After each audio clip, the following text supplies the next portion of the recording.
And I think it's like a cake. Which kind of cake? Banana. Looking like banana. Tea cake. Okay. Please make sure you had something. We're going to have a really amazing day ahead. We're just about to start. Thank you for making it on time, and thank you for coming early. For those who came early, I see you. We appreciate your dedication to us. So before we start, I know Ivy has told us where the bathrooms are. Just through that door, you walk straight and you'll see it on your left. If we can, please let's take a moment to put our phones on silent so that there's no distraction. And my name is Barbara Mudoka. I'm the program manager at Afchix. I see some of you who've been part of our virtual workshops, so thank you for doing that and coming and showing up in person. But at the same time, thank you for everybody else who's maybe met us for the first time and registered and came. Karibuni sana. And I'll be the MC for the day, so bear with me, guys. Yeah, bear with me. Let's give a few minutes for a few people to come in, and then I'll invite our founder to do welcoming remarks as she welcomes our keynote speaker. So have a few minutes to yourself before Mudhoni comes on board. Thank you.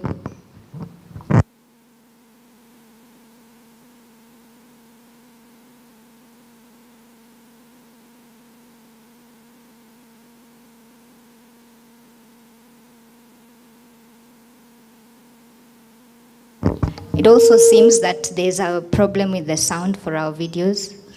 Please, technical team is helping us sort it out.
So my name is Les Kamal.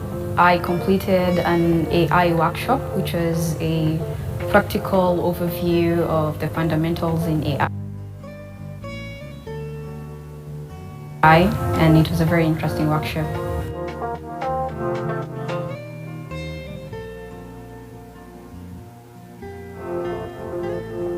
So my name is Les Kamal. I completed an AI workshop, which was a practical overview of the fundamentals in AI, and it was a very interesting workshop.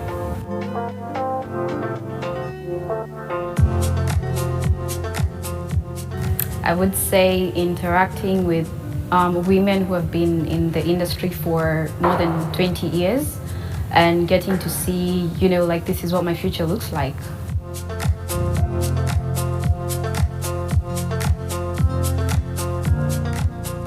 So Afchix, including today's tour, has guided me and has shown me that I'm on the right path on things that I've been doing in my career from when I started to right now. It has actually confirmed that I'm on the right track, and I'm really proud of that.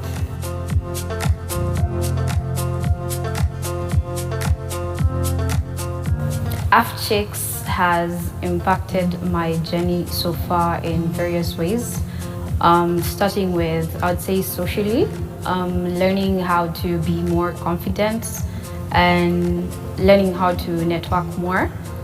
When it comes to corporate-wise, I'm learning how to, ask for more opportunities, and I'm getting mentorship in Afchix for that. So thank you so much.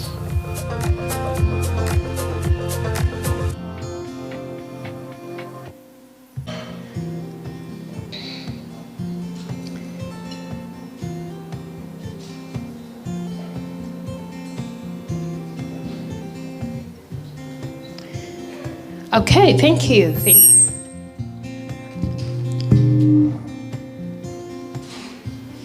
Some feedback? No. All right. So I want us to begin with a word of prayer. And we must thank God for a good day. But most importantly, we must also just remember that, yesterday there was an event in the country called Venezuela, and we don't take it for granted being here every day, right? So let's say the grace of our Lord Jesus Christ and the love of God and the fellowship of the Holy Spirit be with us now and forevermore. Amen. Okay, so welcome to the Afchix Tech Women Summit 2026. We had our first event here in Nairobi in 2017. And this event runs alongside another event that happens within the continent called the Africa Internet Summit, which has been running the whole week, that brings together the entire internet ecosystem within the continent. These are the people who, have been behind building and developing the internet infrastructure across Africa since we began landing the internet in the African continent, and people who manage resources that matter. If you didn't hear about it, I want to just encourage you to check it out, and in future when you hear about that event, it's a really good learning event. Please be on the lookout. So here is our theme, rooted and rising. Do we feel that today? Rooted and rising? Do we want to learn about that today? Do we want to discuss that today? All right, so I want to take this opportunity also to just thank our entire Afchix Secretariat team, Barbara, Ivy, Jacqueline, and all our support providers as well for really helping us be here today and making all the preparations. We want to also thank our sponsors for making this event a reality by helping us to have resources to do this. And allow me then to just, say where Afchix is rooted and where we are rising from. So if you haven't had a chance to really interact with Afchix, this is a good opportunity for you to hear more about why we exist. And we are here because we want to see an equitable digital world for everybody, all right? And that is not just going to happen.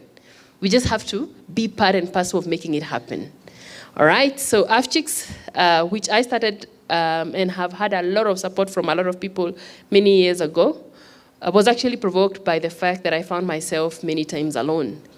Many years ago. I don't want to say those years because most of you are just half that my age. Now, what do? We want to create a community, and we continue to create a community that, desires to create opportunities, mentorship, capacity building, and inspire young generations. Because we want more and more role models who can actually inspire the young generation to join this. So we are just a community of African women in computing.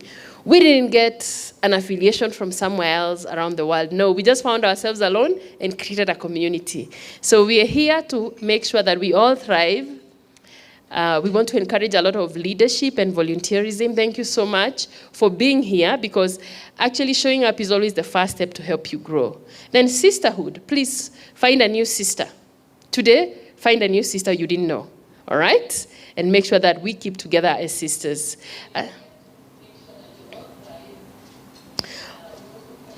All right. Now, integrity and respect, very important for us. Always have integrity and respect as part of the community. We like to encourage openness and freedom. We don't like to, constrain or restrict anything. We just want to encourage that kind of spirit. Work-life balance, I was just speaking to somebody in the lift, and they were saying, I got late because, with children, I have to make sure that everything is okay before I can get there. You are not late. You're already here, and you're just on time, all right? Innovation and adaptability. So these are some of the things that we found we want to relate with after interacting with our community and asking for feedback of what people want to be our values. So feel and part and parcel of this. This is our vision, our mission, and our values. That's what our community is about. Now, why are we here? And why do we have Afchix programs?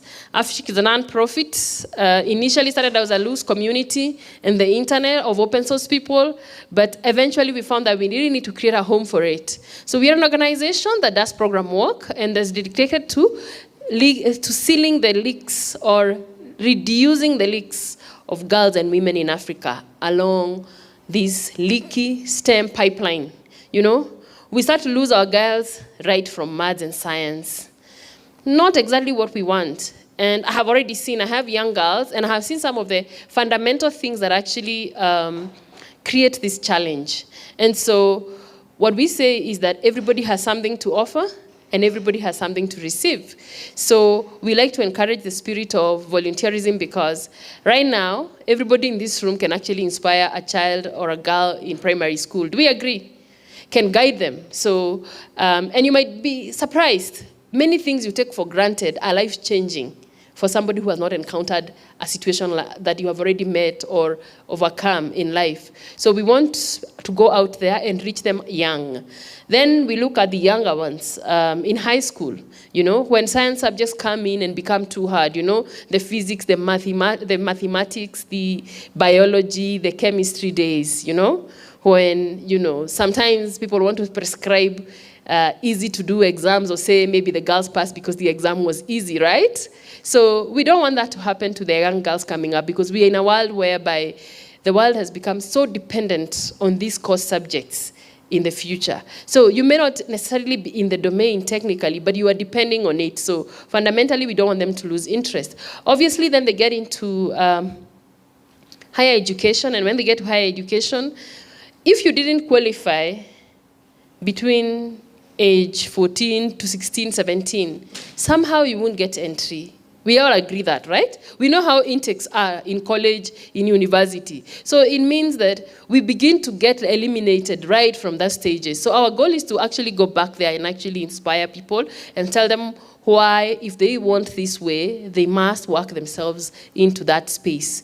And then Many of us are young in careers. How many of you have worked only for 3 or below years? 3 or below years? If you've worked for only 3 or below years. And I like to encourage high hands. This is an event for women. We had 1 or 2 men that I had to actually politely request to join ISOC Day. So if you're here and you're a female, please raise your hand. It's your space. Yes, so if you're there, then you know that there are also challenges of integrating with industry.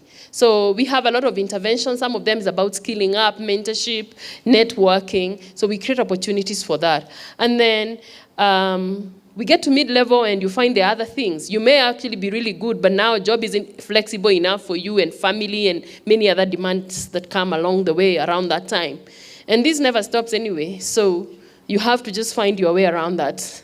All right, then senior leadership role. Oh, it's complicated, I can tell you that for a fact. I just had a few incidents. Being bold is not always a plus. Being too honest is not always a plus. So, but you have to keep to your game, right? So you have to know who do I do and who can I meet to actually, think about that. So that's what Afchix is focused on. We focus on different levels. We have about 6 levels and intervention programs that speak to those leaks. Now, over time, we've managed to do a lot of work, but it's not enough yet. This is the truth. It's not enough yet. And we are hoping that, as you become part of the people who benefit from the Afchix programs, we create a relationship whereby we become part of the change makers. So we've managed to reach up to 18,100 females through our mentorship, training, and capacity and community events. We've also managed to create a community of at least 50 plus effective senior women experts and mentors. They come with us. You'll be hearing them speak today. Some of them are not here, but they're always helping us do that. We had an opportunity to support the creation of community networks. I must say that, somebody in the room helped us do this. Women Community Networks, Revi Starling. She happened to be in Nairobi. She's all the way from the US, but she helped us do a very interesting project that helped us to create community networks. And I know other people want us to do this, and we want to continue doing that. Community networks are when you build infrastructure for your local community. We take technical skills, and the local women leaders bring their own community leadership skills. And then, of course, we have people who've benefited also from our digital literacy and technical trainings across those communities. And out of that, we were actually able to connect 13 rural schools to the internet and learn a bit about building infrastructure, integrating telecommunications, engineering students into these kinds of projects, and just change the life of, especially females who are studying in rural primary schools and secondary schools. They don't necessarily always have a chance to have a mentor visit their school and actually speak to them, right? And we did that with actually also some university girls, and that was fantastic. So we continue to do that. And this year alone, we've really worked with early career women and women in higher education, and we've run programs and trained and mentored up to 1,000. I think I want to go to 10,000 quickly. It always comes out as 10,000. 1,000 this year alone, and we want to continue. What are we looking for at this level? We want to help women who are in higher education, this is the universities, and early career, develop technical competence that helps them to quickly, position themselves, and also confidence and opportunity to increase their leadership abilities, so that, when you present yourself, then you know how to do that. Out of that, we are formalizing additional chapters, special interest groups. We've recruited additional mentors, and we continue to run training and mentorship sessions, and you may have benefited from this. And we've also seen that they still need also to support university students with female tech clubs that helps them to get together and just interact, because we all know that at that level there's also different challenges. Now we want to work with you, so we are inviting you to work with us based on our strategic plan. And that's because by 2029, we want to get to 35,000 women. 35,000 women. We can do this. Can I tell you how? What you learn today, you just need to train another person. That's how we get it. We just need to be a network of networks. And that's how actually Afchix has grown. So we want to get there. We want to actually have 500 plus mentors, all right, across the continent. And the beauty is that everybody in this room has a potential to be a mentor. And then we want to get to 25,000 students. We want to reach them at their level so that they actually begin powering that pipeline. And we want to have 10,000 technical women trained with specific skills that help them to just, grow in their specific areas of interest in the industry. And out of that, we also want to be able to reach at least 8,500 schools, primary, secondary, and tertiary education, so that we can be able to also support them with small communities internally. And up to 3,000 chapters, small interest, special interest groups, and WITs, of different affinity groups that people can be able to be together. Because sometimes you cannot be in this room every day, but there are places you are every day, and you need to have community there because there are things you're managing or trying to grow in every day. So even institutional members, we've seen a lot of institutions want to affiliate with Afchix and want to welcome them, so we'll be having institutional members, and we want to be able to reach the 54 African countries. I read somewhere there are 55. I don't know which one I have missed, but if I have missed an African country, it is going to be there as well. So this is what we want to do, and we want to work with you, but we want to begin by networking with you today, learning together with you today, sharing with you today, and yes, that's the journey that we want to walk ahead, and we welcome you to join us. So I now want to wish you a very wonderful day. And at this event, make sure you share, you network and learn and build new friends. So allow me to then now gracefully welcome you and also welcome our keynote speaker for today. We are privileged to have one of our mentors, one of the people who have helped us to increase the capacity of women in different areas. She will speak for herself, but allow me to now welcome Martha to come and do that.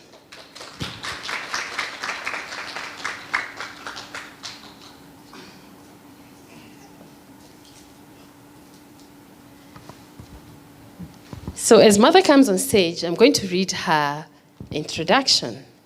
And I also have the privilege of knowing more than Martha, and sometimes a bit of her background history. I have had the opportunity to do that. So Martha is Martha Murioki and is the head of connectivity at NTT Data. I don't know how many people from NTT Data are here now. Who is already here in the room apart from Martha? Yay! Why are you sitting behind? Okay, so now she is in strategic infrastructure leadership. And she's grown into this space over a period of time. Mother is currently serving as the head of connectivity at NTT Data. NTT Data is a Japanese company where she leads strategic connectivity initiatives across Kenya, Uganda, and Tanzania. Her leadership is backed by a 22-year career that began in network operations, including formative 12-year tenure as a NOC manager for the East Africa's infrastructure pioneers, Kenya Data Networks. You probably don't know Kenya Data Networks if your age is around high experience, right? So, Access Kenya, which is now NTT Data, but it's a whole history of how that came to be. A lot of companies have been acquired that were part of internet development in this country, and Wananchi Group. From managing the critical environment and network uptime of data centers to leading the deployment of massive greenfield fiber assets in DRC, Angola, and Zimbabwe as the Chief Projects Officer at BCS. You may know BCS. It's also one of the big providers of wholesale internet. She has mastered the art of maintaining visibility over infrastructure at every scale. I agree, and I have actually seen it over time. She holds a first-class MSc in Information and Communications Engineering from the University of Lincoln. How do we say this? Leicester. Oh, I have to be taught, because my mother tongue is part of my language. And BSc in Information Systems and Technology from USIU. Who is from USIU here? I know one in the room, or at least one I work with. USIU graduates, USIU, yay! Yeah, so she's your alumni, and here she is to tell us more. Give us a keynote address to open our summit. And thank you so much, Mother, for your gracious time. You always give us time to come and support women to grow. We really thank you for that. Welcome. Allow me to point out a gentleman I know in the room. She will mention somewhere along the name. Mr. Morioki, please stand up. He's one of our dad champions. We'll tell you more about dad champions. And thank you very much for being in the room. He happens to be a daughter. She's the daughter, and he's a mentor to this wonderful daughter. So we're going to give that story, and Mother is here to actually give it herself. So welcome, everybody, and Martha, here is a mic. Wow, thank you. Good morning, ladies and gentlemen. I am humbled. Sometimes I think we get caught up in the day-to-day. We forget milestones that we achieve, and then we forget, we don't play. But thank you, Dorcas, for that introduction. Again, good morning. Coffee loaded, happy, open mind, listen. So my name is Martha Morioki, and I've been in the industry for, now I can say decades, and I hope to be in the industry for a bit longer. And I'm hoping that by the end of this, you will be inspired, you will sit back, self-reflect, and see where you can impact. Because women are needed in this sector, and I'll tell you why.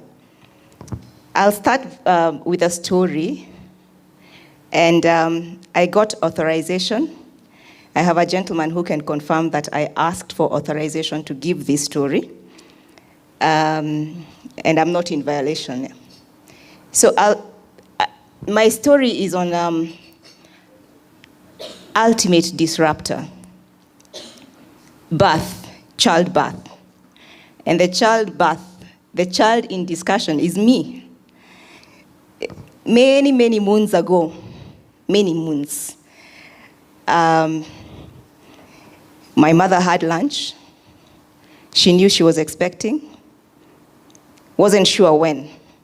Had lunch, was not feeling well. Decided to go and see what is the problem. I mean, surely, this child is due in January, we're in October. What's the worst that can happen? She gets to hospital, she's told, hold on, you're having this baby today, so you cannot leave. Many hours later, she has a baby girl. Not bouncing, because I was not exactly the kind of weight that you put in the bouncing. I was 2 kilos and just a little bit more. She was hoping that she would have a baby boy. So she had a name ready, Anthony. Guess what? Martha. Here I am. And so she has a baby girl. She wasn't prepared, and she went alone to see what is the problem. Mr. Morioki was not in that trip, so he caught up the next day, and he found there are 2 people who are waiting for him, and a baby girl wrapped in a sweater. Yeah, and that's how the journey began, and that's why I say it's the ultimate disruptor. And I'm sure that story applies to very many families. Because at that point in time, the technology that was there, it was reactive, it was just baseline, just the little basic that we need. And I'm sure if you look at very many different communities, very many children were also lost in that. Because she went to hospital. It could also have been that, you just sit and wait, and just like that, we've lost a life. Okay, so after that, yes, I moved from 2 kgs to many more. But somewhere along that journey, I think And looking, at that point, I did not understand technology, and I did not understand what my father did. I just knew it had something to do with poster, telecommunications, something along those lines, until I went to university. I can say, I think the children that I used to interact with, I had just one career in mind. I was going to be a pilot, and I think I must have driven them crazy because that's the only thing that I kept saying. And even when I was going to university, I remember the discussion was, I am going to university as a stepping stone so that I can be a pilot. I went to university. Somewhere mid that conversation, aviation was not really discussed. So as soon as I finished university, I was working with Kenya Data Networks. Coincident now, so now that is Liquid Telecom today, and that was just across the building. In fact, when I look at the building, I remember my first day in NOC. I was wondering if there's a way to get out. Not the main door, probably the window, because it was overwhelming. There are so many screens, so many alarms. I'm not sure what is happening here. But I stayed in the field. But there was that bug. I still had to be a pilot. I had to try. So I went to Wilson, small makeshift plane, tried to land this thing, taking off. I said, surely I must go back to the NOC. I think I have a better chance there. If people are depending on me to land them, I cannot concentrate, I cannot pay attention. Everything is jumbled up. And that's how I made up my mind to stay in tech. And if I could just take you back to the ultimate disruptor discussion. If you look at it today, if this lady was going to hospital today with the technology, do you think she would know when is the EDD, when this baby is coming? Crystal clear. Would have an estimate weight, yeah? Would probably have a 3D or a 4D image of this child and probably have it framed. Would get to hospital, have a wearable, and the nurse can just see data, can see this fetal movement. It's up, it's down, the child is in distress, the mother is in distress. What kind of interventions do we then apply? At 10 weeks, there would be a genetic test. If there's any Down syndrome or any issue that would need to be addressed, it would be picked up. All this would be done before childbirth. Telehealth, access to all the doctors and all the specialists, yeah, to be able to mitigate any issues that could affect the birth, the mother's life. So it's very different. There's technology that is aiding and should be saving lives, right? But I want to ask you, what is the role, what have women done over the last 4 or 5 decades? How have we contributed to that technology? Have we been just consumers of the technology, or are we impacting that technology? Yeah, think about it. And if we just move it from a global scale, we can argue that that is available in the public, in private or a privileged area in developed countries. To be honest, you might get that in the premium health facilities in Kenya. You can get that at Aga Khan, etc. Is that available in the low-income areas? Is that available in the rural areas? What have we done about it? Yeah, if we look at it somewhere in Siaya or Kapsabet, what kind of networks do we have there? And so, what do we need? We need networks. We need localized data centers. We need hybrid renewable energy. Kenya has massive potential for renewable energy, which we're not tapping into as we should. Yeah, we need people to focus on security. There is massive data, and it's really, really personal, that needs to be protected. Yeah, we need clinical LLMs. I was privileged to sit next to a lady here, data scientist, and I can just visualize. I imagine if we have just 100 women thinking about having specific LLMs that address, if it is the banking sector, there are very many threats.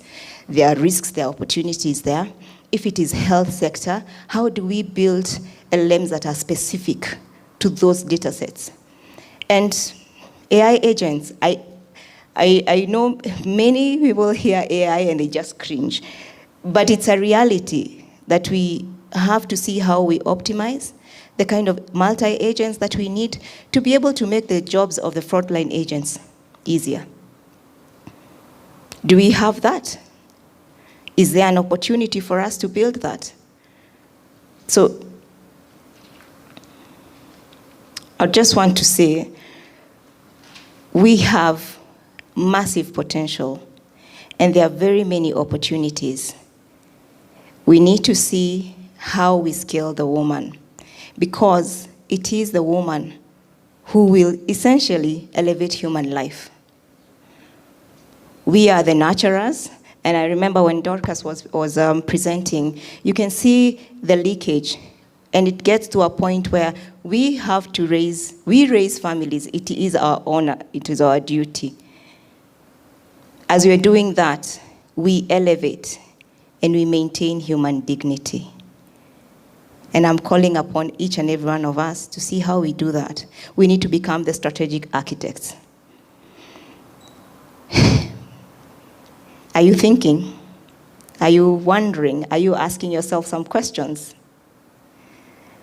Okay.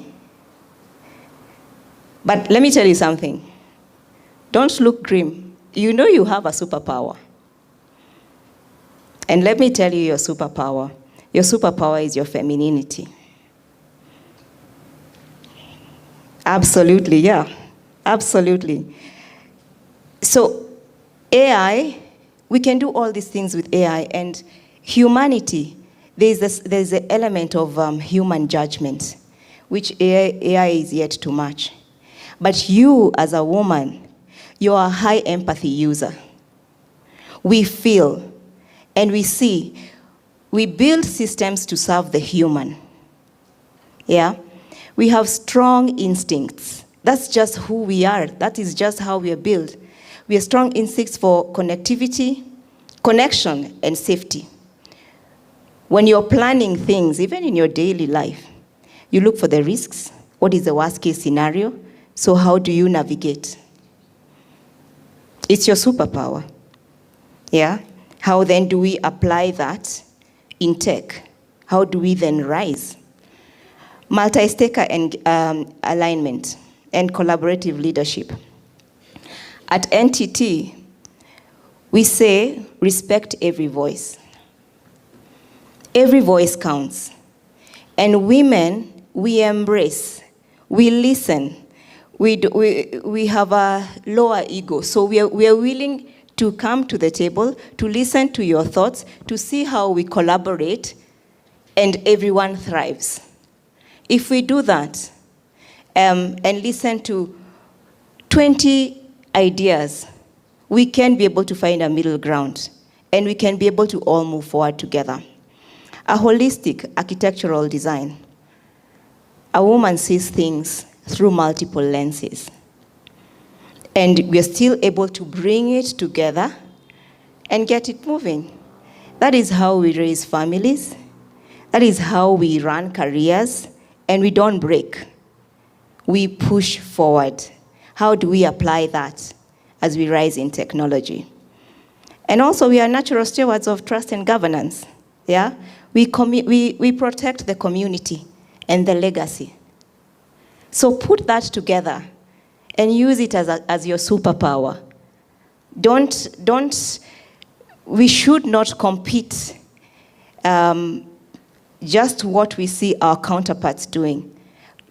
Look inward, see what is your strength, and leverage that. And do not be embarrassed or feel that you need to play down the fact that you're a woman. It is who you are. It is how you're going to make your impact. So I want to make a call to action to every woman in this room. Stop asking for a seat at the table. Build the infrastructure that dictates where the table sits. If you're a strategist, look at the global supply chains and the policy frameworks and make them work. If you're a developer or a data scientist, Diana, start building domain-specific AI models that preserve human dignity and multi-agent systems that manage life-saving logistics in real time. If you're in cybersecurity, Cherise, cloud architect, step into the field, and you need to design geo-partitioned national health clouds that protect our sovereign data, ensuring our people's sensitive biological footprints are locally governed. And if you look globally, you'll see Europe and Middle East. Now everyone wants to start moving their data locally. What are we doing in Africa? Where is our data? What stops us from having our data locally? And centralized. If you're an infrastructure engineer, that's what I've been for the last 20 years, lay out the fiber topologies, map resilient networks, and supervise the deployment of networks that bring light to the darkest of corners. If you're a UX researcher, a product designer, reimagine the interface of care and build context-aware, intuitive tools that respect fast-paced realities of frontline workers and translate complex data into human empathy. And if you're a robotics or hardware engineer, then quickly bridge the gap, physical-digital divide, and make sure that we can be able to run remotely in Siaya, in Kapsabet, right under Mount Kenya. And that's how we will rise. So I go back to the theme, rooted and rising. Let us rise. Thank you. Wow, another round of applause for Martha. Woo, woo, woo.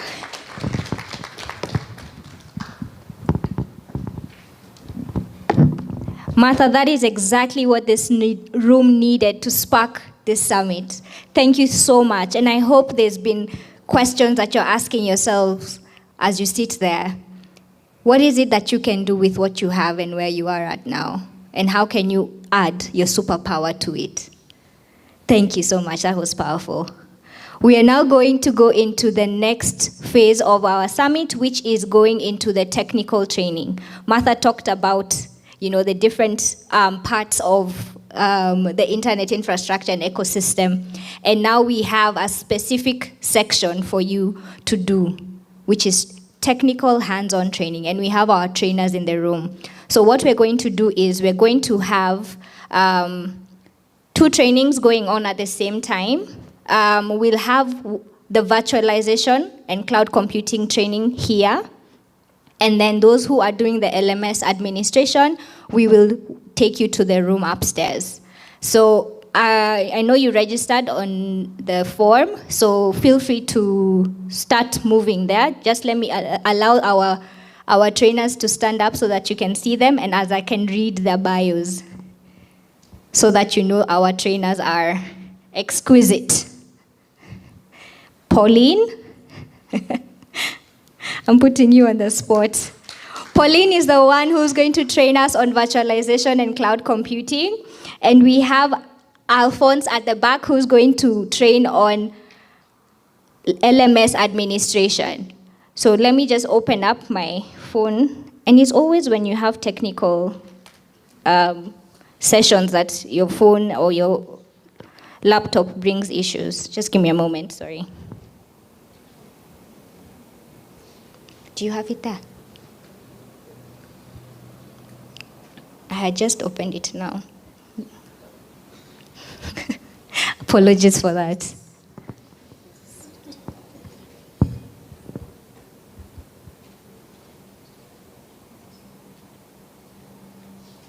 Thank you.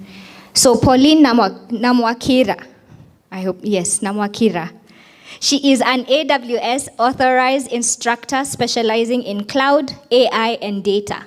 She has trained and mentored learners across Africa and beyond, supporting their successful transition into high-impact tech careers.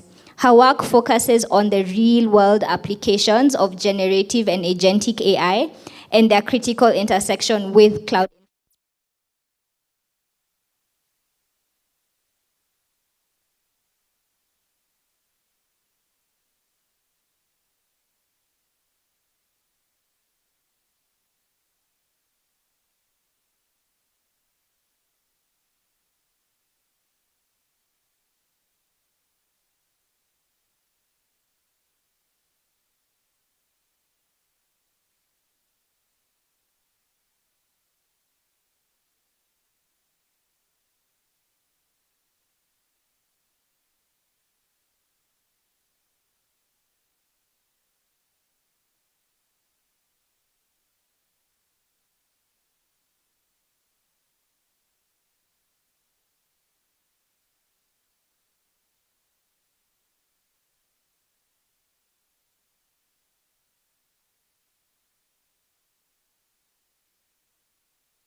I was just suggesting that we come forward if possible, please.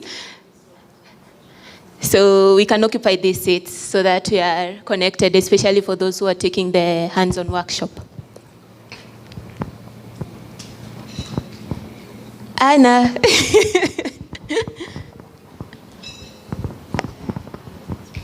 Come on. Come on. Okay, thank you.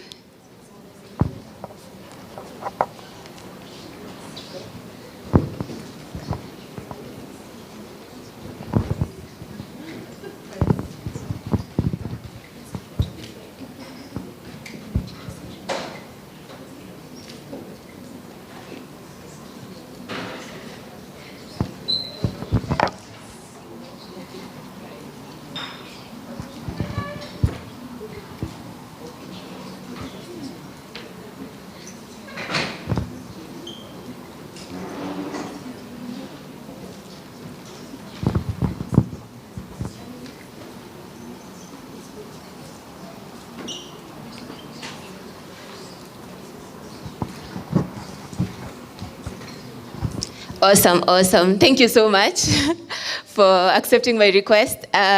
Just a little bit about me and what you're going to do today. I am Pauline Namwakira. Don't mind the second name, just stick with Pauline as well. I am a teacher we normally use authorized instructor, technical trainers, but yeah, simply I'm just a teacher and I teach cloud computing, so welcome to this workshop. We are going to yap and talk around for few minutes before we get into the hands-on workshop. So just about me, authorized instructor is just a teacher. I'm authorized to train on AWS official courses. I do cloud consulting on the side, so I'll share links about that as well. I am 13 times AWS certified, a community builder in that we create technical content for the community, which is free. And I just founded my own small consulting company, which is Sentibay Consulting, where I consult. So I'd like to just, maybe I cannot know everyone, but just to break the ice. So I'll just choose a few from each table. You tell me what is your name, what do you do currently? Yeah, just to break the ice. And the last app you used before getting here. And it's important that I understand your requirements so that I can tailor what you're going to do today. And at least I hope that you get what you're looking for here. So I start with this table. Any volunteer? Okay, thank you. Good morning, everyone.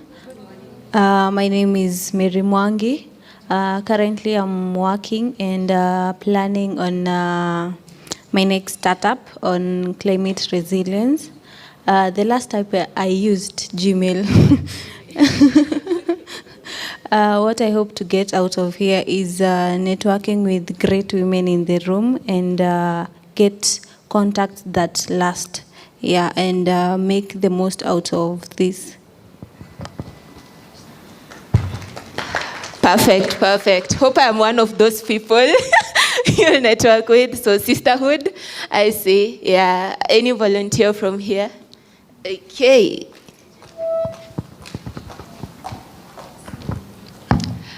Good morning, everyone. My name is Cherise Fasi Osambo. I am 21 years old. I am a student at KCA University, pursuing a bachelor's degree in information security and forensics, basically cybersecurity. I am also the founder of CyberShe Kenya, which is a tech ecosystem for women and girls in cybersecurity. Currently, we are promoting digital literacy and safety and security for women. Additionally, I am a mentor at the Siemens Empower Her program under the African Girls Can Code initiative, together with Empower Her and Empower Her allies and mentors. And I'm really happy to be here. Thank you. Thank you. When I grow up, I want to be you.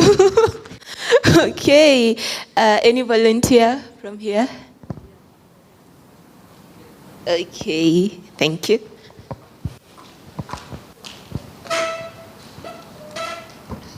Hello everyone. My name is Celine Lois. I'm a student at Daystar University pursuing applied computer science. The last app I used would be Gmail. And what I hope to get from here would be networking and a bit of understanding of what cloud computing is all about and learn from people like you. Yeah, thank you.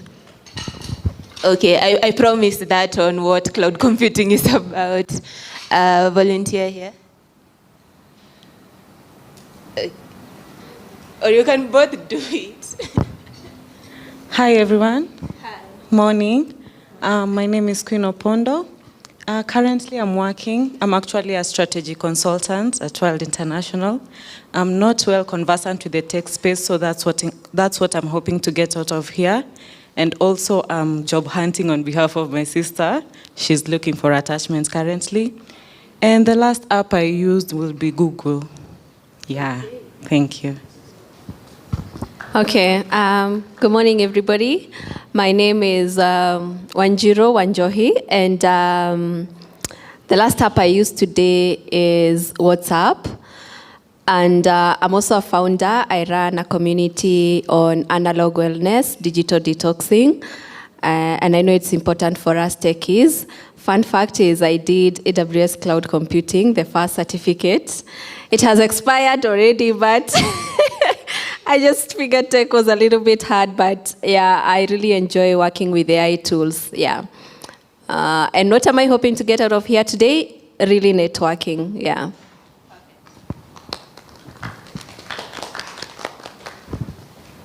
Okay. Any volunteer here? Thank you.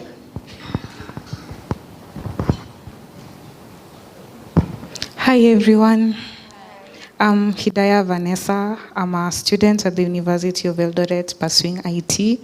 At the same time, I also work as an IT support lead at a startup called Young Techies. The last app I used was Luma for signing up. And what I hope to get out of here is networking, just to interact with all the amazing ladies here and build a network of sisters. Thank you. Thank you so much. Okay. Come on. You can't all be shy. Really? Try it. Good morning, everyone. My name is Karine. I am a virtual assistant currently. The last app I used was M-Pesa. And I'm hoping to get to network with people like you, young techies as well, because that's something that I'm passionate about, apart from what I do. And yeah, I'm excited to learn about cloud computing. Thank you. Thank you so much. Okay.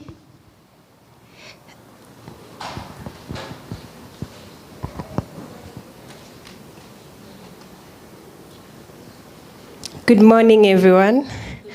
My name is Vinci Stacy Akinyi. I am 23 years old. I am a fourth-year student at Jomo Kenyatta. I am not a Seki. I have a bachelor's degree in clinical medicine and community health, so I'm going to be a clinical officer. My interest in tech is I would like to venture into the product management area. I'd like to see how I can merge my medicine and tech to kind of address some of the challenges I have noticed as I practice my medicine. So I also work at a tech startup for the last, let's say, 2.5 years as part of the research and data team. The last app I used before working here would probably be Bolt. I had to take a Anduri because the traffic was bad. And what I'm hoping to get here is, I really think that tech has the potential to address some of the challenges that I see in healthcare, as I've earlier stated, and I'm really interested in working with people who are side questing like me. When I was filling the forms for coming, I was like, okay, some of these things I have to Google, like what is virtualization, what is cloud computing. But I think, interestingly, I am willing to learn and I'm willing to fail and try as many times as I can. So I'm looking to partner and connect with people who are interested. Thank you. Thank you so much. Okay.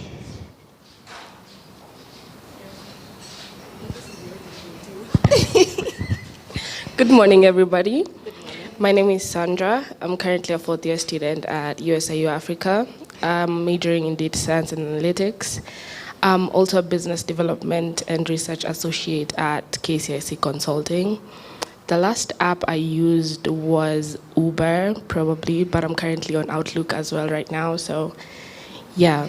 What I'm hoping to get out of this is, like everyone has said again, networking. I'm ready to learn new skills. I'm also here to get to learn how I can, involve consulting and everything I'm currently doing and integrate everything in tech into what I plan to do in the future and pave my career path, essentially. So, yeah. Thank you. Thank you so much. And finally, okay, thank you. Good morning. My name is Vivian. What do? I work. I recently transitioned from self-employment into the tech space. I am not a techie, but I'm excited about this space and the information. If you're patient enough, I am here to learn.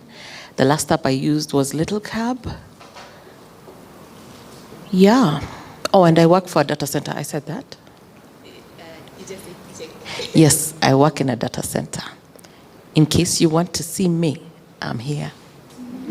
Thank you. I have a follow-up question. Yeah. What is a data center? It's where the internet lives. It's a hotel for data, basically. Hotel for data, I love that. Thank you so much, everyone. Yeah. That one was for me to settle my nerves.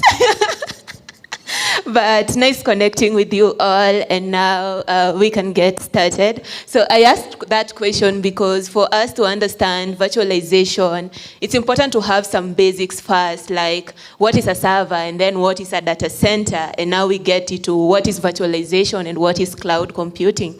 So my objectives for you is to get out of here with an understanding of virtualization, know what cloud computing is, and then when we get into the hands-on, I know there are people who are gurus. So for the gurus, you'll teach with me. If you have launched servers before, you'll help me do that as well. But also for those who, if you have not launched a virtual server before, I hope you are able to do that today and know what careers paths exist in this space of cloud computing.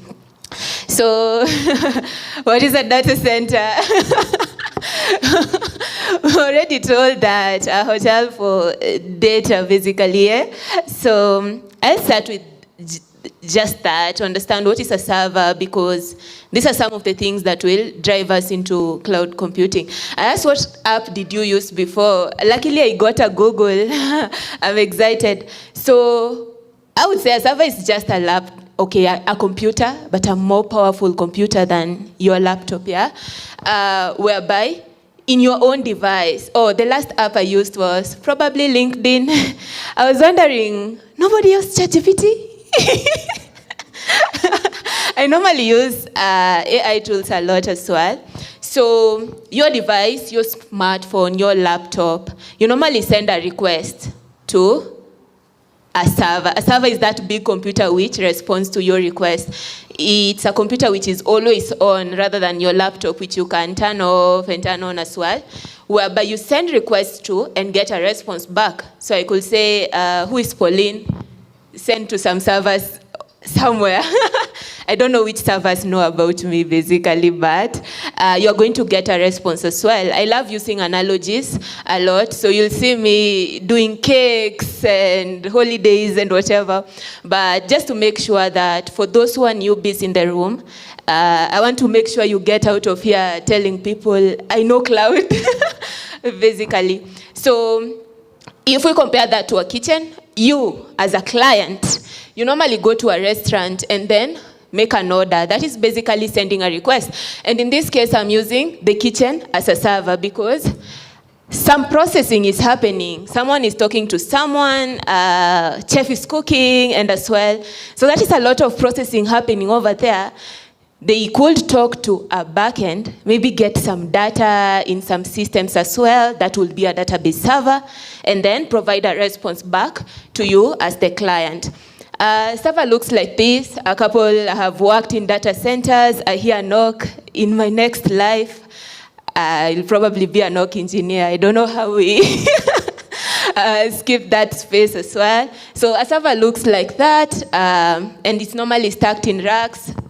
Visit our data center lady, and then visit some data centers around. Yeah.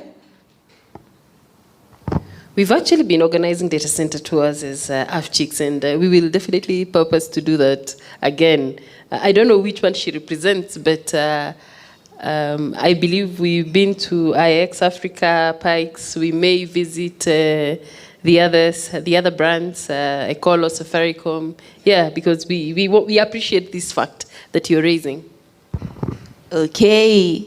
So if you haven't been in a data center before, follow up. You see, that's why we are connecting over here. You have gotten a network to get into a data center as well. So data center, we have already been told this is where now these thousands and thousands of servers live. But it's more than that. If you imagine these big computers that are handling lots of requests, of course they are producing a lot of heat. My laptop sometimes, I kind of mess it up and then the fans start, someone get me a Mac. But yeah, so you can imagine these big servers, if they are handling lots of requests, they are producing a lot of heat. So these data centers will have cooling systems to cool them down. We need backup power because if I need to access google.com, even if it's 3 a.m. at night, I need a response back, right? So your KPLC issues should not affect a data center, basically. We need power, we need redundant internet connectivity, and of course security as well. Data is very important. I know some people are focused on getting money, getting into banks, but others are focused on getting access to your data as well. So as our lady mentioned, your data center is basically, a hotel for your data. So what I compare it to is we have these electricity stations which power your home. You are getting power, but a data center is giving us computing power instead of electrical power to power our businesses. And if we now that you know what a data center is, and as you're trying to move toward virtualization and cloud computing, so before cloud, you had to purchase this hardware. If, for example, I needed to, right now I'm building my own consulting company, and I have my own website. Before that, I'll have to figure out how do I get a server, and a server is very expensive. Someone try Google there, like what is the price of a server, and let me know. You'd have to figure out who is going to maintain this hardware. And of course, as anything else, we do have a lifespan of a server, right? So around 3 to 5 years, you have to figure out how to replace it. And if I was ambitious enough, I thought maybe, my application will serve 1 million users. But then it only serves 10, or the people in this room try access it. So I have like idle unused capacity. And why are we trying to move from that? So in the cloud, instead of getting this hardware, you will launch a virtual machine. You just access this hardware, but through your own laptop, as long as you have an internet connection, and you pay for what you use. If I use it for like 10 minutes, I pay for 10 minutes, I don't need it anymore, I return to whoever provided that for me. I'm able to scale up and down, and we'll discuss that further and how we get cost savings. So now that we have an understanding of data centers, servers, let me go into what is virtualization. Now, so this analogy over here, this is one server, and these are 10 servers. So if I had one physical server, and I was giving that example, I have decided to sell you what? I'm the owner of Jumia. Please, I'm not. But right now I own Jumia, our shopping website as well. So I'm going to, traditionally, I would have to purchase a server, maybe one. At the moment I thought maybe 1,000 Kenyans are going to, or 1 million Kenyans are going to use Jumia. But at the moment, not everyone knows about Jumia. So I get only 1,000 users out of 1 million. So if I have one server, I am basically underutilizing it, whereby in terms of CPU, in terms of memory, only 10% is being utilized in that server. So that means 90% of the server is idle. So if I was ambitious and bought maybe 10 servers, they are both underutilized. And if I compare that to an analogy, imagine you have a whole bus, but every bus carries only one passenger. Really? First, it's very expensive. And then, why are we wasting lots of buses on the road causing traffic if they cannot carry multiple people in it? So that is the concept of underutilization that was before with our servers. So that is the problem which virtualization is trying to solve. I have one big server which is very expensive, but I can only host one application in it. Is there a way I can use that one server and have 10 applications running on it? And that is where virtualization comes in. It is the technology that allows this one physical server to run multiple machines. What are machines? Now your computers, your laptops, so that is what we call a virtual machine, because it is not physical. You cannot touch it, but you can access it over the internet. So how does it work? We have a physical server over here. I'll talk about this layer called a hypervisor that enables that. And in that physical server, I'm going ahead to launch small computers. So let's say this server was, how much CPU? 100 virtual CPUs. But I don't need that.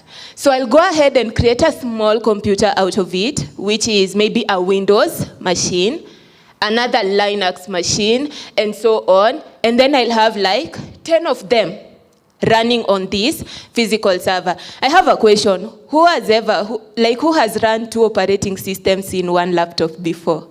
Exactly, that is what virtualization is about.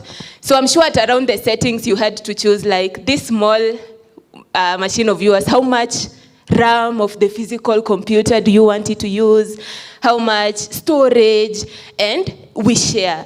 So that is exactly what virtualization is about, and you are going to talk about how this is able to power cloud computing. So I have an analogy as well. How we rent apartments versus building your own house in a piece of land. So if I have a piece of land and then I build just my own house, in somewhere I am underutilizing it. There are reasons why I would want my own space, right? We do not say that, having one physical server running one app is bad. There might be use cases where you need that. But there is some underutilizing of that property because now I just have one house, one family living over there. But what about apartments? We have the same piece of physical land, and then we build this building and we isolate houses in it. So under the same land, which I equalize to the physical server, we have the building. I'll talk about the hypervisor in a moment. But then we isolate parts of that building where each family is isolated. So you can think of the family as a different application. And the data, we are not mixing data. If you live here, you don't know how the other family arranged their room. Everyone is just living their lives, but we're sharing the same space. And that is what virtualization is basically about. We ate cake. Yeah, so we could decide to give everyone one cake, but we kind of shared across this room. So yeah, those were virtual machines. I'm joking. Anyway, so how it works. So as I mentioned, we have the physical machine. We have a software layer called the hypervisor. And that layer is the one that is going to decide how we are going to share resources from this physical server. So the hypervisor layer is which will decide, okay, Our server is 300 GB. So we have this Ubuntu virtual machine. I want to give it 20 GB. And then Windows, I give it 30 GB. And then Red Hat, I give it maybe 50 GB. So the hypervisor is the software or hardware, it could be hardware as well, that defines how we are going to share the resources of that physical machine to these specific virtual machines. We have different types. People working in data centers and so on might be familiar with the likes of VMware. I remember doing my attachment. And yeah, I was introduced to those things like Microsoft Hyper-V, VMware technology, where you had like one server in your data center or even an office, basically. My attachment, I did not do it in a data center. It was a small office, and then we have a server at a corner. That was a server room. But then we had some virtualization happening in there. But then we also have hosted, especially for those who have been running maybe on your laptop. You have Windows, and then you come in and put Ubuntu inside of it. You might have used VirtualBox or other ways as well. So if you have used VirtualBox, that is a type of hypervisor that runs on your own operating system. AWS, I am an AWS person. Our workshop will be AWS based. Uses something called Nitro. It's just a fact. Nothing much about it. But that is basically about virtualization. And now I hope you understand my analogies and everything I was talking about, where if we are not virtualizing a hardware, we will have one physical server running one application, and I utilize it. People working in corporate industries, you know how long it takes. If I say I am a tech person, I need a virtual server. Oh, that request needs to go through procurement. We need to order. It's not in Kenya. And then you'll wait 1 year later and the server arrives. Yeah. So, and also when it arrives, you need to set it up, do some networking over there, and then it's expensive. Anyone who found the cost of the cheapest, let's say, server you can get? But now, if we virtualize our hardware, we have that one physical server running 10 plus apps on it, and now you can see we are utilizing it very well. It takes a few minutes to create from a physical server. So now if I said to my organization, oh, I need to run my application somewhere, and then they're like, we have a physical server, just go create your own virtual machine out of it and run your application. And now our applications are getting a shared cost of the hardware. So now I hope you understand what virtualization is and why it is important. I gave this analogy before. If everyone was to travel by their own means of transport, one, it's expensive, yeah, but also inefficient as well. But with virtualization, the way we have nganya, yeah, so we call it nganya. I know you call it bus. And we can share, like we have a shared space, all of us get to the same place, and it's also cost effective because you're sharing. So virtualization is basically the technology that powers cloud computing, and I'll get into cloud computing and explain why. So with cloud computing, people wonder, what is cloud? Where's the cloud? The cloud is just made of these data centers, okay? And these servers that we have talked about, it's just that it's not our responsibility to manage. But how do they make that possible? They use that virtualization technology where Google Cloud or Azure or AWS will build their data centers, have the physical servers, but that one physical server can even handle millions of customers, and that is how the cost becomes reduced on our end. So, so now next thing, if you didn't know what a server is, you know. If you did not know what a data center is, you know. If you did not know what virtualization is, I hope you know now. And now we move towards, how did virtualization come in power? Cloud computing. That is the textbook definition of cloud computing. A lot of words over there. On-demand delivery of IT resources, so those are some of the IT resources, over the internet. So now that's what we call the cloud, with a pay-as-you-go pricing model. So we have discussed virtualization, but we are still in the data center world somehow. What do we mean by just some of the keywords? On demand. On demand means when I need it, I get it right now. If I need a server now, I get it right now. Delivery of IT resources. If I ask, normally when I do my trainings and I ask people, what is the cloud? They normally just go to storage. My data is stored somewhere in the cloud, but there is more to cloud than just storage. IT resources is anything IT, basically. It could be compute, it could be storage, it could be databases, it could be AI, could be IoT, and so on. We access it how? As long as you have an internet connection, you are able to access these resources on a pay-as-you-go, which means that I pay for what I use. So we are renting servers, not buying servers. We are going to AWS and asking, can I rent this server from your end and use it? And when I don't need it, I'll return it to you and I pay for what I use. So you use it to what you need and you pay only for usage, like electricity. Now, maybe I've used a lot of technical terms. Before I was born,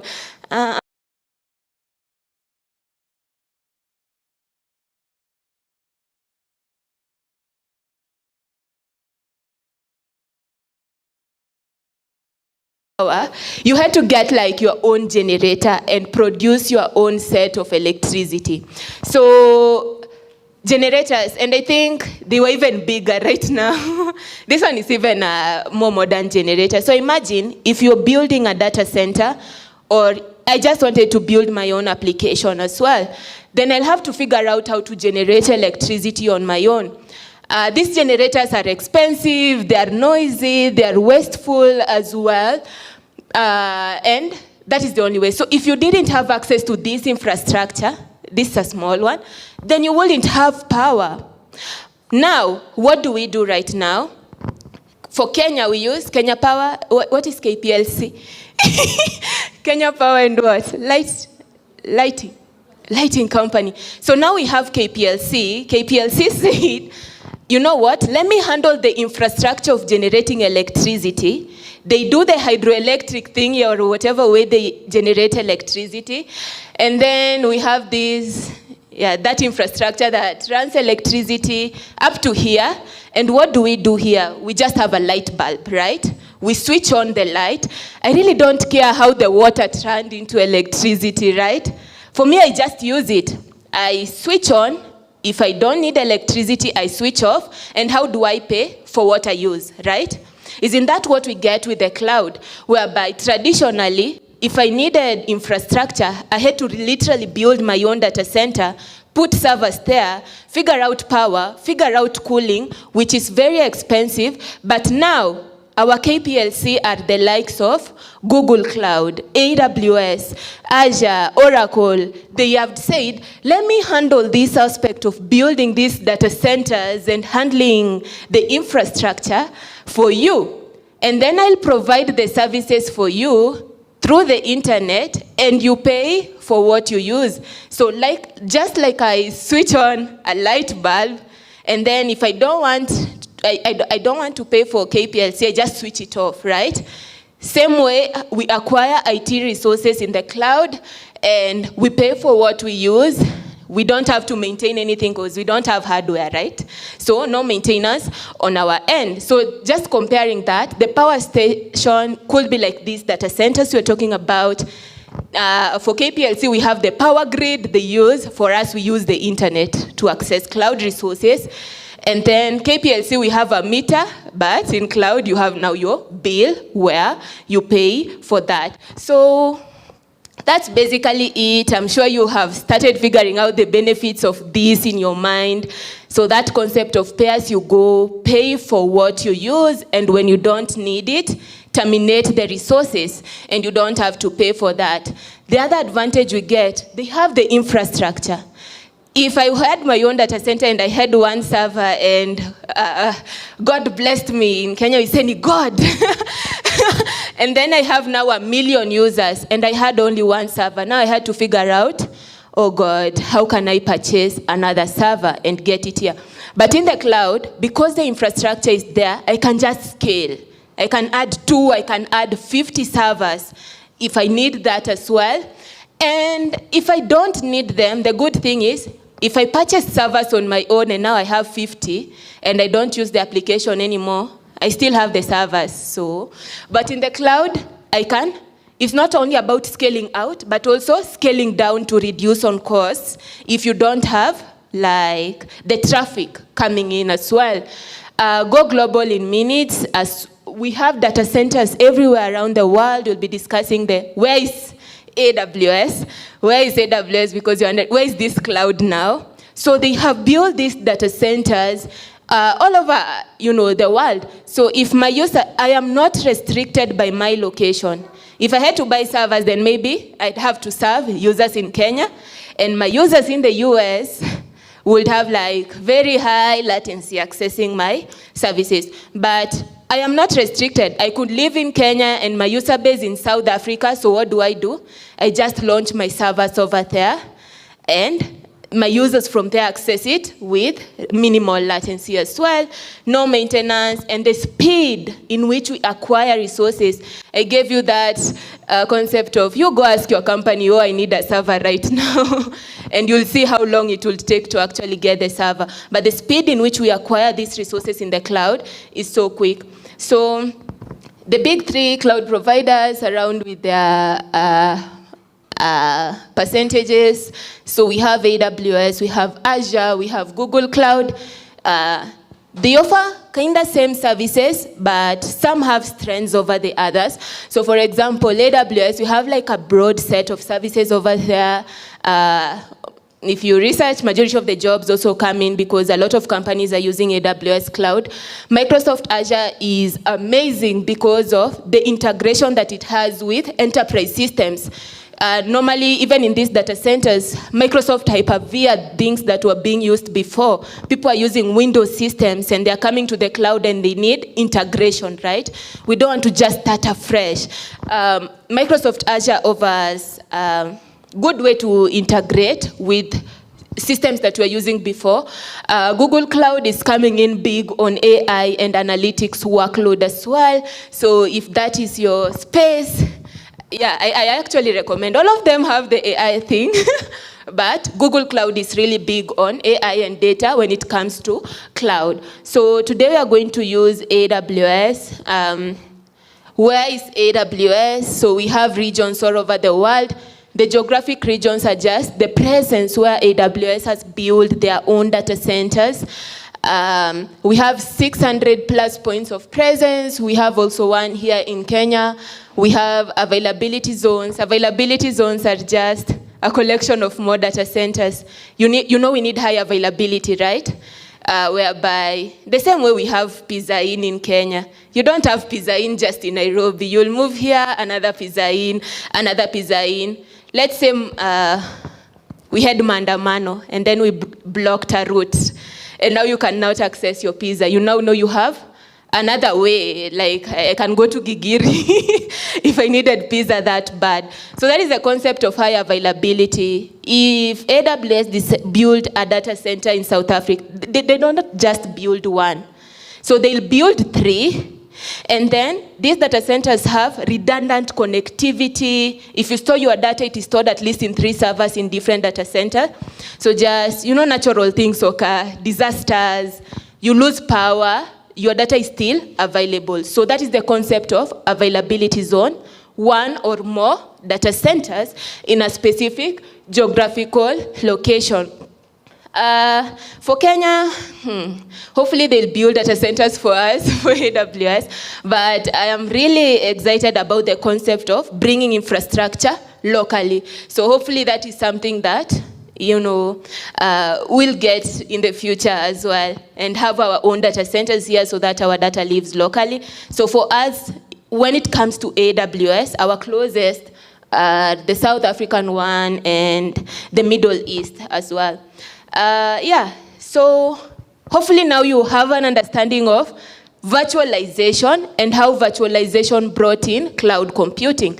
In short, these cloud providers are using virtualization technology to power millions of customers around the world and now giving us these IT resources over the internet. Now getting into our hands-on. So I've talked a lot, but at least I had a chance to talk to a couple of you in the room as well. So what is EC2? Which is what we'll be launching in our hands-on. Elastic Compute Cloud. You remember when I said virtual machines and virtualization? So EC2 is just a virtual machine, a virtual computer that you can launch within, the cloud as well. It's just our term we use in AWS. Google Cloud uses Google VM, Google Virtual Machine, but in AWS we call it Elastic Compute Cloud. Elastic meaning we can change, right? I can choose like a 2 GB and then decide, and that is not enough, and then I switch to 10 GB as well. That is the elastic nature of the cloud. So we do have EC2. You are going to choose a region. Remember the geographical locations I was talking about? So I can say, where do I want my virtual machine to be in? Is it in South Africa? Is it in the US? I can choose anywhere I want. I choose my operating system. A virtual machine is a laptop, right? Or a computer. As a computer needs an OS, this needs one. So you have the option, do I want a Windows? Do I want Ubuntu? Do I want a Mac operating system on it? And then I choose size. So the size will come in terms of CPU, in terms of RAM. In your laptop, when you're selecting a laptop, you normally think these things. Is it HDD? Is it SSD? How much RAM? Techies and so on. It's the same thing. So you have to choose those specifications. Now, the good thing is, if I purchase a laptop, it's mine forever. But if I get a virtual machine, I can start it at any time and stop it and stop paying for it at that point in time. And as long as you have an internet connection, you are able to connect to it. So this is what we are going to be creating, just to give you the concept of virtualization. We will be launching an EC2, which is a virtual machine in the cloud. We are going to choose a specific region, operating system, the size, and then start it as well. So moving on to the hands-on. So we are going to log to the console. I'll give you some credentials as well. Hopefully I'll get the passwords and Wi-Fi, whatever. Okay. And then we are going to launch. I chose Windows because we are all familiar with Windows. You can decide to be creative and launch a Linux one if you are a Linux person. So we are going to launch a Windows virtual machine and then connect to it, see how it works. So we are going to use remote desktop. I'll have the instructions as well. See the Windows desktop and then go further and see if we can host a website on it. So I just have a simple website that we are going to deploy on that virtual machine and try access that website from our browser. So we are just going to get the public IP of that machine and see if we can access it. And you can share even that IP with your friend and see if they can access it. So that is what we'll be doing on the hands-on aspect. So before we just get into hands-on, while we get the passwords and everything and hopefully set you up, any questions so far as we get ready for the hands-on? Any questions? Oh, if you don't ask, I'll ask. Please ask me questions. As a teacher, when I don't get questions, it's either two things. Either people understood and they are well, or they did not understand and they are floating. I hope it's not the floating aspect. You had a question? Thank you so much. I love questions. Okay, so I was going to ask about, since you're going to be using AWS, yeah? How different is it from VirtualBox? Because that's what I've used so far in school. Okay, so with VirtualBox, one of the major differences, so with VirtualBox, it's something you have to install in your machine, right? In AWS, we don't install anything. We just go to the internet and install. But also VirtualBox, you are limited to the capabilities of your own laptop, right? How big your laptop is depends on what space you can get on the virtual machine. But with AWS, you know, I have the physical servers. Of course, they are very powerful, so I can choose whatever specifications I need, whatever powerful server I need. Right now, we're talking about running machine learning workloads. What if I need to train a model? Of course, our laptops can do that. So you can imagine with the cloud, I can choose the most powerful computer that I want with whatever specifications. Over the internet, you don't need to install anything, and it's not using any resources from your physical laptop. So that will be the difference that comes to mind. Any other questions, please? No? Okay. For the hands-on guide, this is the URL that I need you to access. So just do Sentibay. What was the password again? You can log in into the Ole Sereni Wi-Fi, the one that has a star, and then you select the conference option.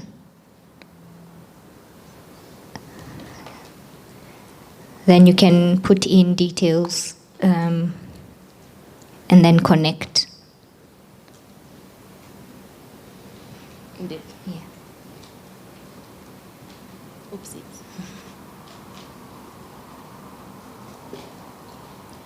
Please don't hang right now.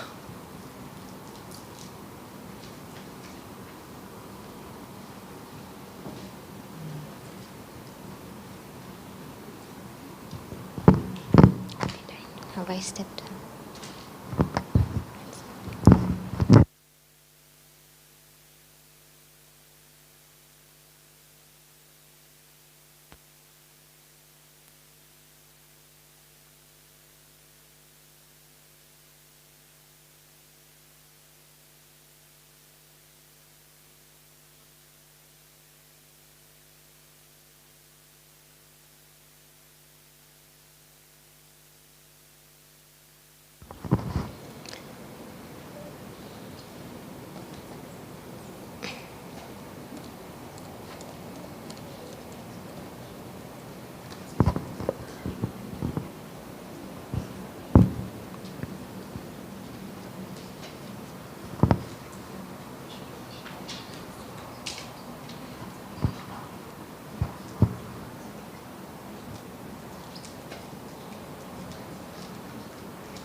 Okay, so I hope you are all connected.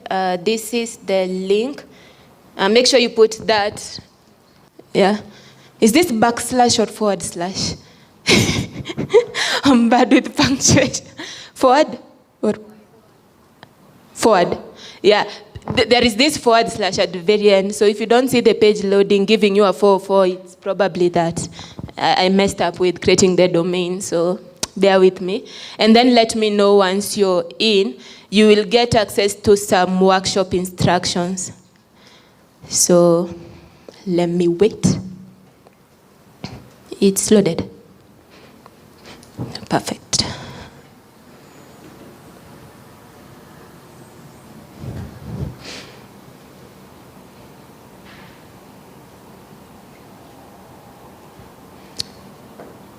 So once you're logged in, give me a clock it.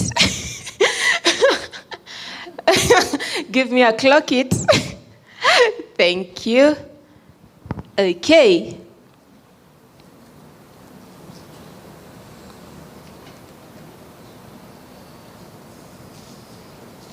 So you should land to a page that looks like this. So I put together all the instructions you need to get started.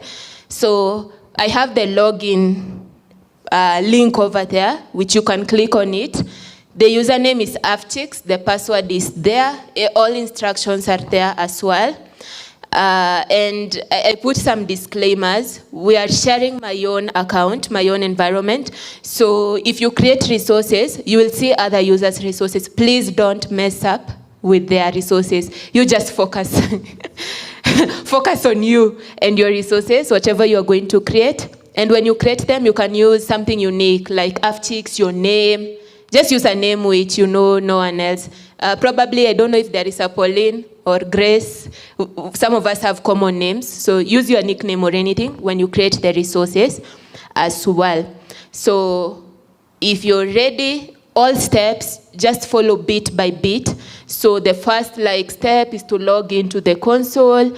You'll get a sign in, and I have all the screenshots attached of what you're going to see, your username, your password, sign in as well. And then the next steps is to now go ahead and do the hands-on where we are going to launch a virtual machine. So, and if you get stuck at any point in time, please, I'm here and I'll be walking around and let you know what you need to do as well.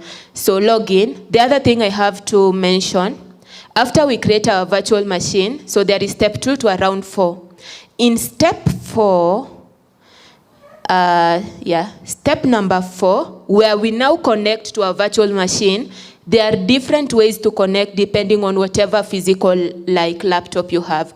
So step 4 works for a Windows laptop. So if you have a Windows operating system, continue with step 4. But the people who are using Mac, there is step 4 Mac, okay? So you can just skip that step 4, it's for Windows users, and go to step 4 Mac and follow the instructions of how you are going to connect. And if you are using Linux, any other Linux distribution, maybe you have Ubuntu, Kali, some people have that, skip to step 4, Linux. So step 4 has 3 versions for a Windows laptop, Mac, and Linux as well to connect. So I think that is the only differentiator of instructions in the laptop. And yep, so any questions so far or any issues? Discuss as well all these instructions, know what you're doing from creating, naming your virtual machine, choosing the operating system, learn all the instructions over there. Okay.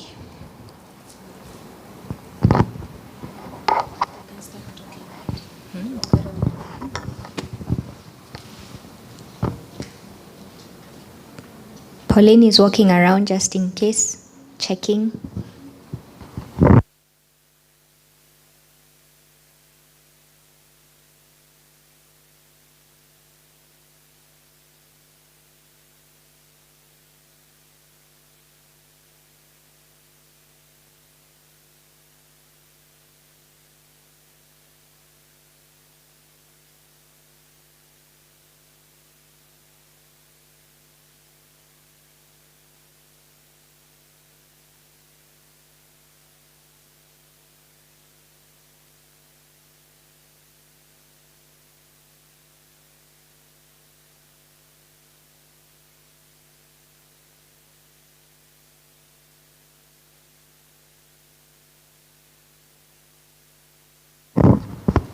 Let me just open that.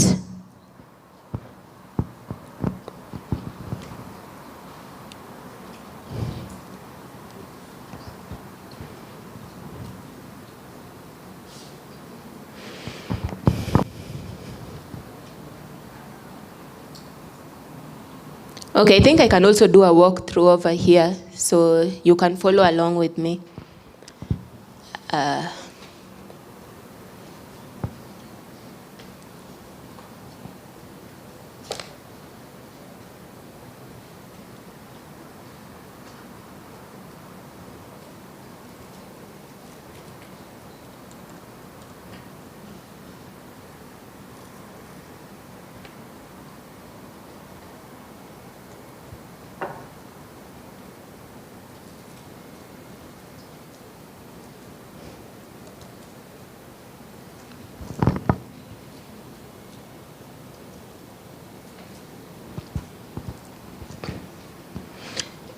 Okay, so once you log in, the arrow that I'm talking about is this one, just next to J. Pauline.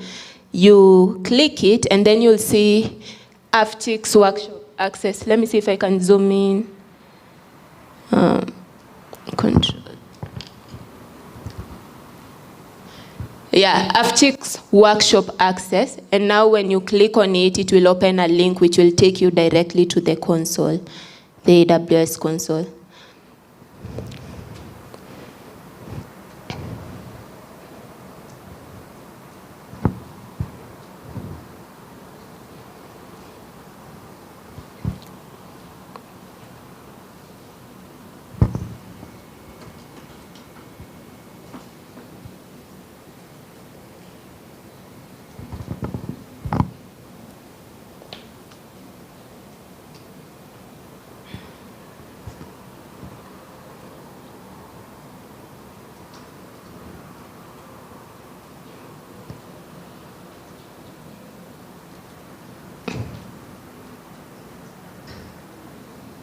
Okay, I think light works best. So you land onto this page, and then, so I'll do a walkthrough. If you have done this before, you can just continue following the instructions over there, but I'll also do a walkthrough if you, in case you want to do this with me. Slow on. So step 1 was signing in. We are signed in, and we have access to the console. So now I hope you know how to get there. If you see this access denied, please don't mind. I just denied some other services that you don't need in my account as well. So you're good. Yeah, so step 2, where we create our virtual machine. So navigate to EC2. So at the top of the page, click on the search bar, search EC2, and then you'll get into the EC2 dashboard where we create our virtual machine. So that is search at the very top, EC2. And then you'll see virtual servers in the cloud. That is what you need to select.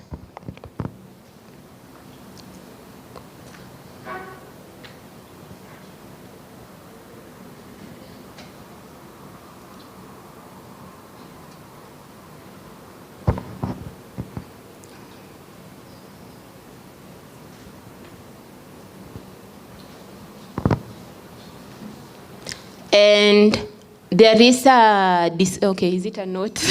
Check your region. So I have put the instructions so that we all launch our resources in one region. Remember, region is just a geographical location where the data centers are located.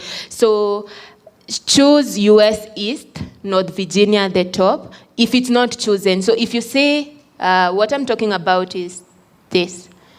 Here at the very top, this is the region selection. So you normally select, and you can see we have multiple options where it's basically where the data center is, where you are launching this virtual machine, or where the physical server is located. So make sure the option selected is North Virginia, US East 1 for the workshop. So if it's selected, you're good. If not, select it. Otherwise, you'll run into permissions error later on. So, yep. There are some notes there on what is EC2 again. So it's you rent virtual machines. It's just like renting a laptop. So step 3, we now launch a Windows instance. So you will click launch instance, and then you name your instance Afchix or literally anything, okay? You don't have to follow my naming conventions, as long as you make it unique and you don't interfere with other people's resources in the account. So we launch, we give it a name. So in the dashboard, you'll see this orange launch instance. So, and it's available in multiple places.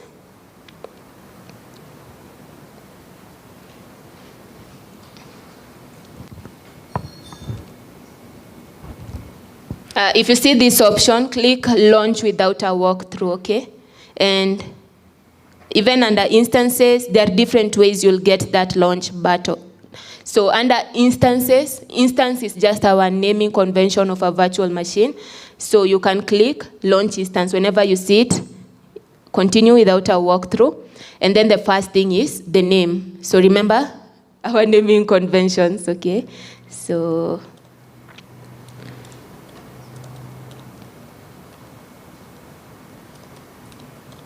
give it your own name as you wish.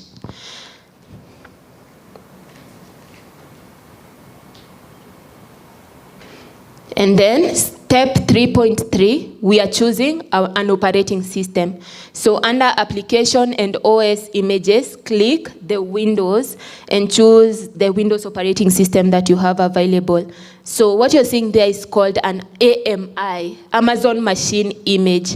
So the Amazon Machine Image is just an image that contains the operating system and whatever. So we have Linux, Mac, Windows, and so on. So under their application and OS images, it is by default selected Amazon Linux.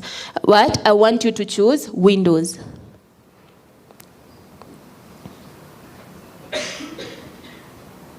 And also the same way we have Windows 8, Windows 10, Windows 11, you'll see a lot of options in the drop down, but don't change. We just go with the default. So it is Microsoft Windows Server 2025 base. That one. So just leave that selection as the default. And then the next step, 3.4, is choose an instance type. So it's just a virtual machine type, and what it deals with is the size. So when you choose a type, it will give you information about how many virtual CPUs and how much memory whatever you are using has. I selected a small one because we really don't need a big machine, but you can also play around and see the options. You can launch the biggest server possible. Please don't. The cost will come on me. So we are choosing T3 medium, which is giving us 2 virtual CPUs and 4 gigs of memory. But if you see the options there, we have a lot. You can, I'm playing around, you don't have to. You can just click that compare instance types, and you'll see all the options in terms of how much memory you have. Okay, I think it has a permissions issue, no problem. Oh, back to the start. Hope you didn't get back to the start as me. So, Afchix.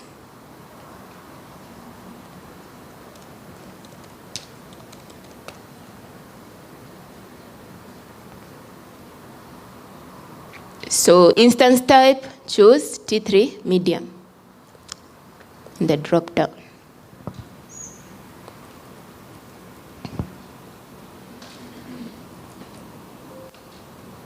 And you can see we also have like bigger instances depending on your T3 medium, yeah.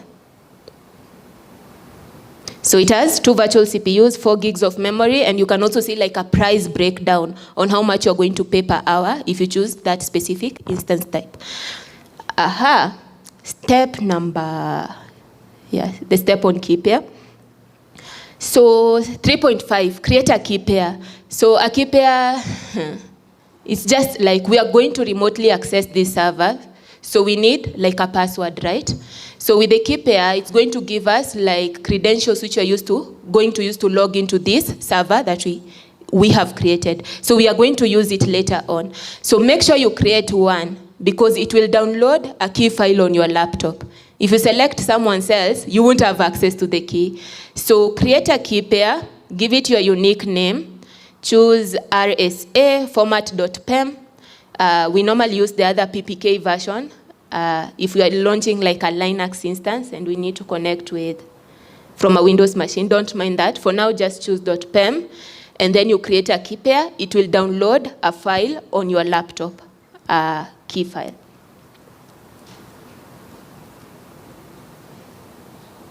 So create new.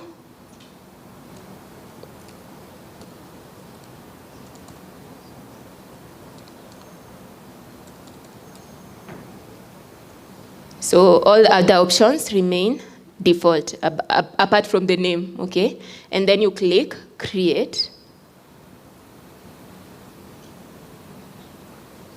And it will download a file on your laptop. So we are going to use that downloaded file later on.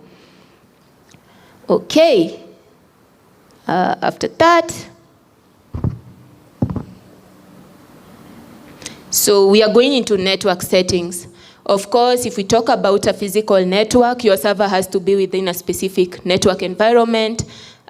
We normally call it like the network, but in the cloud we call it a VPC, a virtual private cloud or a virtual private network. Because it's virtual, we don't access it physically. So under network settings, we'll go with the default network that is available over there, don't mind it. But what I need us to edit is the rules.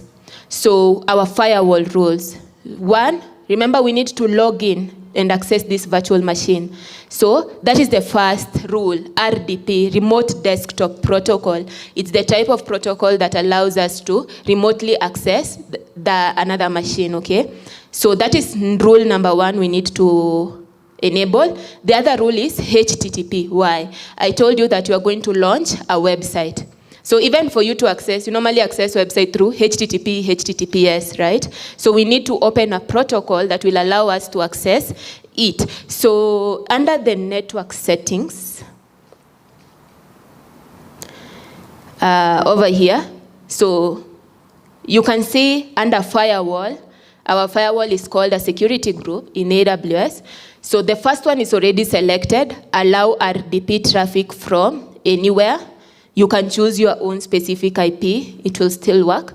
I'm just putting my options open, but in real world, don't do that. And then allow HTTP. I could allow HTTPS. You know HTTPS is more secure, but I need certificates and all that, which we haven't configured now. So just allow HTTP traffic from the internet. Those two rules. So RDP, I don't know, I deselected RDP. So RDP from anywhere and HTTP traffic from the internet. If you open the rules, also 0.000 means anywhere or anything on the internet.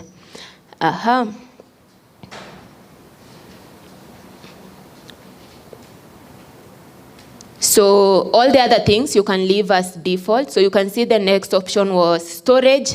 30 GB is fine, just leave it as default, but you know with the cloud, with the elasticity of the cloud, you can select as much as you want. Please don't select as much as you want in my account. Leave it at 30, okay? So 30 GB is fine. All other settings, leave them, and then click Launch Instance.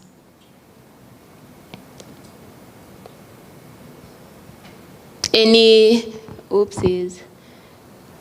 Okay. I selected, anyone who got an error like me? Exists. Okay, so we need to create. Let's go back. Click retry failed task. Oh, not retry. Edit instance config.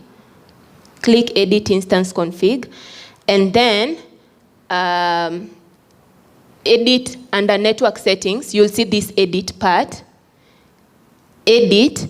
And then change the name. I think the name, we did not change it. So under network settings, you'll see edit, and then under security group name, change it to whatever, like so that it becomes unique. So we're trying to use like a security group that exists, okay? So change it to your name or something.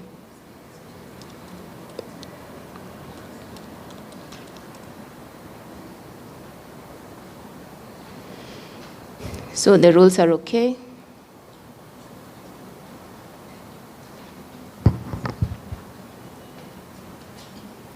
Okay, I have a naming issue. Sorry, just do a good name. Just Pauline, maybe.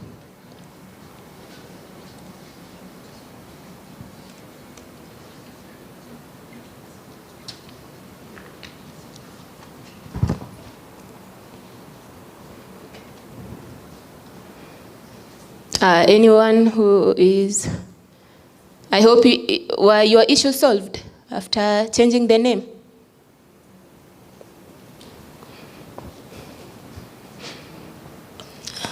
You okay? So, okay, don't start with SG because AWS names their security groups like that. Yeah, yeah. Just your name. Well, it's unique so that it does not collide with others. Okay.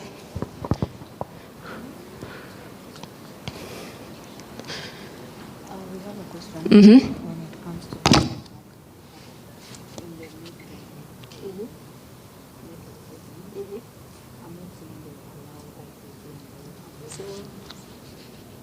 It's this one.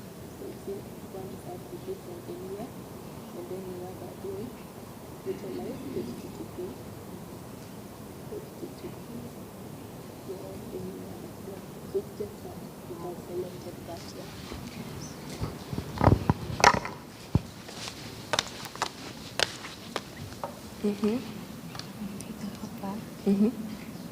Okay. So it's okay. Upper RDP, you go allowed from anywhere. You just add another rule, and then you choose HTTP from anywhere. So it is the same thing, and then now you launch, it will work. Already exists, so just edit. And then scroll down to network settings. This is Ubuntu. Oh, you choose? I have you have an Ubuntu laptop. Yes. Wow. Okay, we'll figure that out. Okay. So, no, you can still launch a Windows instance, even though you're using Linux, and then we'll add dip into it later on. So just choose Windows. I don't know if I put permissions to allow Ubuntu. It's okay. Yeah. Okay. But after you're done, we can and check the permissions here. Yeah. So security group will allow RDP and HTTP, and then we'll create a new security group which is at 9. So you change your name on the security group name. I put my name. You can use your name.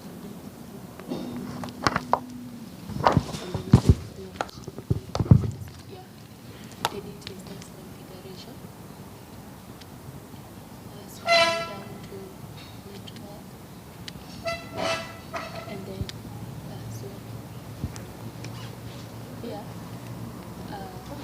change the name because there are many security groups, so it's colliding because it says this name already exists and we're trying to create one. So change that into something unique, and then launch.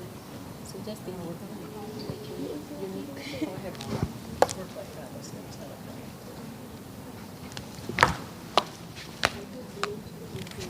So change this name to something unique because we're trying to create and it's saying someone has already created with that. That's what's failing. So we can review them. Yeah, just not. It could be anything. Just put your name.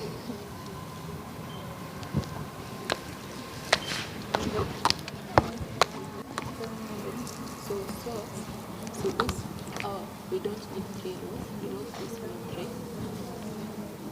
So we have HTTP and RDP, that's okay. And then, yeah, click launch.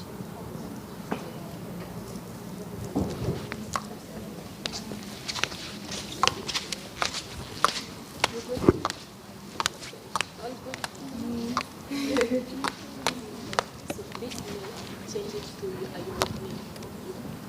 So it's failing because it's trying, you're saying create, and then there is already another one with that name. So it has to be unique. Choose your name, just change it.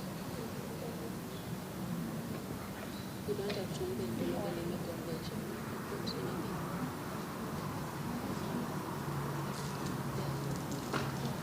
Click launch.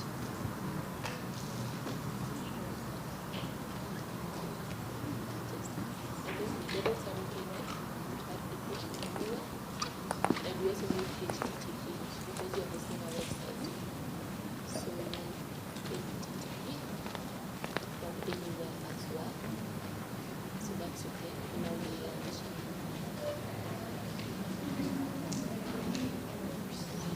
It passes messages.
Okay, choose one. Choose a name. Choose Afchix. And then click actions. And then security. You have to choose a server.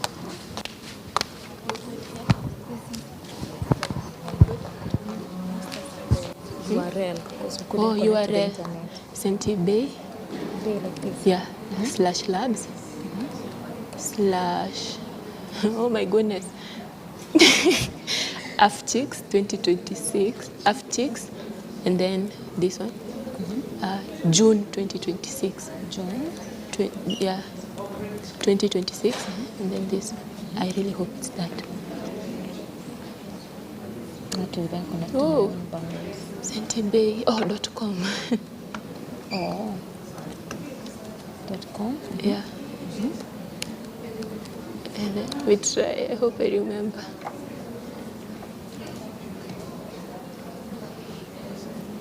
Is it loading? Oh.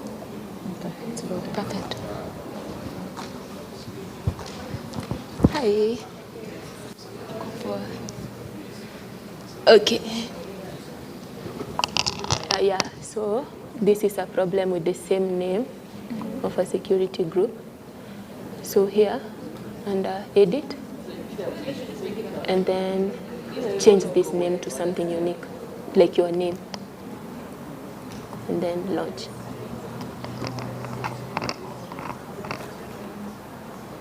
Okay, I think it should be fine. Are we good? Yeah.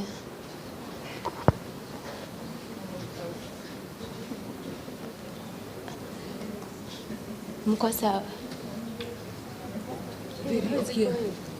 Failed to fetch. Really? No, don't leave that.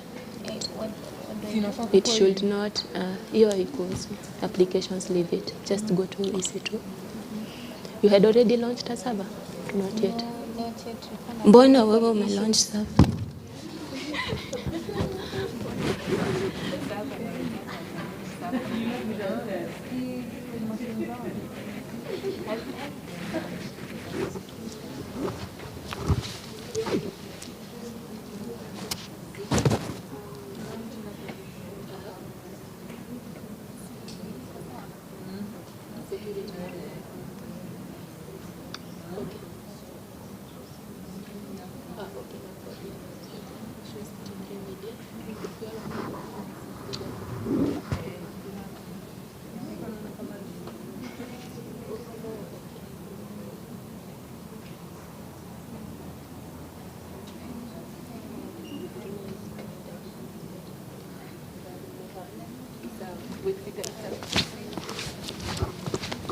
So we all good?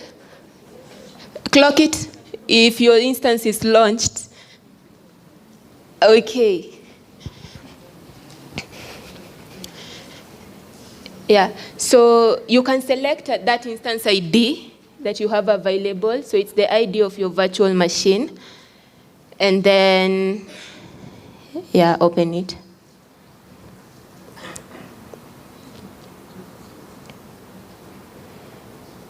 So mine is Afchix Pauline. If not, you can just go to this list of instances.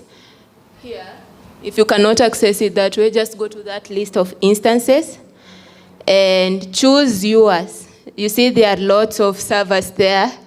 Choose how you named yours. Choose it. So mine is, oopsies. Yeah, mine is J Pauline. So you choose yours. And then we review some of the details. So after you choose, you can just drag this thing, yeah, at the bottom, just drag it up a little bit. Or even you can just select it. So you're going to see some details about that virtual machine you launched. You can see it has a public IP address because we enabled public IP. You'll see its private IP and so on. The type of the instance, lots of details over there as well. You will see under the next step is status and alarms.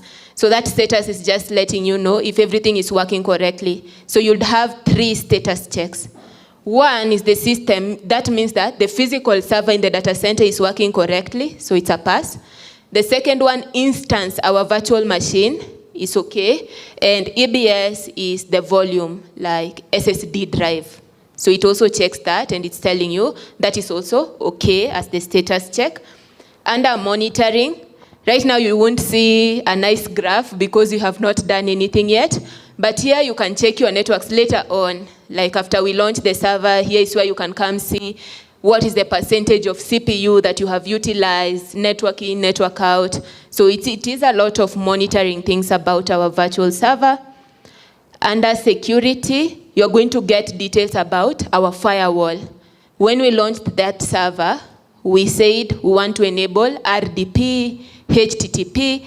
You can imagine if it's a database server, it will be MySQL or whatever traffic you're thinking of.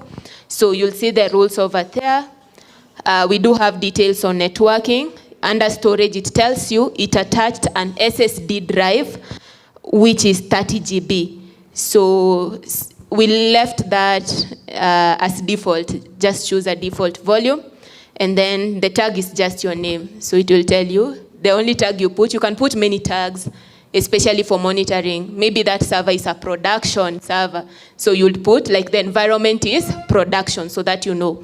But for now, we just put one tag, which is our name. So we are all there. Now the next step is connecting to it so that we access it, which is going for the Windows users. You'll have a great time. For Mac and Linux, we'll have to navigate a little bit of things. So for the Windows users, go back to instances, select your server with your name. So mine is Afchix, J. Pauline. Select your server, and at the very top, click Connect.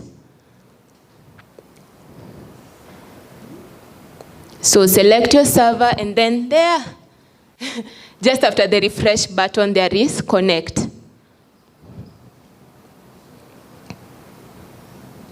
So click Connect, and then choose RDP. So you said we enabled RDP traffic, remote desktop protocol.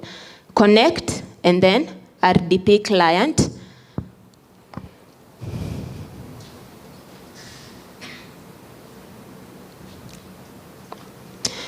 And then you will see get password.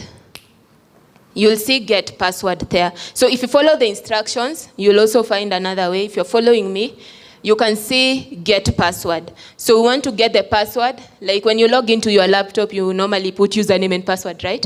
If we log into that Windows server, we need a username and a password. So click get password. And it will ask you for the key. So you remember when you created a key pair, a file was downloaded on your laptop. That is the file I want you to upload. So upload private key file, and then you choose that .pem file which was downloaded. It is in your laptop in the downloads folder. So you choose that, open, and then so it will give us some strings. So I want you to decrypt the password, and it will give you the password to access your Windows server. So you upload that file, and then you click decrypt password, and it's going to give you a password. So I want you to copy that password and paste it somewhere. That is the password you're going to use to access our server, our virtual machine. So copy that password. So for people who have Linux operating systems on your machine or Mac, go open that link we had. I'm using Windows, unfortunately. And then try follow the instructions there. So you'll need to download a couple more things to access. But I'm going to come around. Has everyone been able to decrypt their password? and get their password. So for those who are there, I'll be walking around again. I want you to click download remote desktop file. So that is the RDP application you're going to use to access our Windows machine. So click download. It's a very lightweight file, and then you open it. So mine is already downloaded at the very top. It's called My Server. So yours will be called Afchix, your name. And then you open it. You can go to downloads and open that file.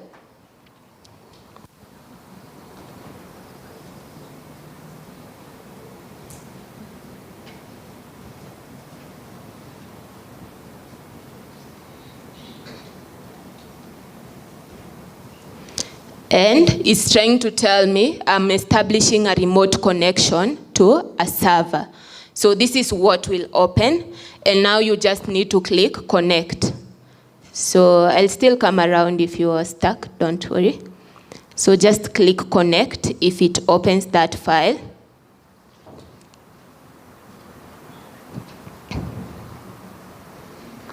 And then it will ask you, so the username is administrator. The password is your password. So it's of course different for everyone. So the password you had decrypted. So copy that password, that is the password to access this server.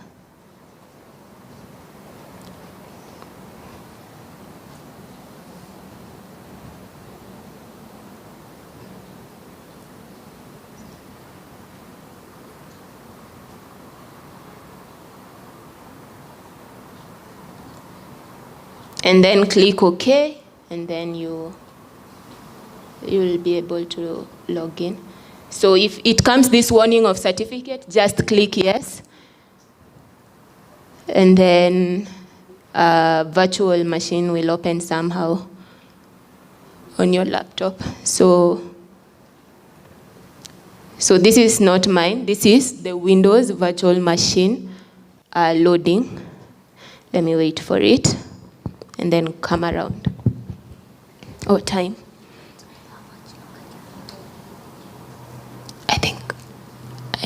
Because the next step is just the website, maybe 10 minutes, but the problem is walking around. Amanimalize to the temple. So, so you can see the virtual machine is up. It's a Windows one. Let me see. I got stuck here. So you downloaded this RDP file? Yeah. And okay, you are not able. Click get password here. And then upload private key file. So here. And then go to downloads, I guess. So that key, kowi.pem, open. And then decrypt password. So you see this is your password. So go to that file, the RDP one you downloaded. Click on it, open it. Oh God. Okay, click here under search. You can just click OK. Under search RDP. Okay, open. So if you have been able to access the Windows machine, you can help me walk around and help. Yeah. Even that one is blocked. Okay, so the computer is this. I think yours has a lot of security issues.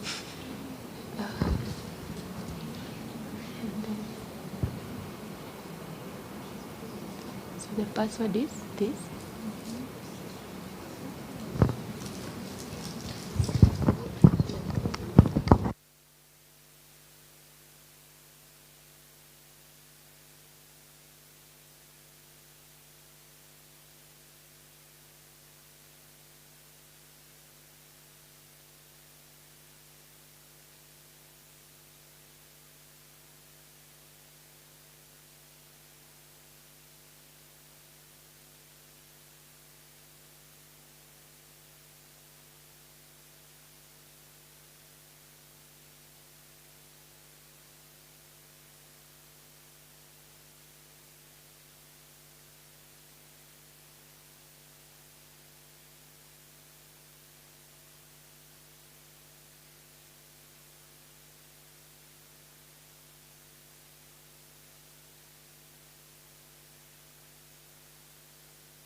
So if you have reached this step, you are able to open like another virtual machine on your laptop. So it is a Windows operating system.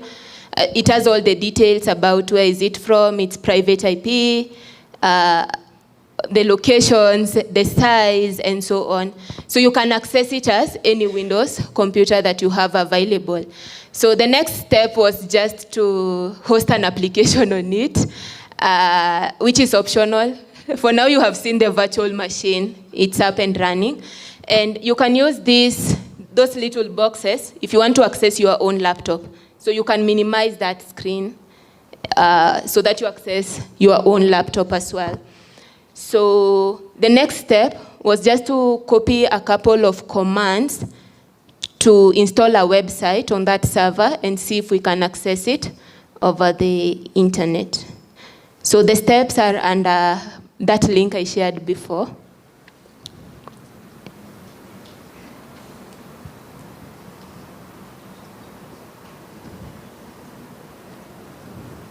So it is under step 5. We install a web server, we download that website, and then access it through the public IP of our virtual machine. So what I need you to do is copy these commands and paste them on your remote server, the other Windows, whatever, yeah. So you'll see what the command does. The first one is installing the Internet Information Services, just a web server.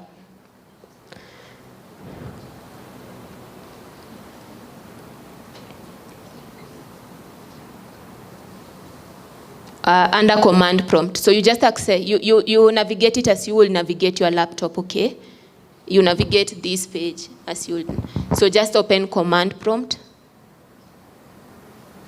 or the terminal.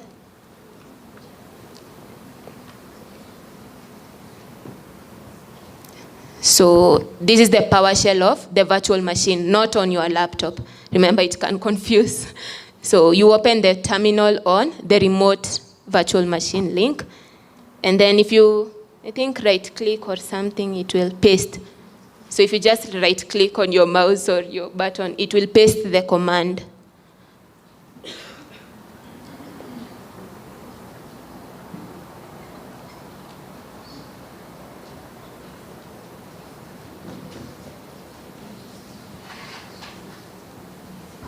But remember, you have the instructions available, and the lab, I'll put it available for like today.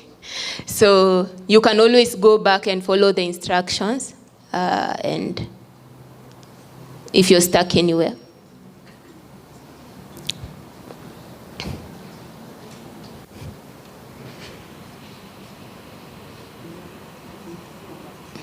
I'm supposed to paste it. Yeah, so you copy that, and then you paste it there. Right click. Yeah.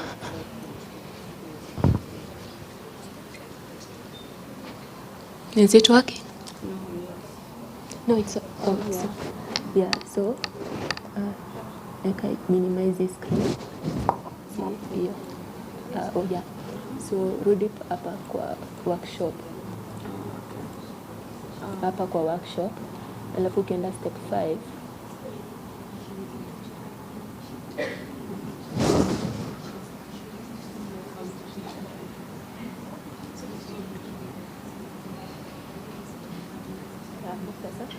Ukishafungua hii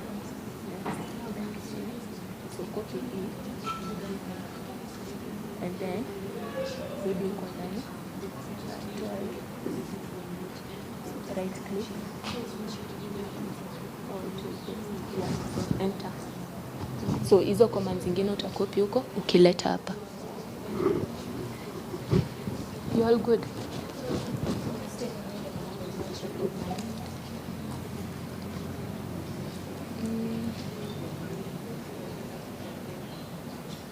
Go try again.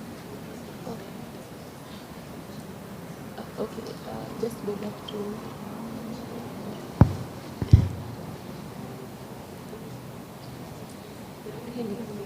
Copy again.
Sorry. Yeah, so that was the first command to install the web server, and then we download our application, and then you'll just get the public IP of your server and it should be accessible. So I'll just run the remaining 3 sets of commands. Yeah, so the next one from that Afchix workshop link.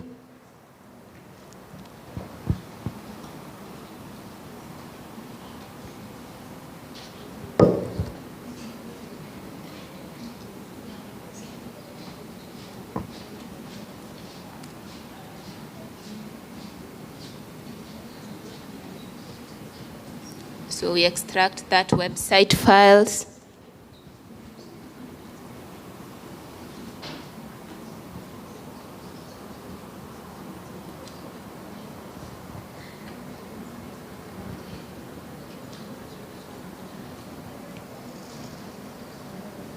And then we copy to the web server folder.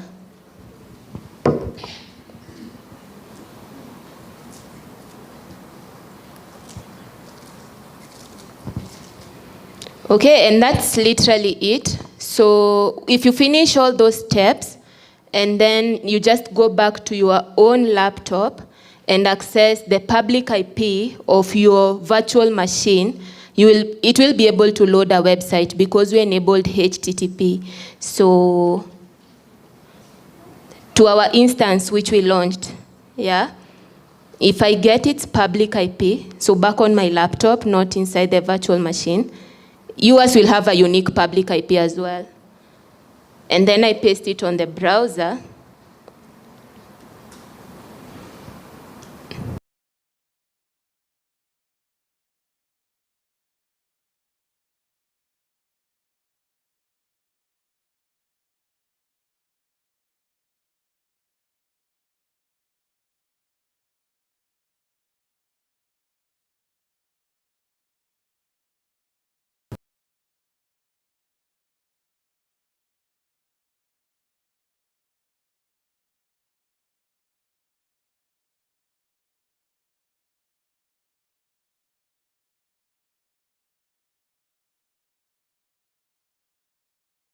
Variety of range. If you are into cybersec, some people in the room say they are into cybersecurity. You can become a cloud security engineer, AI ML engineer, SRE. You can become a cloud consultant and trainer like me as well, where we deliver training and advise businesses on how to build their cloud strategy.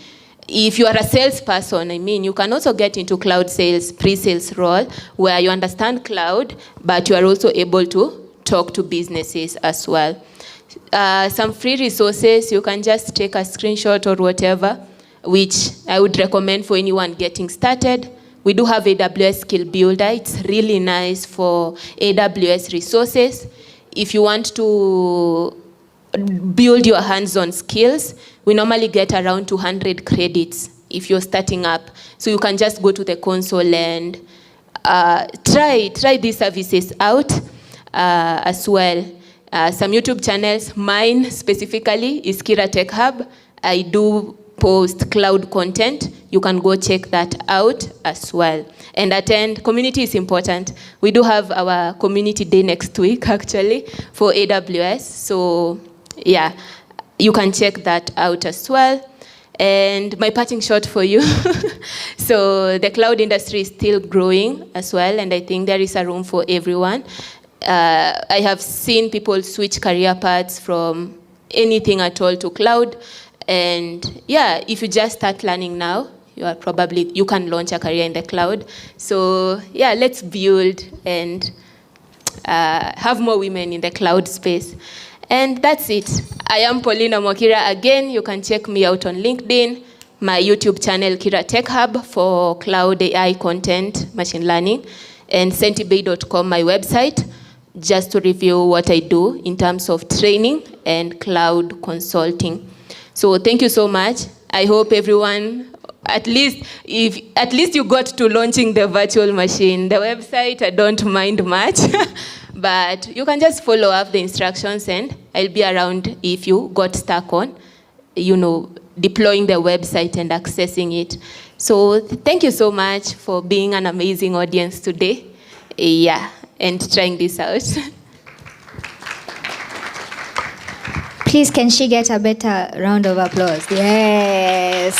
Thank you, thank you. Thank you so much, Pauline. We are grateful. I also launched mine, but accidentally closed it, so I didn't know how to go back.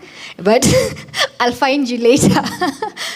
So we are now at around the time for tea break. Our colleagues are also wrapping up upstairs. So you can feel free to have tea break. Feel free to ask Pauline more questions if you're not able to launch your server. Yes. I'm not a techie, disclaimer. So then you can feel free to mingle here, go to the NTT table, talk to the ladies from WIOC who are just be in front of the NTT table. Feel free to network. We're going to start the next session at 12 noon. All right. Thank you so much.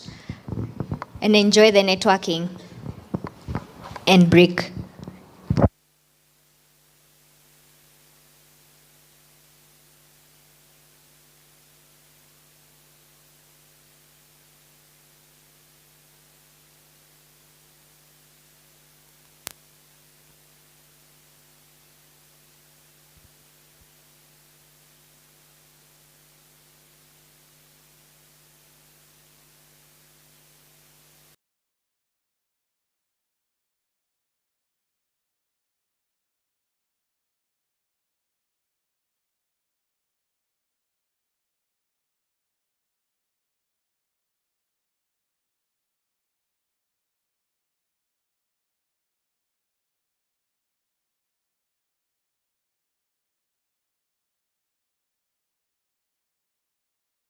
All right? All right, here.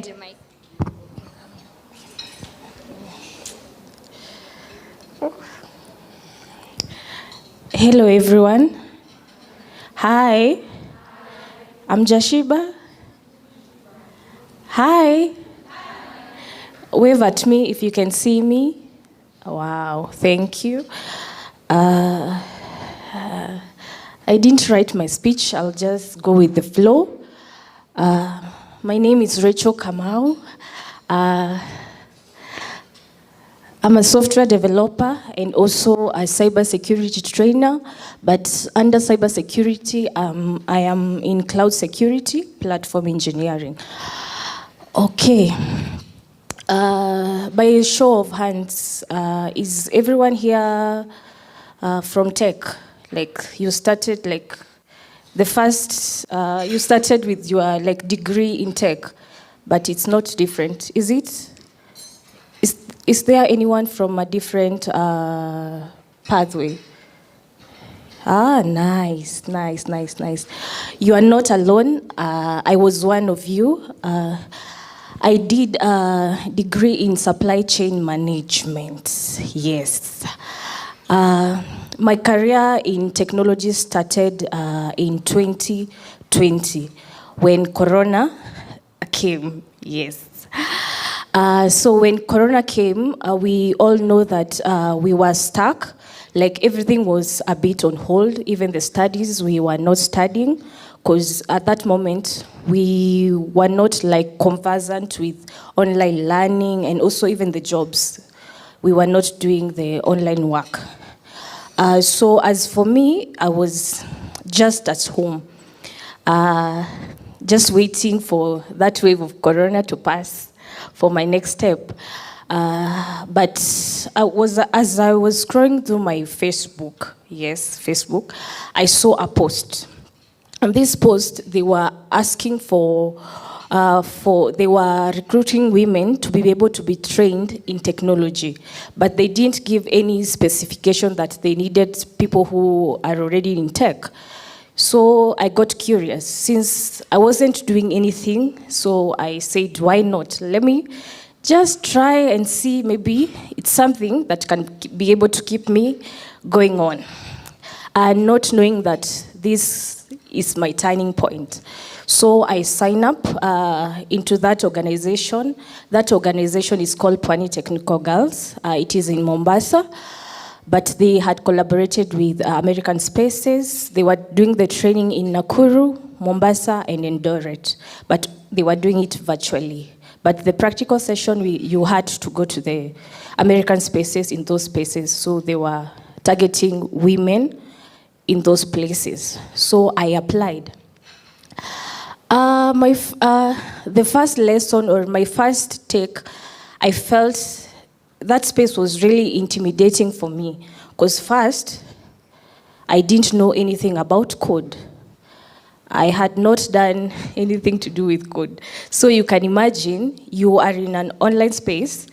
Majority of the people know the terminologies. They know everything, but you're like, what is that? Print what? Okay, mine is not working. What is this? So I was the quiet one. At that first time, I didn't ask a lot of questions because I didn't understand. Honestly, I was just flowing. I didn't understand, but luckily, the women who were training us, they were gracious enough, like to have a one-on-one. Like if you didn't understand a concept, you can ask. But that training, to surprisingly, I didn't start with the big tech, like the languages that maybe you learn in school. I started with Scratch. Do you know Scratch? Like the kids, yes. That clicking, when you click that code, that sound really, I was really fascinated by that sound. So I started with Scratch. Now you can see like I was really fresh and very raw. So I didn't understand, but the people who were there, they knew like the JavaScript, the Java in school, but me, Scratch was, it was really interesting to me and fascinating. So I was able to practice and keep on. So since it was something really, I was really interested to learn, I guess that's why it stood out to me, because I really took a lot of time practicing outside, and I did a lot of like hands-on projects. Yes, even though this is a Scratch, I went like an extra. So I started with them from that background of Scratch. They opened another training, but this training, they had a scholarship for Flutter. Anyone who knows Flutter, that with Flutter, yes. So they required women to train. Luckily, I was one of them. So, mark you, I am from Scratch. Now I need to learn that. That's Flutter. But remember, I haven't done the HTML, the CSS, the JavaScript. So I'm like, this is new to me, yes, to Flutter. So luckily, I don't know how, but I understood. I don't know, it's just by the grace of God, I understood. But this understanding, it came with me asking a lot of questions. I remember one session, our trainer was like, anytime I raise my hand, she was like, oh no, Rachel, not you. Because my errors were a lot. So if we start debugging my errors, we won't have a session. So he was like, no, not now. After the session, we will now start debugging your errors. So like I was the one asking a lot of questions. Yes, and I kept on practicing. To cut this story short, luckily I went through that Flutter training, and I was able to build a mobile app, and it was published on Play Store. It was hosted for 2 years because we had that scholarship. At least that's something, yeah, to me. But that something really inspired me now to really come down and understand, Rachel, where do you want to stand in this technology? Because my foundation, you can see, I don't have much. It's like I just have a bit of it. So it's like not taking a step back, but that same organization, we had amazing ladies and women, and I was able to talk to one of them, and they guided me. So I had to go back, learn the foundation, just slowly. It was totally free. They offered that training to me, the free. So I did the trainings, the JavaScript. Yes, I'm really conversant with that, Python. Just slowly, so that I can be able to build my skill, at least so that I'm not a shallow tech person, but to be able to build myself. And through this journey, I have learned to come to understand that confidence does not come before actions, but confidence comes with action, just along the steps that you take. Because if I didn't take that step, I'm sure I will not be where I am today, even talking to you ladies. That's why I believe confidence comes with the actions that you take, the trainings, the events like this one, that you take that initiative to be able to come and be able to interact with fellow women and ladies. Yes, so I will encourage you to keep learning, keep going. You can do it. If I did, you can do it. Because I am have so many things to say, but okay. But I want to really encourage someone who is doubting themselves that, can I be able to do it? Yes, you can. Because if I did, you can be able to make it. Because the position that I have now as a software developer and also a cybersecurity trainer. An example for the cybersecurity trainer that I can be able to give, I only started when I first was introduced to cybersecurity, just raw.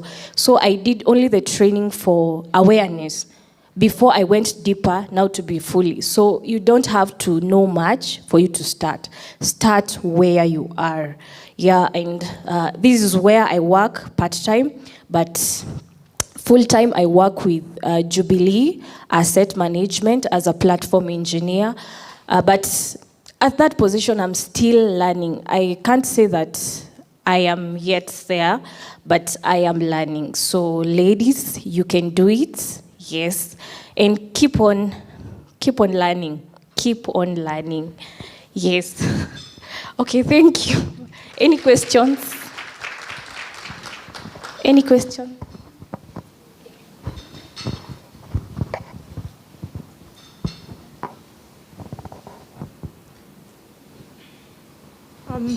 I wanted to ask, how did you learn like languages that, okay, you see now we are in the era of AI and vibe coding, so it's so hard to learn a language. You find yourself just vibe coding and not understanding what you're doing. So like how did you make yourself learn a language to a point you understood it and you're good at it? I can say when we started, the vibe coding wasn't that much. People are not using it. But to me, to be able to understand a language, it was like a boot camp. Like they do, if it's JavaScript, they only do with JavaScript. You just pick a language. And they also have like, each day, there is an activity that you do. So day one, you are able to do something. If it's like, let's say it's Python, day one is list, like that. So to be able to learn for me, it's like doing it practically and going that extra mile. Each language that I have learned, I have always build a project for it. I don't just learn, I ensure that I have some proof of it. So I go an extra mile and also build a project under it, yes. Okay, thank you. There's one more question.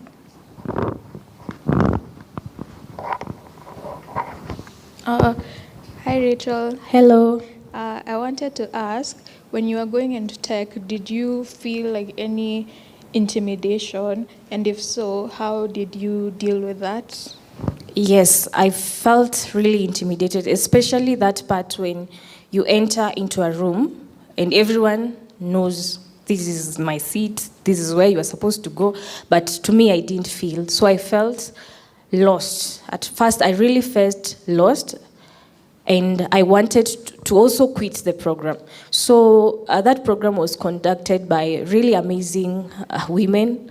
They are all my mentors. So I reached out to them like with my grievance. Like, I don't understand this program. It's not for me. I'm really struggling to get it. Yes, I'm getting it, but my pace is really slow. I'm not getting it, but they really took my hand and walked with me, yes. They didn't allow me to give up, yes. All right, thank yes. you. So I will just encourage anyone, at least find someone to walk with you throughout this journey. If you are finding it hard, like a platform like this one, you can be able to find a mentor, someone who is already in the industry that you want to be. So it's just interact after the session, know someone. They can be able to hold your hand and be able to walk through. Don't be a lone ranger. Just mentorship is key. That's I think that has made me to be who I am. Mentorship and also having a community of tech women around me. Yes. Hi. Hello. Mine is a simple question. I'm curious of how your journey to be a cybersec trainer went. How was it? Because you have already learned about the software developer, and I'm kind of curious because I'm. Okay. Yeah. Cybersecurity, there was a training that was done by World Bank, and I can't remember the other organization, but we were distributed to different university. It was a program to be done for 6 months. So when I went here, that program, I already know like software development, like I am conversant with that. But they had 3 tracks: software development, data science, and also cybersecurity. So my curiosity, I already knew software development. So when I went there, I already fixed my mind. Cybersecurity is the thing that I want to learn. What is this cybersecurity? So when I went to that training, I think that part of cybersecurity, especially when you have been scammed, yes, the house rent has been changed, something like that.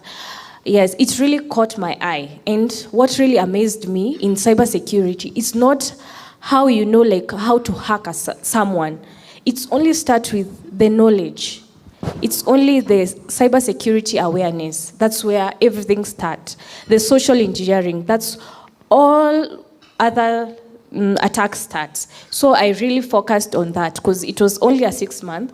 So yes, the part for penetration, yes, I was good, but I was really, really passionate about this, educating people about cybersecurity, not being the smart person at the room, but that just the simplest, so that the mwananchi wa kawaida can be able to understand. So when that program was really going on, I got, we were a few of us. So one lady told me that there is this organization called Cyber Shuja. I know you all know it. So majorly they offer cybersecurity courses. So I asked, how can I go about this Cyber Shuja? Because I really need to understand more about this cybersecurity. Because I also really need to, the apps that I'm building, the website that I'm building, I need to know how to secure them. So it's like it's interconnecting. So I applied, but at that moment they only have introduction to cybersecurity. But that didn't stop me. I went in. After 6 months, they opened their application for cloud and network security. Now when they opened for that cloud and network security, that's when we went deeper into cybersecurity. Yes. So after, yes, so we went in after that, it's when TriSecure was, I was contacted to do the security trainer. But through, you see that I have been growing my skill. But I wasn't a professional, but at least I was somewhere. Yes. So throughout that journey, I learned, and luckily, in the middle of that training, that cloud and network security path, it's when the AWS Restart program, they offered the AWS Restart, yes. I applied and I got in. Now you can see that I'm interconnecting. Now here I am in cloud, network and cloud security. Now I am advancing into cloud security. You see, I started as a software developer. I learned cybersecurity to be able to interconnect my system that I'm building. Now here in cybersecurity, I really needed to know, do I want to be a SOC analyst? Do I want to be a cloud security engineer? Do I want to be a pen tester? So when that program for Cyber Shuja, when I was introduced to cloud, I said, this is my thing. This is what I want. I don't want the pen testing thing. I don't want hacking. This is the thing for me. You see, like, I have gone like step until I've found my path. Yes, so when I was doing the Restart program, yes. So from there, being cloud, that's, that Restart is the reason why I work at Jubilee Asset Insurance. That certification that you got from them, yes. That is the reason that got me into Jubilee, yes, because I had the credentials and a bit of experience. Yes, sorry. Anything else? Any question? Thank you so much, Rachel. We will come to your questions. I want us to be able to run through the lightning talks and still have some time to network. As you can see from her story, she just took a step and then took the next step. So you don't have to know everything at once to know where you want to go, but just take the steps and try out what it is that you're interested in. And you continue to discover what it is that you're interested in. So I do hope that Rachel's story has inspired us. Let's give her a round of applause. Oh, Mudhoni is saying we clock it. I don't know where she learned that. All right, our next lightning talk speaker, her name is Mary. Mary, are you ready? So Mary Achieng is a robotics engineer and an oil painter based in Nairobi, Kenya. Her work spans robotics research, artificial intelligence, and conceptual art, with a particular interest in how technical and creative practices shape the way we understand and imagine the world. Through both engineering and painting, she explores observation, experimentation, and the relationship between technology and human experience. A round of applause for Mary Achieng as she comes to the front.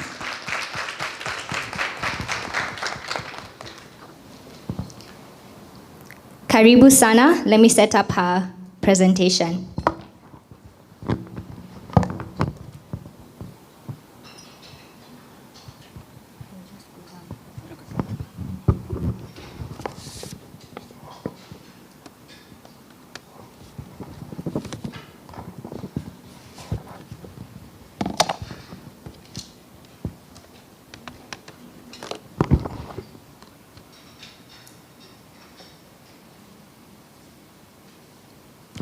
Hello. So my name is Mary Cheng. Thank you for the wonderful introduction. So I'd like you to picture me in front of a canvas. This one on the right. Is it right or left? Yeah. Okay. So picture me in front of the canvas at around 12 am, because most of my paintings are usually done from like 12 am. Onwards. I'm not sure why, but yeah.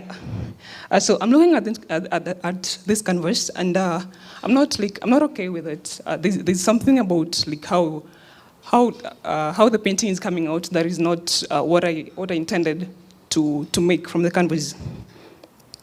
The half of it is partly finished, and then the other side, as you can see, is just an outline of the painting.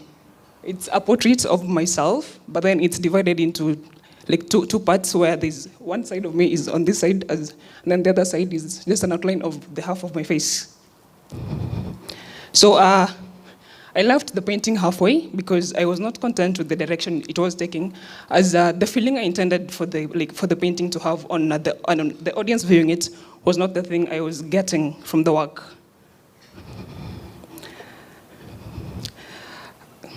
And then, on this other side, it's a screenshot of Gazebo. It's a simulation platform for robotics, where we try to simulate robotics software on before deploying them to like a real robot. I don't know if anyone has worked with any like robotic platforms.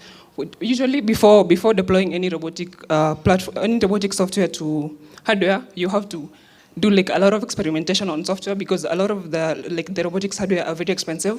So it is like advised to do a lot of your experimentation on software, because it's a lot cheaper that way. And then after you're 100% like sure of what you're doing, you deploy them on the hardware. So from the software simulation we have here, like the code worked perfectly, as like you can see from here. It's a navigation platform of a robot car moving around a warehouse. I'm not sure if it's visible on this side. But like the warehouse floor room is this one. It's the same one.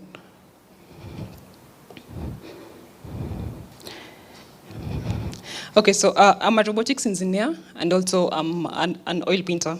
And from these two paintings, from these two paintings, the issue with the two paintings is similar, even though I don't think a lot of people would like to, a lot of people see it that way.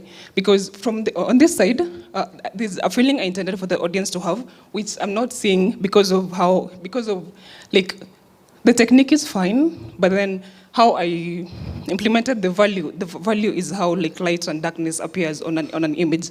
So my implementation of the value affected how the audience will see the painting, which is not what I intended. And then on this other side, the implementation of the software on the robotic hardware destroyed the hardware we had, leading to losses in hardware, because even though the simulation worked in the gazebo platform, it failed on the hardware.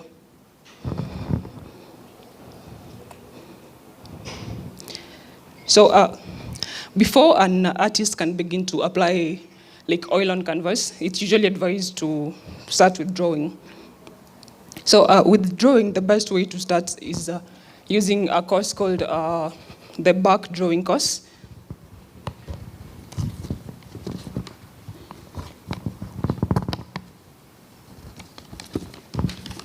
So with the back drawing course, there are sheets like this. There are around 69 sheets. So from the course, you're advised to make a copy of these things, around 69 of them. But then the trick with doing this is you're supposed to do them with only straight lines, and then you don't use rulers. So to depict the whole sculpture, you copy the same thing exactly to a paper the same size, and then you do it only with straight lines. And a lot of artists, this technique has been used by a lot of artists, including Vincent van Gogh, who went through the course twice, which he went through it complaining the whole time to his brother in his letters. Sure. Yeah, so from the back studies, usually you use grids. As I've said, you use straight lines to depict all the curves within the drawing. So you use grids without using rulers. As you can see from my drawing, the grids that I used are the grids used in the back studies to help you place the image within the canvas, which is the same thing we do with robotics, where before you start implementing the actual data collected by sensors, you use a specific reference frame. You decide what reference frame you want a sensor to have before you allow the sensor to actually perceive the world it is seeing. Which what I'm essentially trying to say is how we approach robotics is the same way we approach drawing. Since most of the techniques of classical drawing were started with around the 18. Sorry. Oh yes, was started around the 18th century. Yeah, so we could say that a lot of the techniques used in robotics were borrowed from the classical methods of drawing.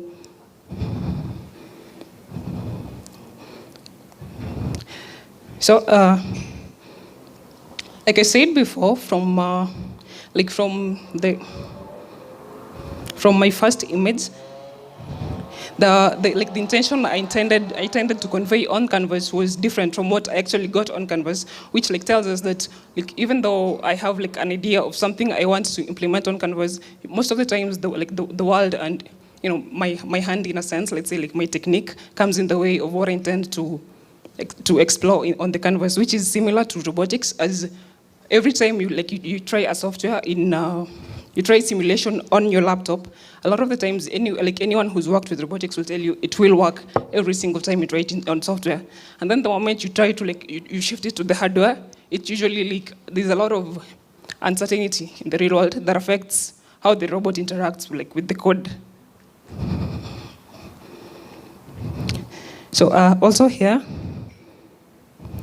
these are some thumbnails from my sketchbook. They're sort of rough.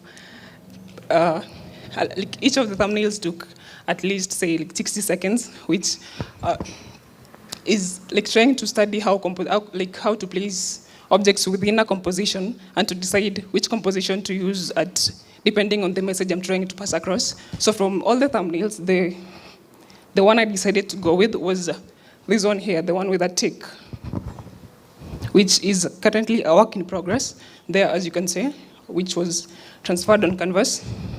So this is like this technique of like using several like thumbnails, like trying out several techniques in small scale of ideas you want to implement is also used in robotics, since a lot of, within Gazebo, you can implement 1,000 instances of like simulations, and then after like you decide which instance you want to implement on the final version of the robot, you can like pick one instance from the simulation and then implement it on the hardware. So what I pick from like what painting has taught me about engineering is to practice like more patience, because when coming up with like concepts to paint, you need to iterate ideas over and over again in order to come up with something that conveys the actual idea that you want to pass across. Because like usually you could have really good technical skill in drawing or painting, but then if the concept you're trying to pass across is lost within like your technical expertise, it's usually like sort of discarded by, okay, I'm not sure if any of you are familiar with the contemporary art, like the contemporary art scene, where usually like you go to a gallery, a museum, and then you see a painting of like a streak of just paint on canvas, and then it's sold for millions of shillings. And then you say, well, I can do that. Actually, you can't, because like, okay, there's a lot that goes to it. There's a lot of like thinking and practice that goes to something like that enables like those artists to like market the works like that, you know, to be that expensive. So like as like a normal eye could look at a painting and then just judge it off of the technical scale, there's a lot that is looked at within the art space that helps like see a painting. So with that, with practicing my engineering, I try to apply the same patience I apply to my art process, and yeah, it has helped me a lot in robotics. And then, what engineering has taught me about painting is to like have a sharper eye on how I approach my paintings, and you know, like just the process of, say, the back drawings. Usually like advise to spend at least 8 hours on every plate, because like the author of the back drawings was called Charles Bach. He believed that if you're able to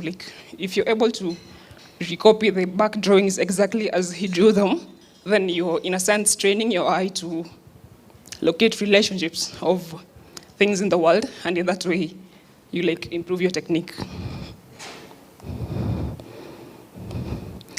Yeah, so that's all.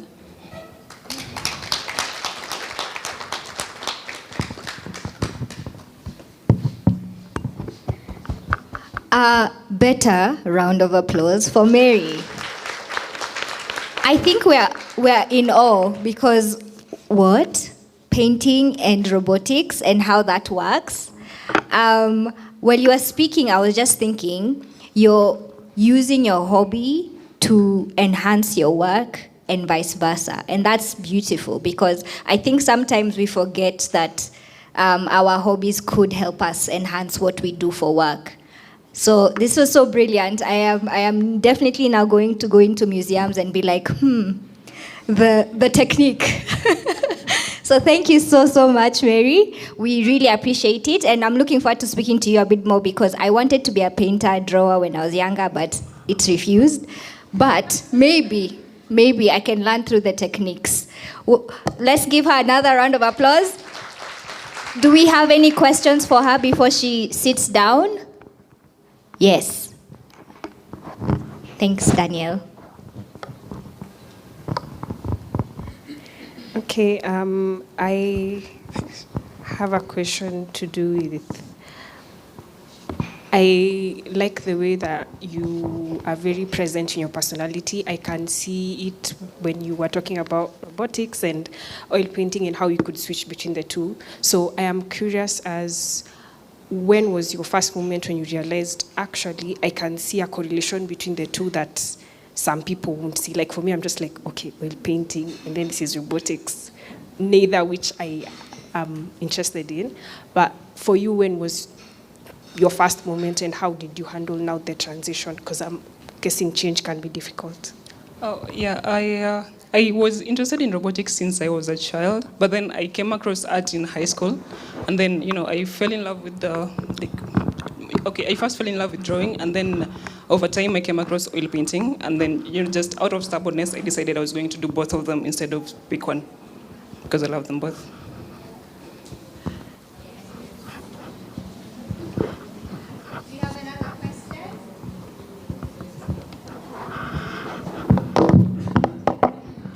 You can't truly do both and make it work, because clearly we have a living example here. So please don't forget your hobbies. Spend some more time in them also. They might help you enhance your skills at work. So thank you so much, Mary, for that. Now we're going to invite our last lightning talk speaker. Let me find, oh my goodness, all the time. Just there, I got it. Allow me to switch screens first.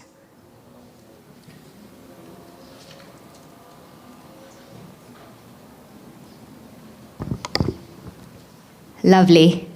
Our final lightning talk speaker is Diana Gadegi. She is the founder of Zura Inclusive, an assistive technology initiative enhancing shopping independence for blind individuals through smart braille and AI-enabled clothing and product tags co-designed with the blind community. Her work has been recognized as a social impact assistive tech project during United Nations Africa Innovation Week, and she is a serial award winner with a background in software engineering and quality assurance engineering, focused on building products that are accessible and reliable and impactful. A round of applause for Diana.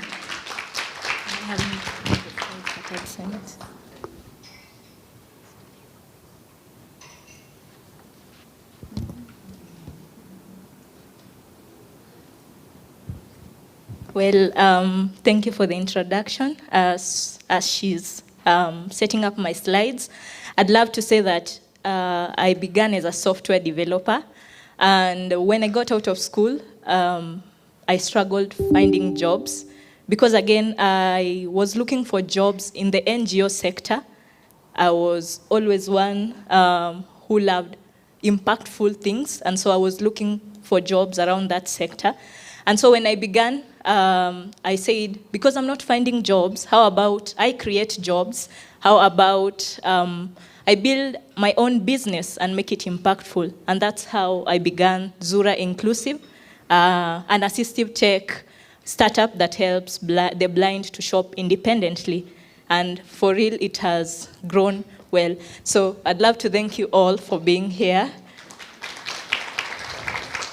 and for having me here. So I'd love to ask us a question. My topic is on co-designing. It's on rethinking innovation, inclusive innovation. Because when we build innovations, most of the times, we ought to include those we are building with. If you're building for women, it's good that you include the people you are building for.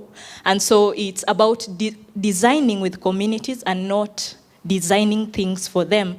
So I'd love to ask us a question. I'll begin with this. How many of us in our African homes, wamenunuliwa, they've been bought oversized clothes, shoes, and all that?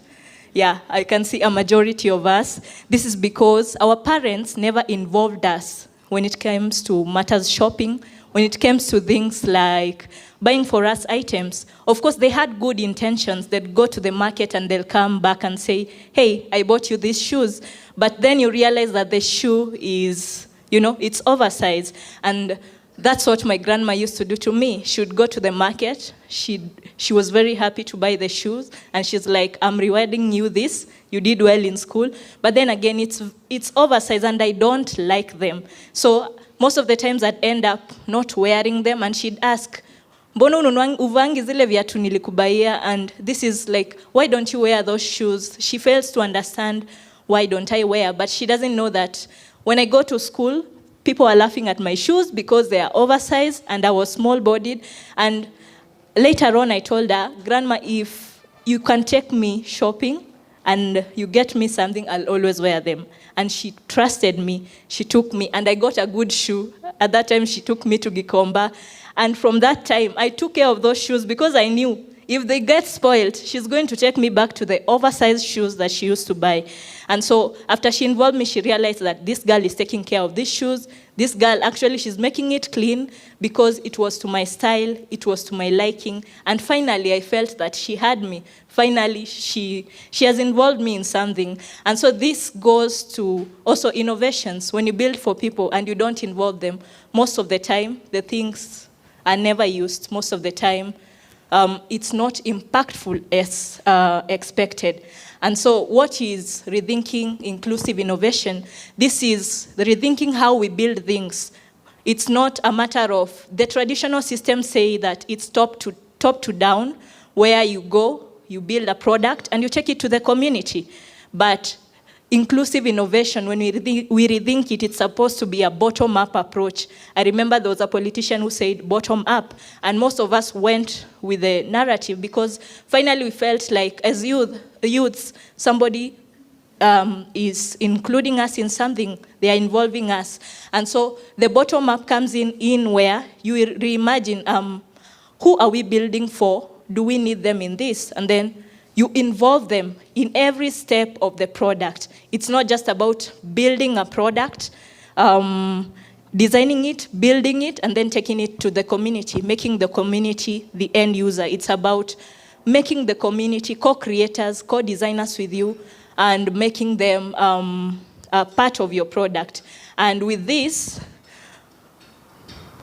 most of the time, it leads to better adoption, because if you involve the community, they are normally the first people who get to be either the beta testers of your product, the adoption, the people who adopt your products. And so it leads to better solutions and better innovation, and then dignity. People feel so good when you involve them at the very first step. And I'm reminded of a story when we were supposed to go for a wedding, and then somebody was sent an invite at the last minute, and you're there wondering, why did you involve me at the last minute? It means either somebody had let you down or something of the sort. And so they ended up not coming because why involve them at the last minute? And that's the thing with innovations again. You don't involve a people in the last minute and expect them to take up your product and treasure it and make it as theirs. So you involve people at the very first step of designing. Like they always say, there is nothing about us without us. So for us, it was a personal wake-up call, because as Zura, the thing that pushed us is, if we are building something for the blind, yes, we might have known the basic letters of Braille, but we are not blind. We do not understand their own realities like they do. And so we, as Zura, we went to the Kenya Society of the Blind, the main society that caters for the blind in Kenya. And we asked, how can we build this solution? And we were actually astonished, because for us, the Braille that we were supposed to input was kind of different. We realized that there were different types of Brailles. We have the basic one, the intermediate, and the advanced. The basic one being for those that have just become blind at adulthood. And we didn't know this information. Had we not gone to the Blind Society, we would have built products that were either too advanced for the people, and they wouldn't have used our tags. They wouldn't have used our own solution. And so we realized that even placement matters. You cannot just place Braille anywhere, because when you read it and it's placed anywhere, it can mean something else. Durability matters, texture matters. These are the things we learned while co-designing with the blind. And they are the ones who shaped this solution for us. They are the ones that we give credit credit whenever we are called to meetings like the UN, because we shaped this solution with them, and it really mattered and it made an impact. Again, on the things that are not made with the community. I remember there was a time in Kitengela, there was an NGO that built a borehole. They came in and said, Kitengela doesn't have water. So how about we build them a borehole? And they didn't consult the community. So they came in and dug the borehole. And for a particular time, like a year, the people were using the borehole and they were very happy. But then again, when they came in after a year, they found that it was only 1 to 2 people who were using the borehole. And now they come in and ask the community, why don't you use the borehole? We've seen that, again, you've gone back to the river, digging these particular holes that are dug so that you can retrieve water. Why are you doing this? And the community said, one, the location of the borehole. You placed it at the township. We normally go to the township on Wednesdays and Fridays, which are market days. So you did us an injustice putting the borehole at the township. You would have put it close to our homesteads. And the second reason, they said, the borehole was, now it's at the township, but our girls are getting raped while going for the water. So it raised another issue. And now you cannot say that now you can undo what you did. Much as the intention was good, it was to bring water to the people. It was to make their life easier. It ended up not being used. So whenever you are building, whenever you're going back to the community, I urge you to involve the community. I urge you to involve the people, the stakeholders, including the people themselves. It's not about just the leaders, because some leaders don't know what their people are going through, but also the community. If you look at my hands, I have 2 fingers that don't have the acrylics. So this is the same thing that happens when you don't involve a people. You may involve the leader, you involve the NGOs, but when you don't involve the people, it looks weird. It doesn't look good at all.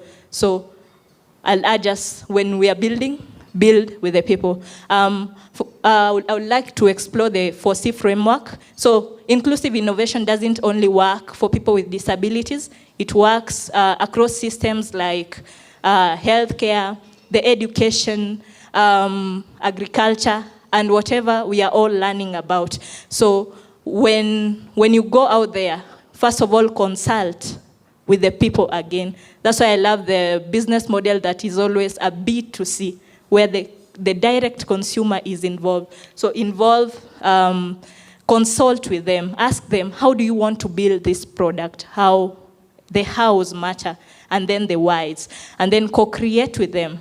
People, when you co-create with people, actually they give you better ideas than what you had in mind. Then continuously test, because you make your product better when you test. You continuously test. Like for us as Zura, we began with clothing tags, and then when we tested, the blind said, how about you make it a product tag, not just a clothing tag? Because they were like, most of us, there are some of us who want to buy the clothing, yes, but some men want to shop, so make it a product tag. And so we ended up having an all-inclusive product tag, where it can be used in the fashion space, it can be used in supermarkets and malls, because it's all-inclusive. And this came from them. So you continuously test. And then community ownership. Ensure that they feel that you are not just using them. We've heard of people who go to communities and then they just take pictures of women and they're like, we worked with these women. Don't use them. Just ensure that they have community ownership. You just don't take a people and you use them. Ensure they have community ownership. And for us as Zura, what we always do is we have employed some of the blind people and we are working with them, co-designing with them. And they feel that this solution is also theirs. They have a percentage in this. And so lastly, I'd love to finish up with a saying from Graca Machel, who said that it's high time that women have seats at the table. It's high time that they redesign the table and not just expect to be at the table. And this means that when this table was built, there were people who were involved. So you must be in that process of redesigning the table and not just having the seat at the table. That's the thing she meant. Even in innovation, ensure that the people have that. This is the great thing that you redesign with them. Now they feel empowered. They feel they have a say in the table. So I'd add just that. We build with communities, we listen to them, we collaborate with them, and ensure that there is a shared ownership in it. Just like Afchix does, they give the skills. I've seen their programs. They give the skills, and they ensure that all of you are involved in it. I remember when I had applied for a particular course, it was on networking, and there was a mentor who asked, how would you like to do it? And I was like, because I'm doing my startup, I'd love to, there are times I won't be available, but I'd love to catch up on certain times. And you find that they've made it so easy for you. It's not like take it and just take it. They involve you. They want to hear at what times will you be available. Is this good for you? And all that. So this is just all for me. Thank you so much.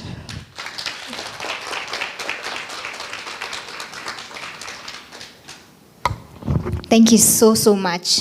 Thought-provoking, and I've seen Ravi, she's shaking her head ferociously because she agrees. Yes, let's build with the community in mind and together with them.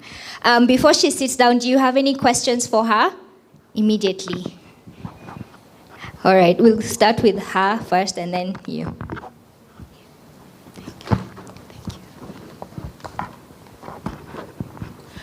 Hi, I'm really intrigued with this line of your work. So I wanted to ask, what exactly drove you to work? I know it was joblessness, but what exactly drove you to thinking with working with the blind? And does this mean that, have you gotten to a point where they can go, the same way I can go to a supermarket, get my clothes size and get out without getting help? Are they at that point where they can go shop without asking for help, get their size, and go out?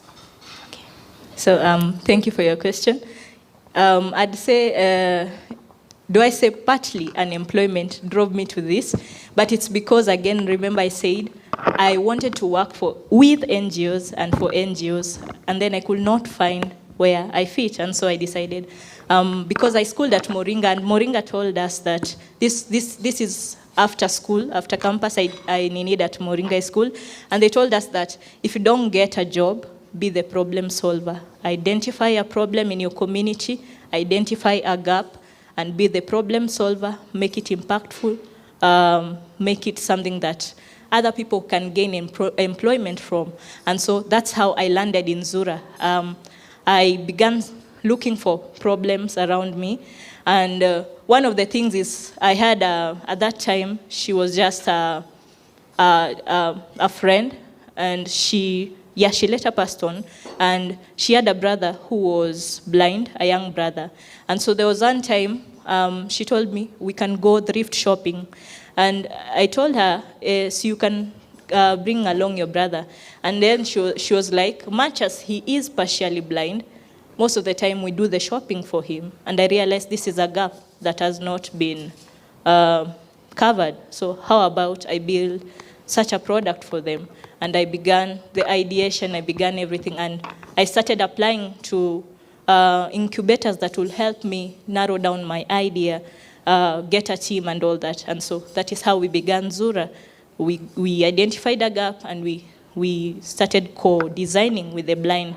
And the stage that we are in is we had finally done our piloting with the Kenya Society of the Blind.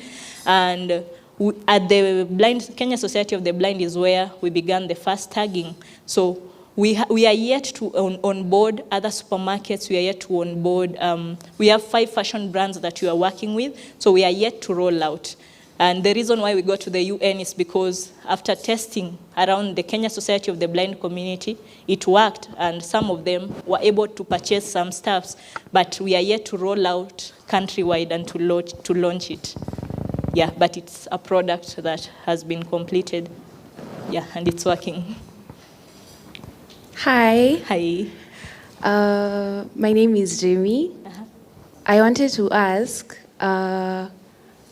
according to what you've said about your application, okay, personally, I have a grandmother, and she's not, let me use the word tech savvy. We bought her a touch screen phone, and teaching her took me 3 days because I'm not a patient person. So she's like, what does this button do? I'm like, show yawa. So I wanted to ask, how did you go about teaching blind people that, okay, I don't want to use that word, different abled people that aren't so tech savvy? Okay, so for us, when we got in at the Kenya Society of the Blind, we were also astonished because we realized that they had designers. We realized that they were tech savvy. There is an ongoing program in Turkana for the blind who are being taught how to run their computers, of course with applications that are audio enabled, where they are able, when they click, they can hear you're clicking a Z or W and all that. So we realized that they have skills, it's only that they are just pushed away. They have the skills. And so when we got in, it even made work easier for us because we brought in our team and they brought in their team. So we trained them just for a few weeks and we realized that they were even quicker to learn and the things were just working smoothly. And then we asked them, how does this go by? And they said, like, in the blind, Kenya Society of the Blind, they have people who are already working. They have people who are professionals, but it's only that they don't have works or they are working with NGOs. For us, the team that we were working with, they are not particularly, let's say they are not tech savvy. Most of them, they are trained and they only need a little training on how to handle the textures and the materials. Like I said, they are the ones who taught us about textures. They're the ones who taught us, don't use this, it's making me feel this. So we worked with the professionals, we worked with their community. So for us, our biggest challenge, like I was telling someone, would be going to, let's say, that part like Turkana, where the people don't understand. But again, for our products, we are working with professionals. But for us, what we are doing is now creating awareness that we have these products. And we've made them, like I said, very easy to use. They are very, anyone can use it who is blind and maybe they are in the basic, they're in their basics and all that. So that is it for us. But for working with them, co-designing with them, we found a good team that is really learned in these matters. Yeah. I don't know if I've answered your own. And yeah, for your grandma, take time with her. She'll understand. Hi. Hi. I'm a health information officer by profession, but then again, I'm a self-taught programmer. So my question is, I've designed a couple of systems, but now mine are non-web-based system. So when it comes to, selling them out, it's a bit difficult. So would you advise anyone or someone starting up to do non-web-based system or web-based system, since you have said you did start from a software developer to a software engineering person? Yeah, I bet that's my question. So you've already built the systems? Yeah, I've done a couple of them for the healthcare sector. But then again, where I started from is identified a problem, then created a solution for it. So, for instance, now that I've been in the health sector for some time now, so the health issue was most of the people when you go to medical camps is usually paper-based.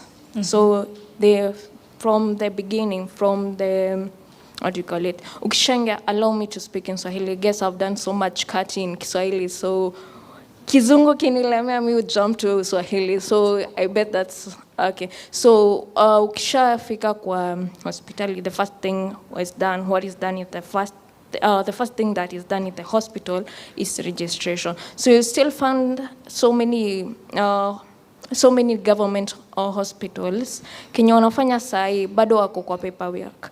So the reason as to why I did that, I thought of mbona nisitoe watu kwa paperwork tuende kwa system. So I created one of my system using Combo. So if you guys I'm also a research officer. So I'm a jack of all trades. I've done a couple of things out here. Huku tunajituma vibaya sana. So then, from ukishaingia there is registration. So it's paperwork. Then the consultation bado ni paperwork. So I thought to myself, mbona nisianze with this knowledge that I have of creating forms ya kutumia Combo Toolbox. Ile ukishaingia kwa hospitali, there's a unique number that is being generated. The same unique number that it generated on the registration will be the same unique number kwa the clinician akikuona ndo atatumia. So kuna ile continuity of care. So it's not just all about data collection, there's that continuation of care. And at the end of it, kuna analyzation. So you get to understand what is that one thing that it's ailing the community. So me jumping into Java and MySQL came back from, I started with C#. So with C#, it was quite hectic because when it comes to sharing the system, it's a bit difficult, but with Java and MySQL, it's quite easy, but now then again, it's not just all about creating system. So, you're using so much time creating the system, but pia unataka kitu mfukoni. I guess the Kikuyu in me is a lot. So, yeah. So you create system, then sell them out. So yeah. So for me, it's a bit quite tricky selling them out. So my question is, would you advise someone to start with non-web-based systems or web-based system? Thank you. Now, first of all, let me address the issue of you want kitu mfukoni. Whenever we start building, most of the times we start bootstrapping, and at times it gets hard on you. It's kind of draining. But then again, I'd love to ask you, have you tried any incubators? Have you tried any accelerators? Because most of them, they give you a stipend. And programs like KNCCI by Afia Bridge, they'll be of good help to you. They deal with health, and they give you something while you start building, even prototyping. So I don't know if you've considered such. Okay, like I said, it's all self-taught. So I haven't done that so well. Yote nimejifunza by AI na YouTube, so yeah. So it's fine because you're self-taught. For accelerators, as long as you are solving a problem, as long as you have a solution and it's in line with what they are funding, they will always accept you. And for your solution, it's a great solution. So you'll just see me, and then I can walk you through the people that can help you get your application up and running, that can help you fund and make your solution see the light of day. And for the particular question of nano, I think you can continue with it, but the thing is, if you're building a solution, I'd advise that I will not tell you to stop because you are somebody who is self-taught. But whenever you're self-taught, I have a cousin who's self-taught, and one of the things she does is whenever you've learned a language, if you are one of the people who is yet to, do we call them, if you want to be a founder, you start building from where you are. Like you said, you learned Java and you built something. Take that step and make that thing work. If I've learned JavaScript, I take that step and make it work. Like for Zura, that's what we did. I had begun as a software developer. I had not learned AI, but I wanted to include AI in my thing. So what I did is I did the small bit of AI, and from it, I made sure that this solution is working. Whatever I'm building is working from the knowledge that I've gotten. Yes, you can advance, but if you want to be a founder, you start just right where you are, because I see you already have the solution to your problem.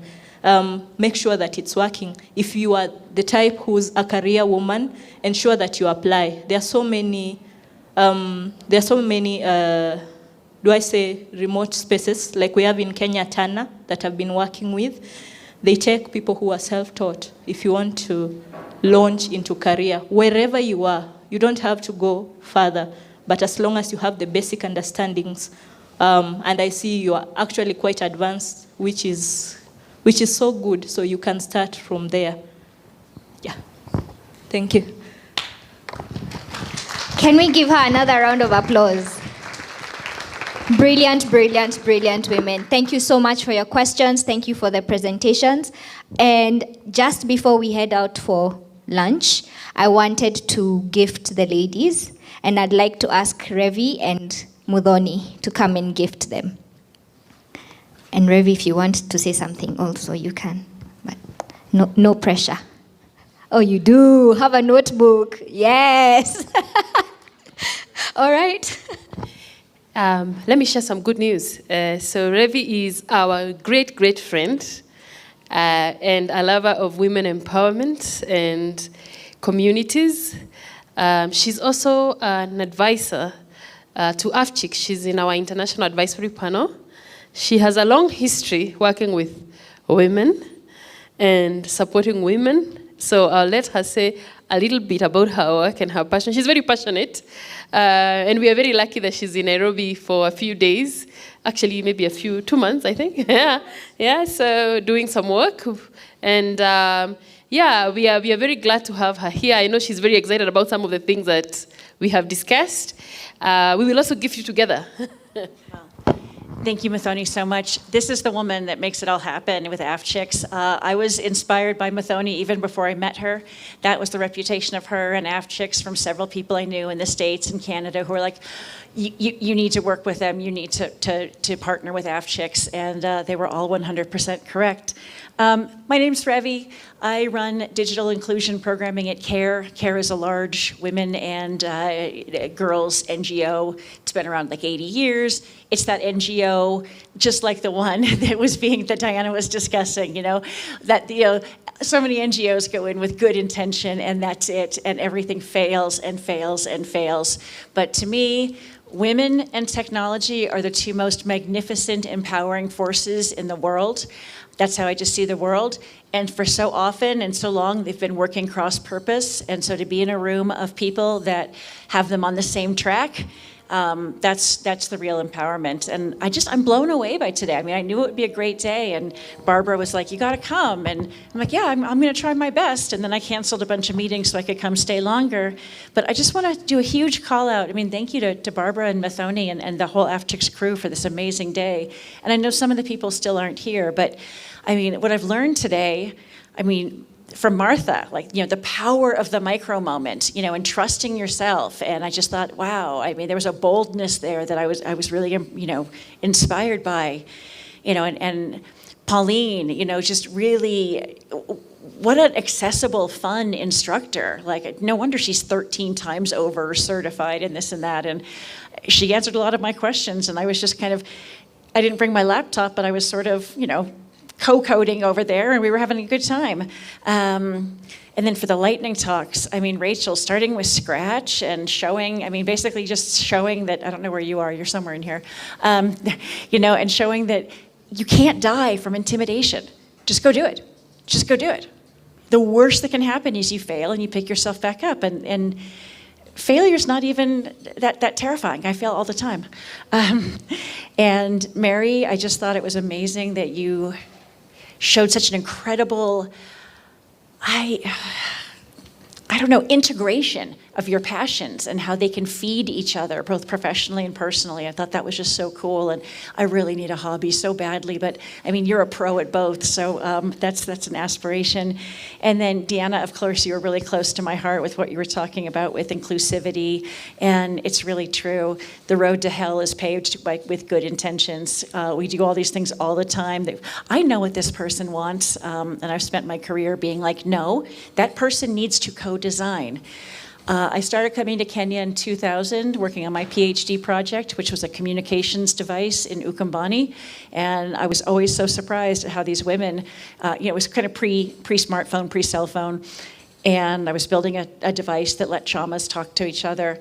And I mean, the design requirements that these women made me do all the time. And I would think, oh, I'll just put the button there. And like, you can't put the button there. That's not even intuitive.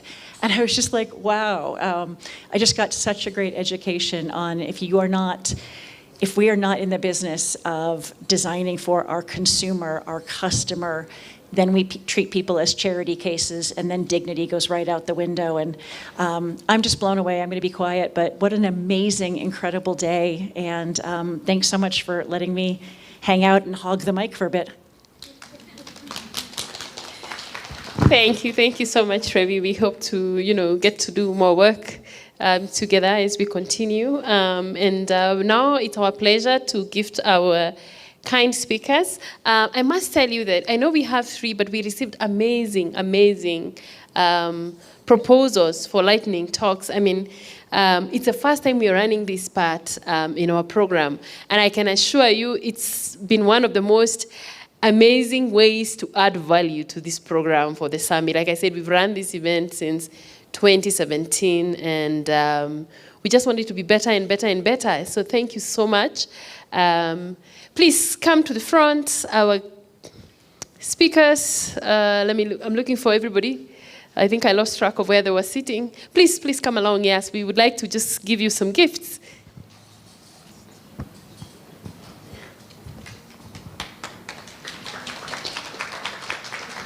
Owen, please look at Owen. He's our photographer for the day. Smile.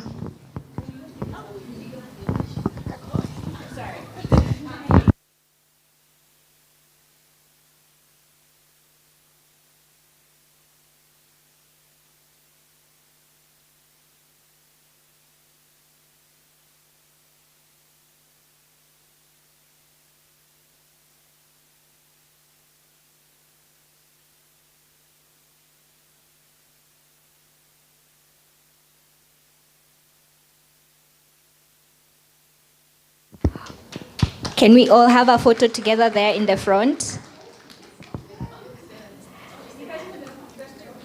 Awesome. Thank you so much. Great. Now we can break for lunch. And how you will do it is Jacqueline is at the back. She'll give you a meal card, and then you will go to the restaurant. So we will get back. It is now 1:25. If you can get back here at around 2:15 to 20, it would be great. Karibuni sana for lunch. Please pass by the door. We'll have Jacqueline and Tamira hand you a meal card. But thank you so much. Please use this opportunity as a networking opportunity also. Don't just talk to the people you came with. As you heard from the lightning talks, most of them talked to different people to find out and to find their journeys. So use this as an opportunity to get mentorship, to get peers who are in the same line of thought as you are. So let's go for lunch. Or also, would we mind a prayer? Can I pray? All right, let's pray for the food. Dear Lord, we come before you this afternoon, thanking you so much for the gift of life and for the gift of the summit and what it has been so far.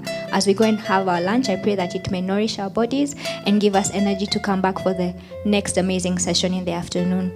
I pray for those who are on their way that you may bring them safely. It is in Jesus' name we have prayed. Amen. Be released. Endeni mkule.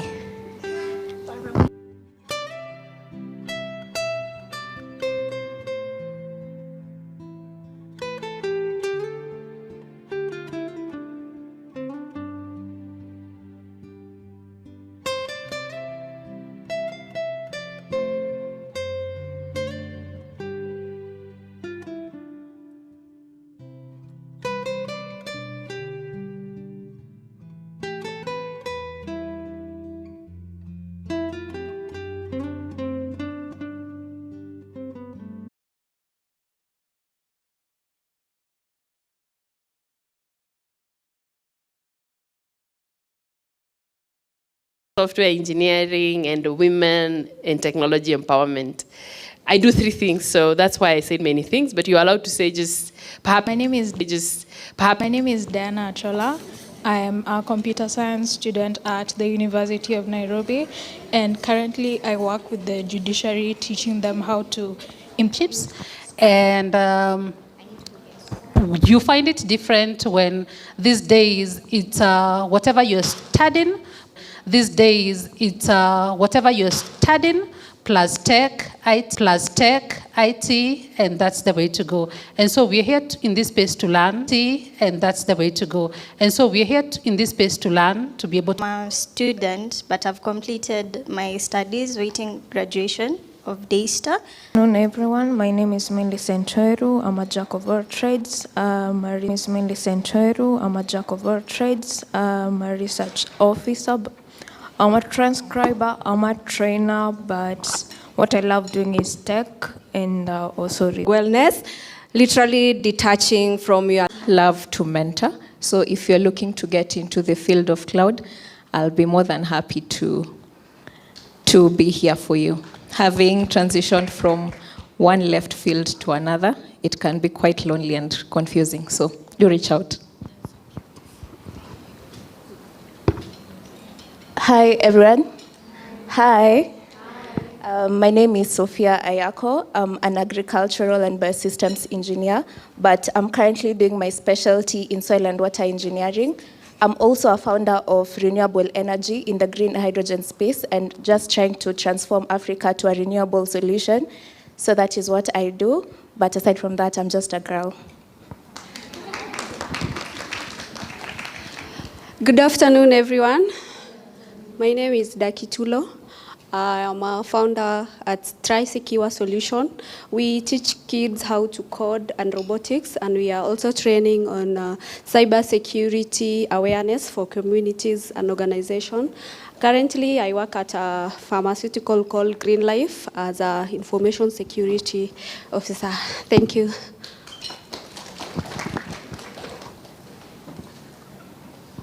Hello, everyone. I'm Kamau Rachel. I'm what? I'm a software developer, a cybersecurity trainer, and specialist.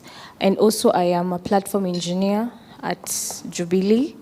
And also, she's my boss, as she has said.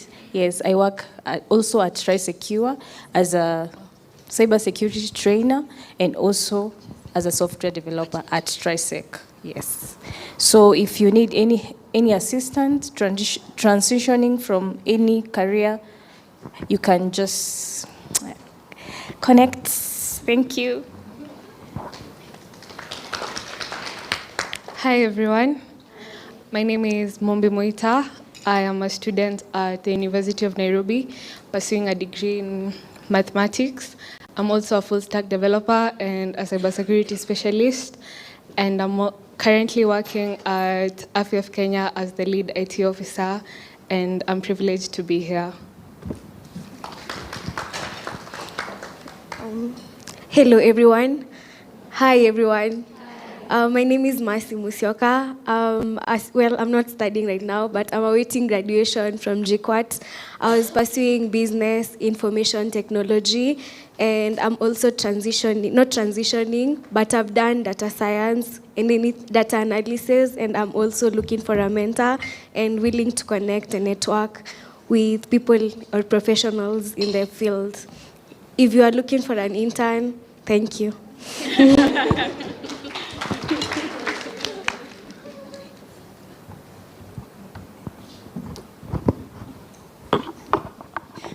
Hello, Cynthia Chebet. I'm a cybersecurity advocacy specialist. I currently work with the Communications Authority of Kenya at the National SAT.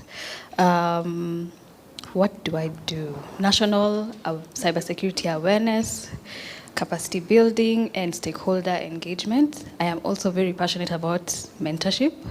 I do run a cybersecurity awareness platform, but I've been slow on it. And what I really look at is digital skills development, digital literacy, and mentorship. I'm happy to join the rest of you here.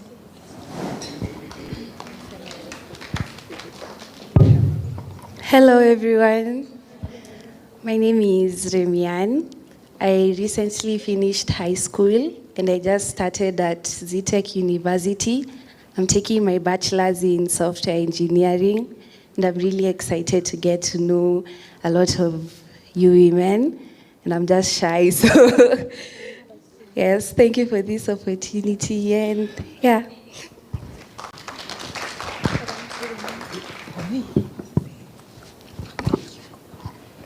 Hi everyone. Hi again. So they say tech is the only field that will make you sit at a table with Viola Davis, but for me, tech has made me be in the same room with founders. Wow. So to every founder, congrats on what you're doing. Keep doing it. Okay, yeah. I'm Hidaya Vanessa. I'm a student at the University of Eldoret pursuing information technology. Also a software developer. I've just seen Saranget and I've been happy because that's where I did software engineering at Moringa School. Apart from that, I work as an IT support lead at a tech startup known as Young Techies. My mentor is there. She said, if you want a mentor, I have. It's not adapted. I have made myself a mentee. I'm interested in pursuing a path in cloud. I don't think I've missed anything. Yeah, thank you. Hi, everyone. My name is Valentine Achieng Omondi. I work at USIU Africa as a sports coach. I'm a martial artist. I'm also the ambassador with MCS Brazil, whereby we use martial arts for sustainable development. So right now, currently, into ethical hacking, and I'm also a data analyst. Thank you. Good afternoon, everyone. My name is Natalie Monda. I'm just done with my studies at the Catholic University. I was studying computer science, and I'm currently doing an attachment at Mawingu as a NOC engineer. But I'm also interested in the field of cybersecurity and networking, and I can't wait to connect with you people and get more information about these fields. Thanks for having me. Good afternoon, everyone. My name is Wendy Masese. I'm a student at USIU Africa pursuing computer science, and I'm also a graduate from Moringa, and I pursued software engineering, so I'm a full stack software engineer. Yeah, and I'm happy to be here.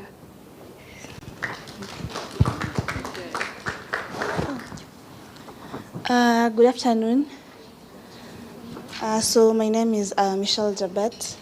I'm a cybersecurity analyst. I went to Moringa, and I'm also a student at Kenyatta University pursuing electrical engineering. And I'm also a founder, but it's still in progress. Yeah. Hello, everyone. My name is Faye Wamboi. I am a student at Kenyatta University pursuing economics and statistics. I am also a tech newbie, so most of the things you were saying, Lucas Nanipita. I'm looking to get into the field. I'm also a co-founder. She didn't mention the startup, but it's AfriProtech. Check it out sometime. It's a cybersecurity platform that is AI powered. You need to get into the app so you get the more details about it. Sawa. Santeni. Good afternoon. I'm Miriam Onyango. I'm currently a fixed service fulfillment engineer. I support the deployment and delivery of fixed services to ensure that you, our customers, are connected and the service is well maintained. Thank you.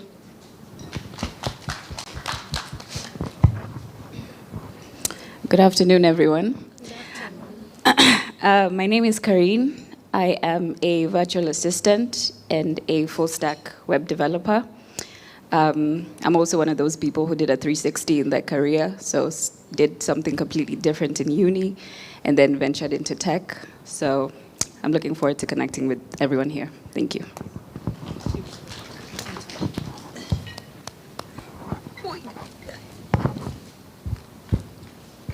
Hello. First of all, Dr. Modoni, we are full because I am full. Let me talk about myself. So first, I'm Shalin Karaoke. Was a KU student awaiting results. I don't know about graduation, but for now, results. You never know. I'm an AI enthusiast. I love learning. I mean, niite tu pahali, I'll just come learn, trying to understand why this bottle right now it's very soft. Before, the Dasani bottle was really tough, if you noticed. But apart from that, I'm just happy to be here. And I loved the excitement from our trainer. Analogies. And yeah, I don't think I have a lot to say, but I'm happy. Thank you for making me be in an interesting room with interesting people. Thank you.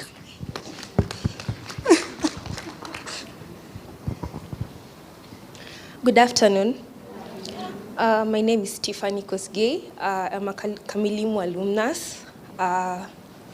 I'm also a software engineer, and I was in KU. I'm awaiting graduation, not results. I have faith.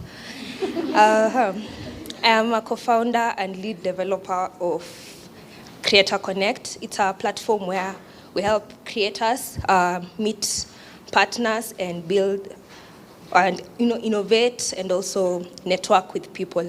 Yeah. What else? Oh, I'm also a data science enthusiast. Yeah, thank you. Hello, my name is Mwangi Mary. Currently I'll be joining my third year at GCOT, pursuing maths and computer science. To the full stack engineer in the rooms, hey, Jamini. Do you know I started that thing and quit even before I had put my feet in it? So I salute you guys. Whenever I meet a full stack engineer, you guys are doing wonders. That's why I ran to the data science part because full stack, I tried and I had to quit at the center. I'm very happy to be in this room. Thank you, Dr. Muthoni, for the chance. I've interacted with Afchix, I think 2 or 3 workshops that you had online, and it's very great to be in a room full of excellent ladies. I look forward to connecting with you guys in the networking session.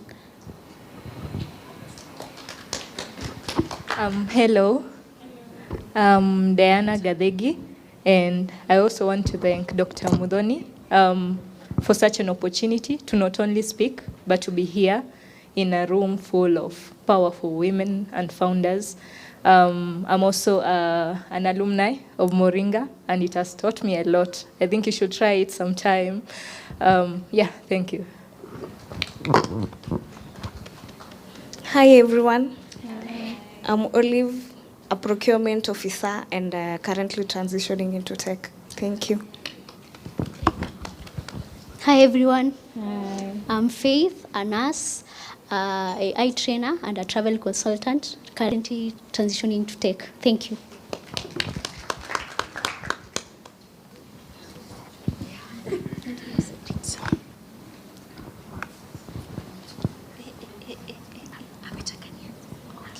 Hi everyone, my name is Janet Kangogo. I'm a fixed service fulfillment engineer. I'm here with so many of my colleagues. I see you guys. Currently I work in Safaricom. I want to work towards being a transmission engineer. And I'm so excited to be in a room with very beautiful, smart ladies who are hardworking as well. I'm also a mentor. I love working with young girls, especially those in high school. We saw the leaking tap. Mine, I'm trying to plumb it at the high school level. I would like to also work with Afchix because as you mentor me, I also want to give back. Yeah, I'm so excited to be here. Hi everyone. I'm a bit mini moga. My name is Hawa Sisiwa. I work with Safaricom as a service fulfillment engineer. I'm interested in the networking space, networks, not networking. I'm interested in networks, but also open to learning around data and all. Aside from that, I am a co-founder to a startup called Silvally Tech Limited, using technology and innovation to bridge the digital divide. Yeah. Aside from that, during the weekends, I do tours and travel. So if interested, reach out.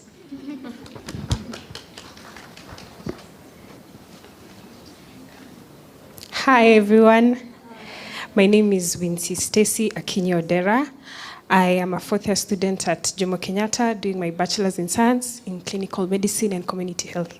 So I am a clinical officer by profession. I am looking to get into the tech space to venture into digital health, health tech, and eventually health systems.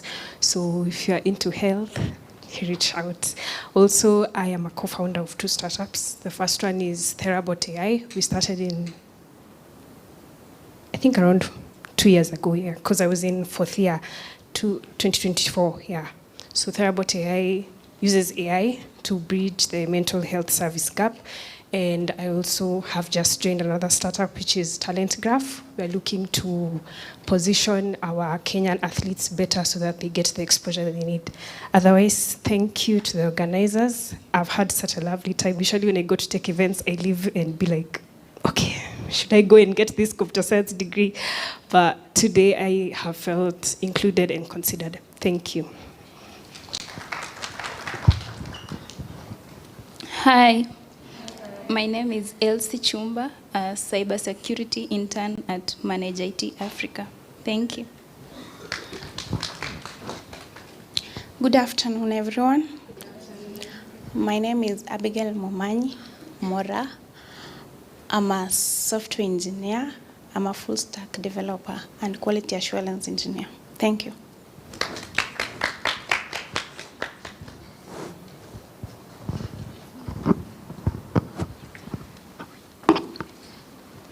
Hi, good afternoon, everyone. How are you?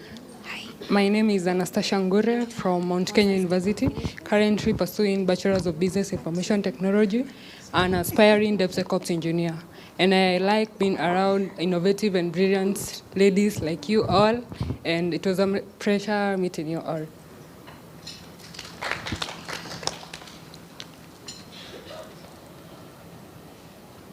Hello, everyone. My name is Jepkori Lagat, an aspiring clouds and DevOps engineer, currently seeking mentorship. I've heard there's someone who is mentoring. I would love to connect with her, and I'm grateful to be in a room full of founders and techies. Okay, thank you.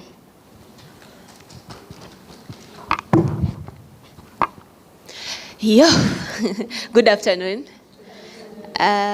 If you've attended my session, you know I'm a teacher. So I teach cloud, AI, and data. I'm passionate about teaching. I love teaching, and especially bringing more women into tech, but also I'm passionate about some different groups, people with disabilities, and some underrepresented areas where sometimes we forget, our refugees, as well as people in the slum area as well who haven't had the access to unis and so on. So I'm very passionate about those sectors and teaching them and getting them into the tech space. Otherwise, I'm so inspired in this room full of amazing women. You inspire me. You're great. Let's go. Yeah. Hi, everyone. I'm Doreen William, a student of Economics and Finance from Kenyatta University. I'm also a tech newbie like you. Maybe we could connect. And I'm so glad to be here today, learning from each and every one of you. Thank you. Good afternoon, everybody. My name is Sandra Busiaka. I am a fourth-year student at USIU Africa. I'm a data science and analytics major. I'm also an advocate for women's rights. I work under Inua Dada Foundation. I'm pretty sure most of you know about it. And yeah, again, as everyone has said, what an honor to be in this room. I'm hearing engineers, founders, co-founders. 3 days ago, the UN announced that women's rights on a global scale are regressing. So I'm just so happy and so grateful to be in this room where women are empowered. I'm hearing co-founders, founders, startups. It's just amazing to be in this room full of these amazing women. And I would love to network with each and every one of you. I would love to talk with each and every one of you, get to know what challenges you've been through, coming to where you are right now, especially.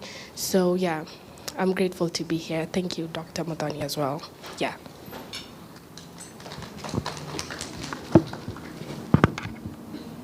Good afternoon, everyone. My name is Priscilla Lemaikai. I'm a recent graduate from Mount Kenya University. I graduated with a Bachelor of Science in Statistics. With a growing interest in data analytics. I'm currently studying data analytics online, yeah, and I'm also building my experience with AI. I'm so excited to be here today. I'm here to network, yeah, and as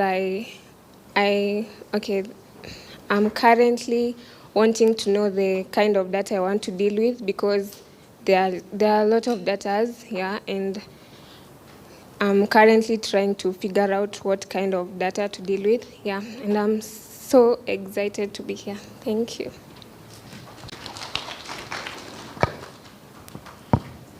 Hi, everyone. My name is Barbara. I'm a project manager with WIOC. I'm here with a couple of my colleagues. I also have a lot of experience with network operations. I've had some of you, or most of you, started up in tech with the NOC. So yes, I was previously a lead in the NOC team, but now I've joined the projects team with network and service delivery. I am so happy to be part of this forum where it brings women who come together to encourage each other, and you meet and connect and build those networks that are important for your growth, your careers, and all. So thank you. And I think we'll connect more in the process.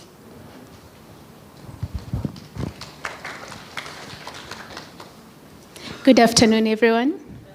My name is Pal Mahui. By profession, I'm a telecoms engineer. I work at WIOC as a project manager. I'm excited to be here and hearing people's journeys in their tech space, and I'm excited to also hear this afternoon how people have gotten to where they are and the insights that people kind of give us, and looking forward to networking with all of you beautiful ladies.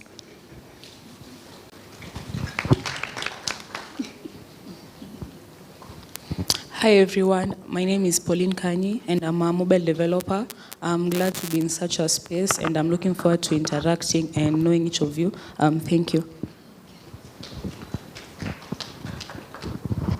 Hello, hi everyone. I'm Linda Okal with WIOC. I am very non-technical, but I've learned a lot of things since morning. I focus in the marketing and communications department, but I'm very aspiring to become an ethical hacker one day. Thank you. Hi everyone. I'm Linda Makali, also based at WIOC.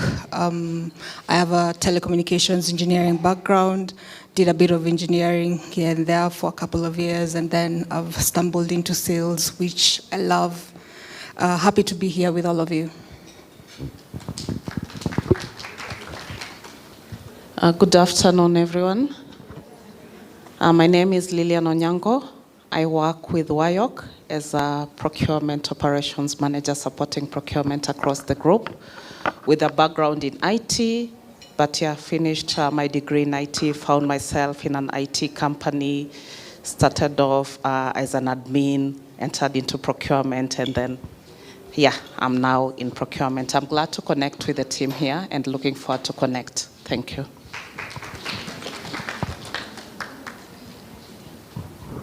Good afternoon.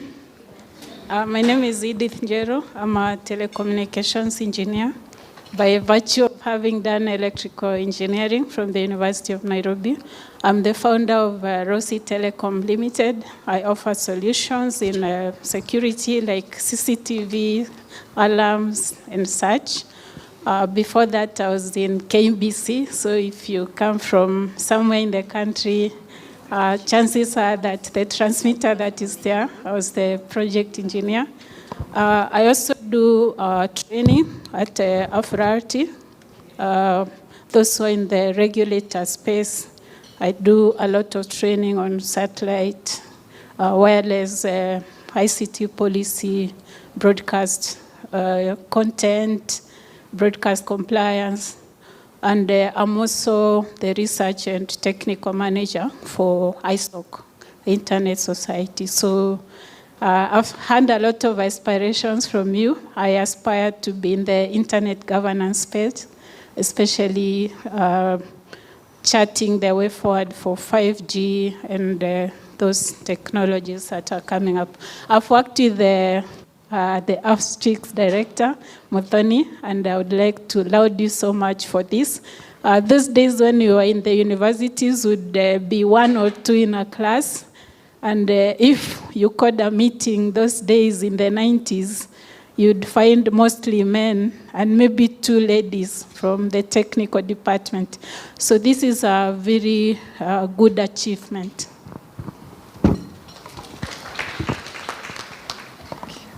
Good afternoon, everyone. My name is Caroline Mute. I currently work for Entity Data as a solutions architect. But over and above what I do on a daily basis, I also do part-time teaching at Multimedia University. I'm a project manager, and on the side, I farm, and I love saying that. Happy to be here, inspired. It's such an inspiration. Also feel like, because what have I been doing with my 10 years if I was like you people, especially the young ladies who have spoken or have startups and all that. So it's really an inspiration and also a challenge to us. Those who are looking for internship, learnership, Entity Data does have that. If in case that is something that you're looking for, you can check out, or you can pass by here, give contacts, and also just pass by our desk to see what we do more. Thank you.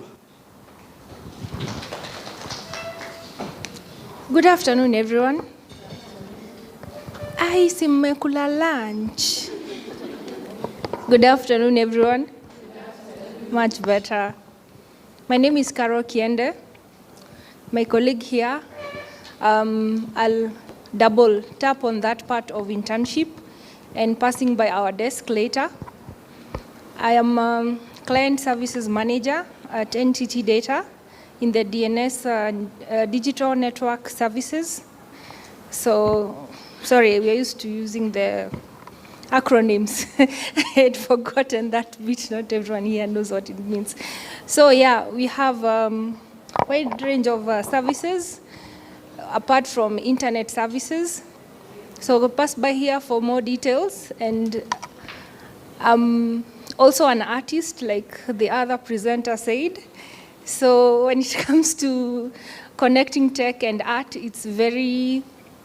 it's something you really have to think about it and what you want the outcome to be. So I use that a lot when I'm interacting with my clients. You need to see the final picture before they see it.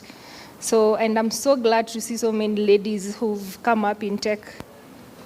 Asanteni sana, and I'm glad to be part of the sponsorship team. Good afternoon. Hi. My name is Daniela, but I commonly go by Wambuyo Menge. I am possibly the youngest in this room. I don't have a career. I haven't started university. I just recently finished my Form 4 from Nova Pioneer. Oh, you're clapping. Nice.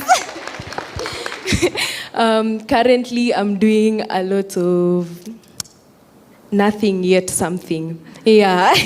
I am quote unquote working with global leaders, United Nations, or as the president of the General Assembly. So I design matters to do with delegates in high school, just to give them an experience of what the UN is like.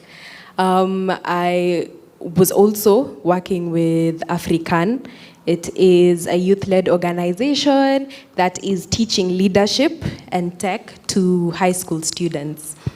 But then I stepped out kidogo so that I can venture to my own startup. Yeah, that's why you should be clapping. Where were you clapping?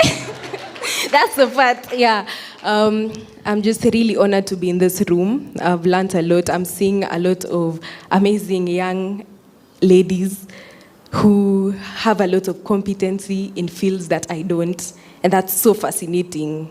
So I'm grateful to be here. I hope to network with everyone. If you need a pet project just to see what you can do with a young, ambitious girl, yeah, you can come and mentor me. Yeah, I'm daring everyone here to come. Yeah, thank you very much. Let me pass the mic.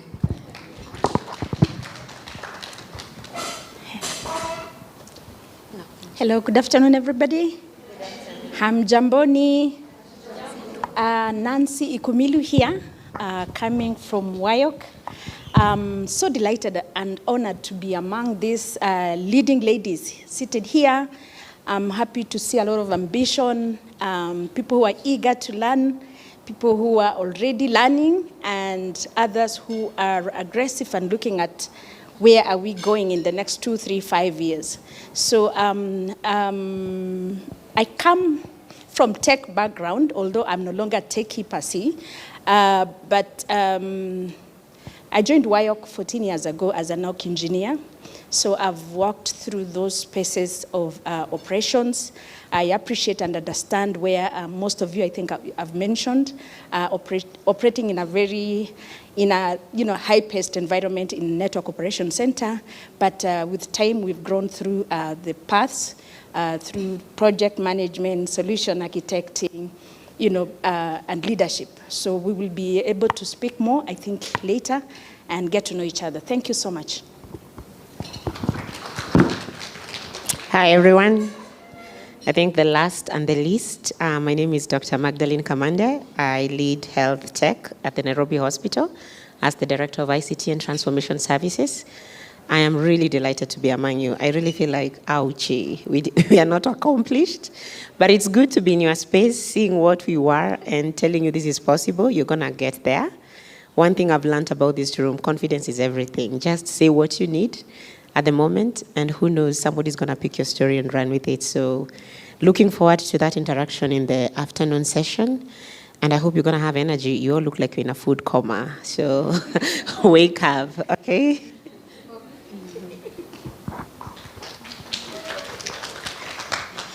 Good afternoon, everyone. Super happy to be here. My name is Jules Majale, and my passion in life is to support other leaders, internet leaders, normal human beings, to grow their competencies, to grow their skills. And I serve as that in my role at the Internet Society Foundation as a fellowships advisor. And when I'm not doing that, I am doing that on the mat as a yoga teacher. So happy to be here.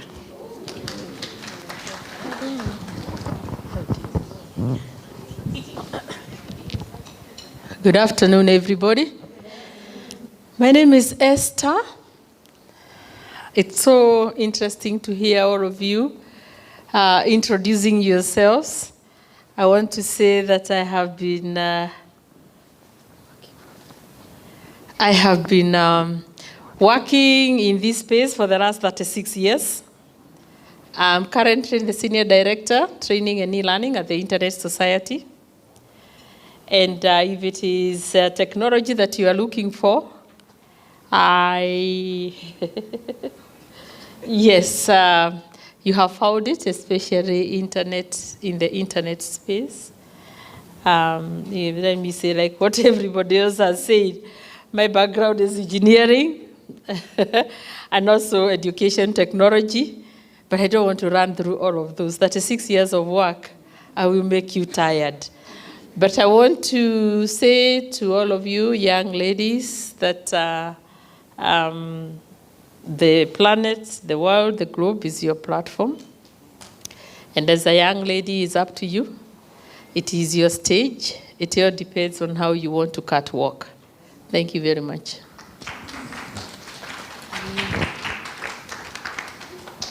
Okay, thank you, ladies. I have not been so surprised by what we have in this room. Looks like the future is right here, right?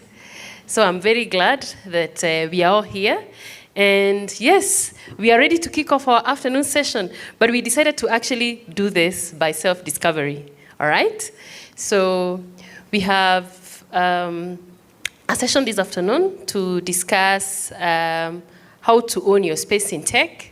And it's, again, based on our theme today, which is, what's our theme? What's our theme? Who knows it? Rooted and Rising. So we have one address from Sarah, and she's going to tell us. You can see she's been doing career services and alumni management. I am sure you heard Moringa a few times. Sounds like she's been doing a fantastic job. So we're going to hear about that. So we're going to focus a lot on self-discovery, positioning yourself, and we just want to make sure that we give it a perspective in a way that when you get technical skills, when you get mentorship, what else do you do, all right? Especially, how do you feel yourself and place yourself in the right place? So that's the purpose of this afternoon. Earlier in the day, we were able to introduce Afchix, and for the ones who heard that, we just want to make sure that we are here as a community, learning from each other, networking with each other, sharing with each other, so that we grow together. As you heard, Edith and I come a long way back, okay? About 22 years ago, I think we studied, we did a program in wireless networking when Wi-Fi was being discovered, eh? I know you guys take Wi-Fi for granted, eh? There's a time people were actually being told, you know, stuff about Wi-Fi, and we were teaching about Wi-Fi with Edith in JQuat many days ago, right? We were trying to convince people to use Wi-Fi. Can you imagine that move away from cables to... It was hard, by the way. They didn't listen to us, but now people take it for granted, so we are more than happy that this is happening. So we go way back. So I have the privilege of actually, you know, inviting Sarah here. And Sarah, I'll use this opportunity to also just, you know, read through your profile. Allow me to just pull it out.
Okay, so it's my pleasure to introduce Sarah to you.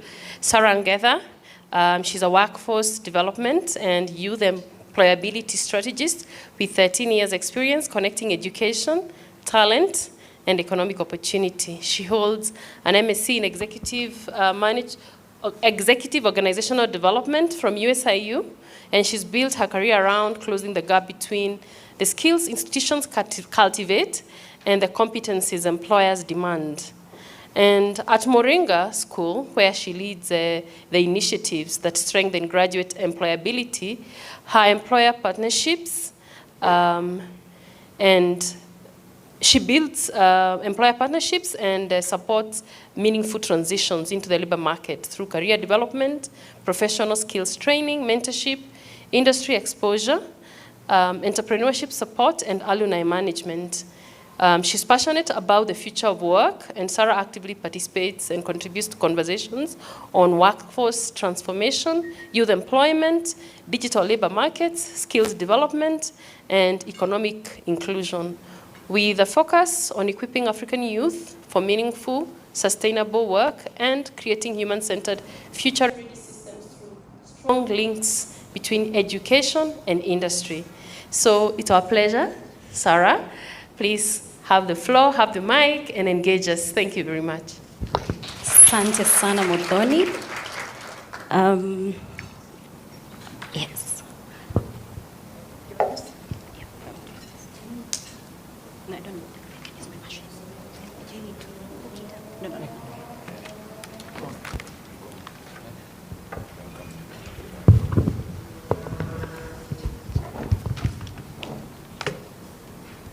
Good afternoon for the 50th, 60th time. Guys, energy imeisha huko mwisho. Good afternoon, ladies. I thought we have eaten, right? And we're energized, right? I am so privileged to stand before a room of amazing women. I was listening to you talk about the various things that you're doing. I loved how none of you was humble. Because that's all sometimes we're expected as women to do. To be humble about our achievements, to be humble about our accomplishments, to be humble about the things that we are putting heart and soul into, because that's how we have been socialized. So listening to the guys in cybersecurity, in data, in AI, for me was just amazing. And the other thing that for me was also really interesting was to hear the commonalities in some of the things that you're talking about. So I heard Shalom, an alumni of USIU. I'm also an alumni of USIU, twice removed, did my undergrad in international relations, no less. And I also did my master's there. So I do identify. And I know what it is like to get in and do a degree. And then you're like, higher, I love to it. I can relate, right?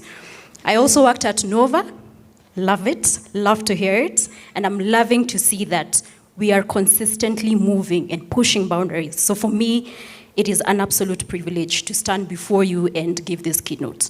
So first, I want to observe all the protocols that have been observed for the day today. I am the curtain raiser for this afternoon. I really hope I do set the scene for the afternoon and do it justice. So once again, asanteni sana. To get started, when I was asked to come and give a keynote for today, there are three things that ran through my mind, and I've heard a lot of you talking about it. You know, my voice is shaking. I don't know why I'm feeling nervous, because sometimes that is normal. So the first thing I asked myself was, am I knowledgeable enough to come and share the information that I have? That was the first question I asked myself. The second question I asked myself was, do I have the ability? And then the last question I asked myself is, but why me? Specifically because this is a tech space. And while I do work in a tech institution, I am not in the tech space. I am not a software engineer. I'm not a data scientist. I am by no means qualified to talk about tech. But the one thing that I have done consistently over the last 13 years is to talk to young people, women, who want to break into this space and want to understand, how do I get to this place? How do I break into it? Some who come with fire in the belly and halfway through, for full stack, they're like, I'm easy, right? And I do understand that. But the question is, what are you going to do about it? Yeah? So for me, it is an absolute honor to just talk about the journey that I have seen from the people that I have talked to, from the spaces that I have been in, and for the opportunities and experiences that I've also had, even in my own journey, right? So when I read the theme, Rooted and Rising, Women Shaping the Future of Technology, I genuinely felt it here because I interact with these women on a daily basis. Being seated in the Career Services office means that on the one end, I have amazing young women who know exactly what it is they want, and the only thing they need is show me the door. And there are some who come in and say, to be quite honest, I have no idea where to start. I know this is something that I want, but I don't know where to start. And I don't know who is going to hold my hand. So it's also really encouraging to hear young women talk about, and ladies in the room talking about how you'd want to mentor other people. So I might not be the coder in the room, but I think I'm exactly the right person to talk to. Again, because I have been shaped by the experiences, and I know what it takes, especially for women, to get into the tech space. Because we are the here, we are the now, we are the future. And I think that is something that really needs to sit with us. So I'll talk about rooted and rising. So when you think about the word rooted, what is the first thing that comes to mind? Popcorn answers. Guys, I'm a curtain raiser. You better do a good job. Don't make me look bad. So when I say rooted, what's the first thing that comes to? Just, you are very confident, eh? Just shout something. Grounded. Something else? Firm. Mizizi. Okay, great. Something else? One more? Foundation. Fantastic. Roots do two things. Roots hold you where you are. They ground you, like someone has said. But roots, and meaning that you can't move to any other place. That is one way of looking at it. Roots are also a foundation of the things that you want to be and achieve. So when you think about rooted, I want you to think about it not as what keeps you rooted, for lack of a better word, not grounded because you won't move, can't move, but a foundation of the very being that you want to be. Right? So when that comes to mind, when you think about rooted, for you it's the foundation. What can I do from where I'm at? So we live in a culture that celebrates arrival.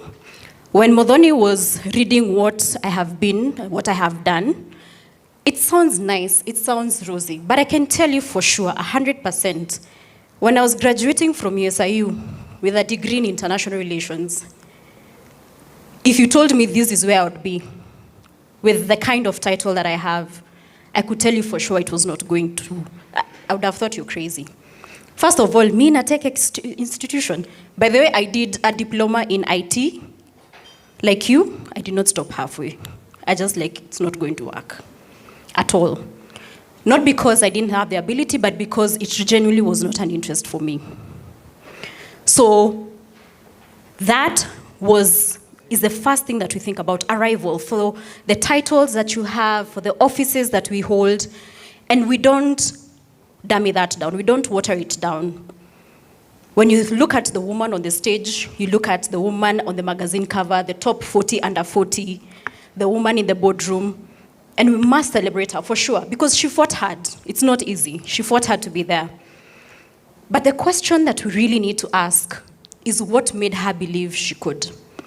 Remember, when I started, I said there are things that I doubted when I was called to come and do the keynote. The one thing was, do I have the knowledge? Do I have the ability? And why me?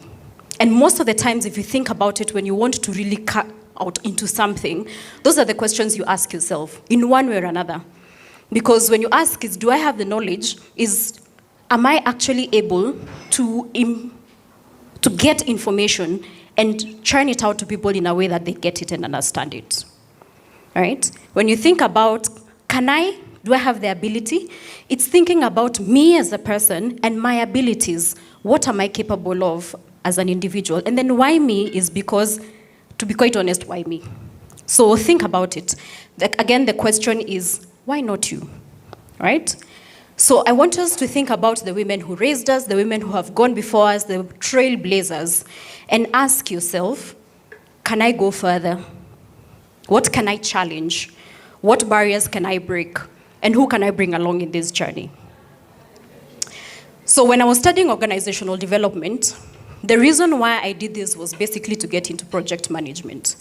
Because after a degree in international relations, the natural thing was for me to get into the world of NGOs or the world of embassies, because naturally that's where ideally I would have landed.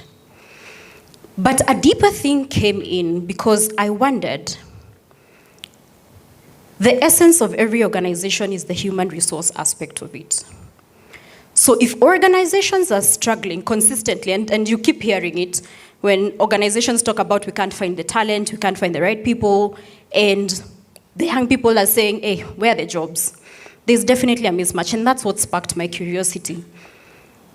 And then I thought at that point when I was writing my papers and my thesis, I thought I understood the problem until you actually sit with young people who are living in that specific challenge. And I understood something that no paper had actually prepared me for. And I want you to listen keenly to this one. The gap between qualified and employed is not an intelligence gap. It is not a talent gap. Because we have the intelligence, we have the information. If you listen to, you have universities degrees, you have gone to Moringa, you have your diplomas, you are knowledgeable. It's not a talent gap. Each of you has spoken about what you're doing or what you're aspiring to get into. So it's not talent. You have the talent. It is a belief gap. It is that sense of, I can actually get it done. I can push the boundaries. It's also a network gap, and I thank you so much, Modoni, for creating this space, because this is how we are feeling the talent, the network gap.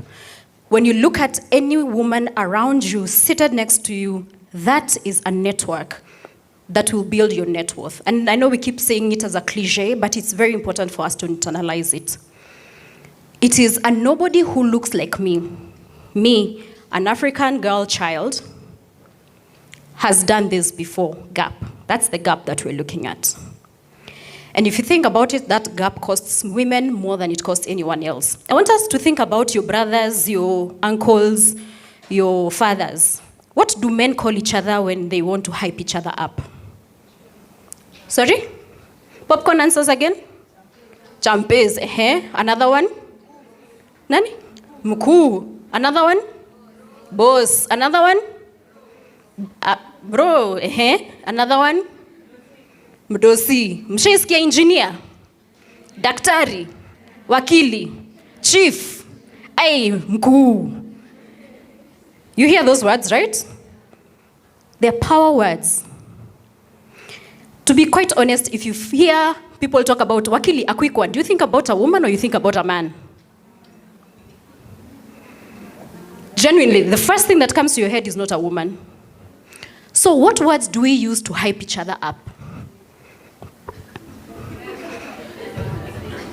Babes. Another one? Msupa. Another one? Baby girl. Another one? My love. Sindio? It's not a bad thing. Genuinely, it isn't. But if you listen to how men hype each other and how we hype each other, very different. I'll not call you engineer. Sitakuita kiongozi, despite the fact that wewe ni kiongozi. My girl from Nova, wewe ni kiongozi. But I'll not call you that. I'll call you babes. Sweetie, akima. So we need to start changing those narratives.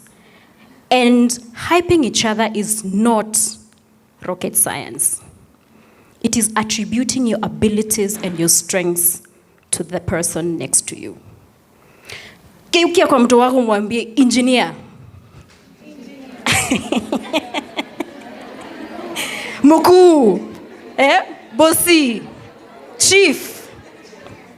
All right? So, it costs women time and it costs us money when we don't have the confidence to put us in the spaces that we want to be in. So when I talk about being rooted, I'm not talking about being where you're born. I'm talking about knowing in your bones why you're here and refusing with such tenacity to let a broken system convince you that you are the one who's wrong. Now, let's talk about technology. I love that we're talking about data, we're talking about AI. How many of you have read The Future of Work? It's always published by the World Economic Forum. Anyone? Okay. How many jobs do you think are going to be obsolete by 2030? Popcorn answers. I love popcorn answers, by the way. Silence means we don't know. So the question is, if we don't know, how are we then preparing ourselves for the future? So I'll give you the numbers. According to the World Economic Forum, Future of Jobs Report 2025, 92 million jobs. How many? Will be obsolete by 2030. How many did I say? All right. Are you starting to see where you can fit in? Let me tell you, how many will be created by that 2030? Who would guess? I've told you 92 million will be obsolete. How many do you think will be created? Randomly. 400 million? 200 million? You're warm. She's warm. 200 million. Someone else? 300 million? You're warm. Someone else? 50 million? Sorry? Spot on. Almost. 170 million new roles will be created. So we will have a net gain of 78 million new roles created. So as you think about the space that you're in and the space that you're crafting for yourself, and I want to say crafting for yourself because it's not the world that's crafting for you. The world is not going to be kind to you. 10 years ago, career services was not in existence at all. But it is now a fully fledged, it's paying my bills, guys. So I want you to think about it from that angle.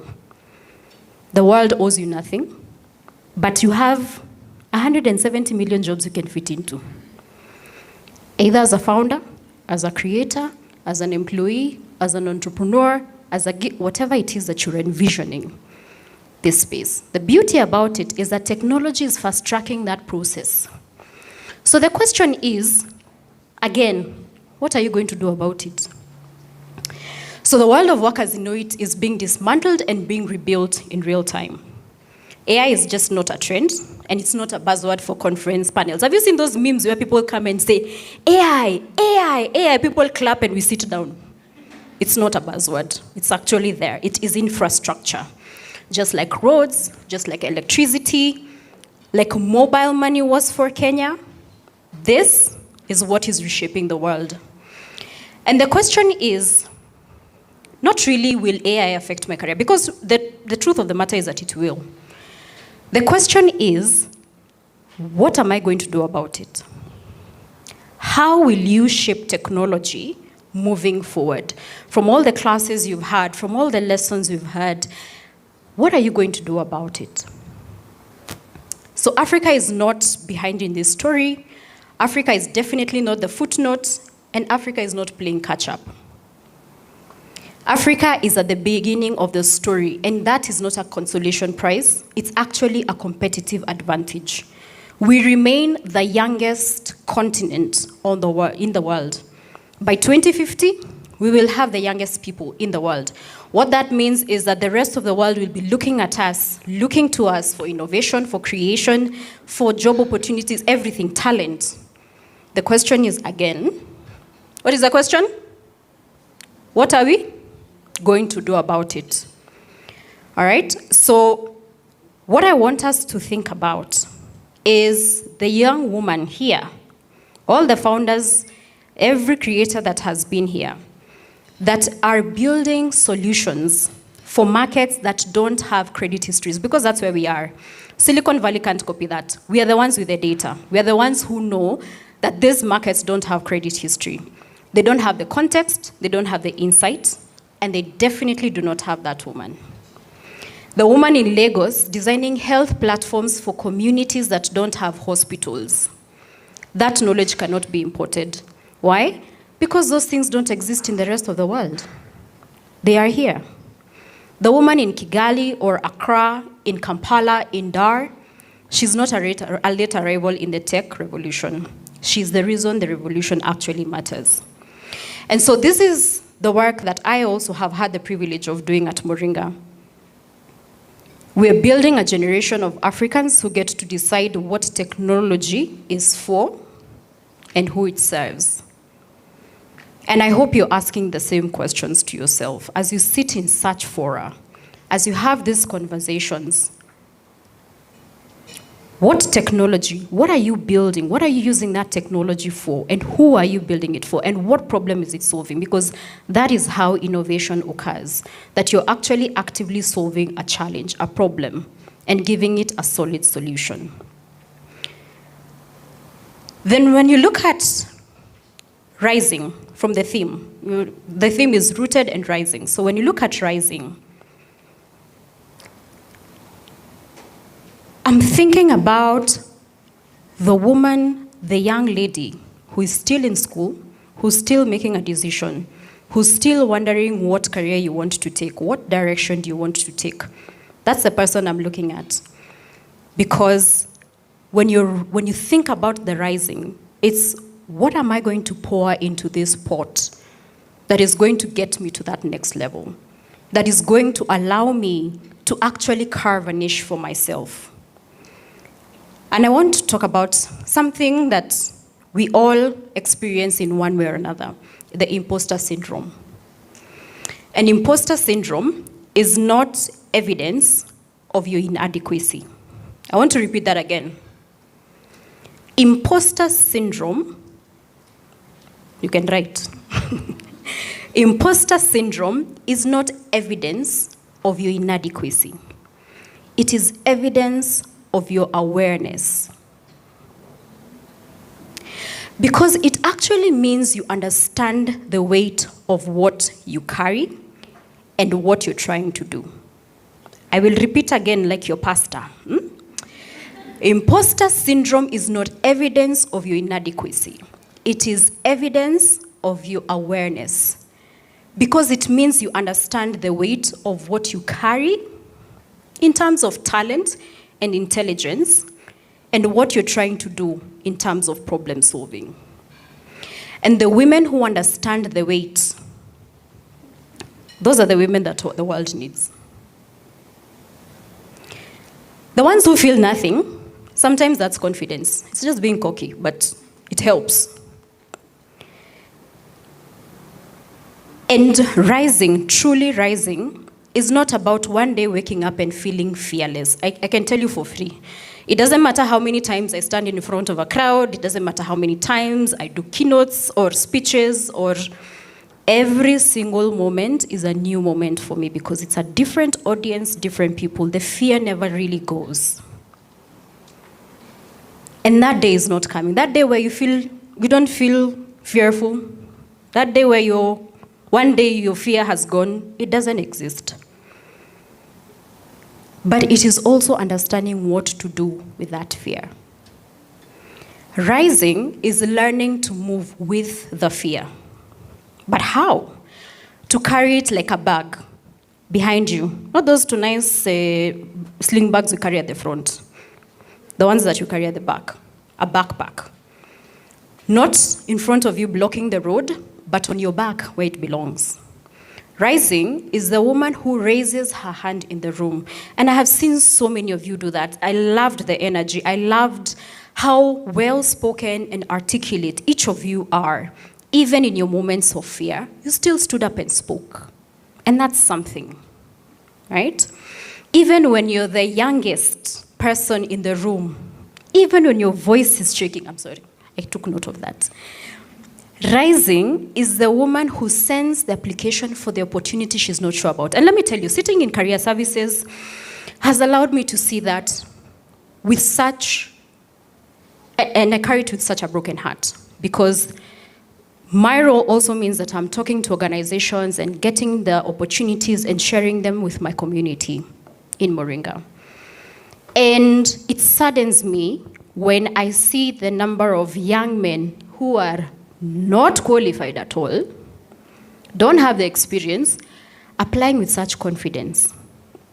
And the young woman is waiting to hit 99% of that JD. Yet she can do the job with her eyes closed. It breaks my heart every single day.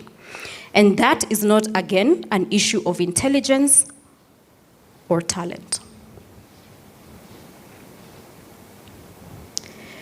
So, it is putting yourself in an opportunity that you're not sure you're ready for, because you decide that it doesn't matter. I'm going to jump in, I'm going to see what happens.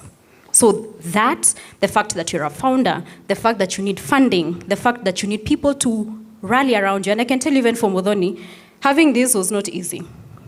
But the fact that you have taken it and done it in itself is the rising. So rising is the woman who leaves the room that diminishes her. That tells you you're not enough, you're not good enough, you don't have the knowledge, yet you know you have it, because you have no guarantee of what comes next. Rising is not a destination. It is actually a decision that you make every single morning. And one day you will be the woman in someone else's story. And I say that because I did not get to where I am without having stood on shoulders of amazing women. Actually, my mentor who led me into career services is a woman. And she provided opportunities for me that, to be quite honest, I would never have had. She opened doors and sat me in rooms that I genuinely had no business being in. And so that in itself is something that I want us to carry forward. For every lady who has stood here and said, I want to mentor, I want to hold someone's hand, hold that person. And then whoever's hand has been held, hold another person. Be the woman in someone else's story, not the villain, the hero, the one who made the call, the one who opened the door, the one who sacrificed something that she never named. Because when you think about mentorship, it's also the time aspect that you're giving. When you sit down and have a cup of coffee with that other mentee, with your mentee, in itself is a sacrifice. So make sure when that day comes, the girl behind you, watching you, knows that she's allowed to go further than you did. So as you're pouring into someone else's cup, make sure that you're also pouring continuously into someone else's cup. The way we said, men are kiongozi, wakili, engineer. Wakili and engineer at each other. As I close, rooted and rising, I have genuinely been turning those words over since I got this invitation. And what I keep coming back to is, your roots are not your limitations. Again, yes, they're there to ground you, to give you a foundation, but not so that you can't move. Your roots are your intelligence. Every single hard thing that you have navigated, every door that was closed and will be closed in your face, every time you are told, bado, autoshimboga, give it a few days, give it a few years, you know, or not you, that is not your backstory. That is the data that you require to propel you forward. So you're not here despite where you come from, you're here because of it. Remember, rooted. And the world needs what only you can build. So you hold the solutions, you hold the intelligence, you hold the talent. So keep at it. To the women already in the rooms where decisions have made, thank you. Keep going and reach back. Again, pour into someone else's cup, because the woman behind you is watching what you do with that door. To the women who are still outside standing at the door, try finding the entrance. Sometimes they say if the door is closed, you do what? Remember Sauti Sol's song? Wakifunga milango tunaingia na dirisha. Sawa? Okay? Create your own window. And sometimes, the most powerful thing, perhaps, is to stop looking for the door or the window and build your own house. All right? So I want to leave you with just one question, especially for those who are building. Who are you reaching back for? Are you rooted? Are you rising? I really want to, again, really urge you and think through. I've mentioned you don't have an intelligence gap and you don't have a talent gap. Thank you.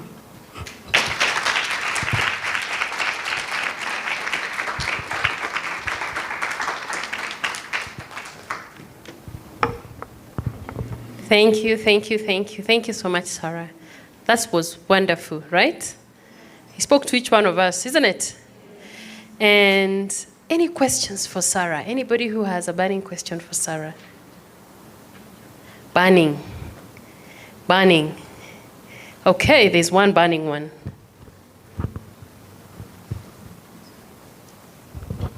Hi, Sarah. My question is not really burning. It's in regards to Moringa School as an institution for upskilling. I've always wanted to pursue a course in data within Moringa School, but it's very pricey, kidogo. I don't know if there's a way you'd, I don't know how Afchix goes about it to empower us, or maybe have vouchers. I don't know how you're going to do it, but personally, I'm quite interested in getting into data and learning within Moringa School. Okay.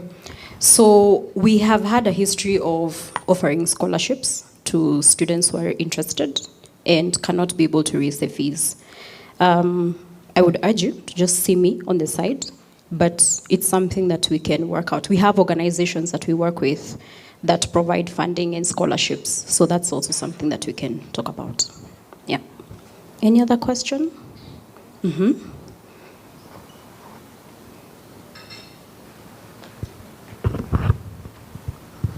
Mine is to, first of all, thank you so much for inspiring us. I just wanted to know, how did you learn to speak so well? Yes, do you practice? Does it come naturally? Oh, no, it does not come. Well, I don't know. My pastor calls it, I'm a person of mutua kimbelembele, forward. Yeah. But I have had cheerleaders around me, and it's just the same thing I was saying. So this was something that was nurtured way back when. And I didn't actually know that I could speak until I did my first debate. I did my first public speaking back in primary school. And then along the way you hype up people, kiongozi, engineer, lawyer, mine was diplomat, and it stuck. So, but that said, you definitely have to practice. It doesn't come naturally, but you definitely have to practice. So, muite engineer. There's Toastmasters. You can join Toastmasters. You can learn how to do speaking. Yes. Okay, there's another Q&A. For me, the tech ecosystem, it's large.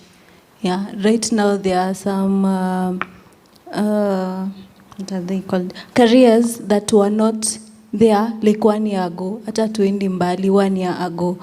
So when I come to Moringa, like me nilianza software engineering nikachia katikati because that was not my thing, and data science has stuck with me. So when I come to Moringa, is there like training on for me to identify this is my thing, this is not my thing, before I dive into the course that I'll choose?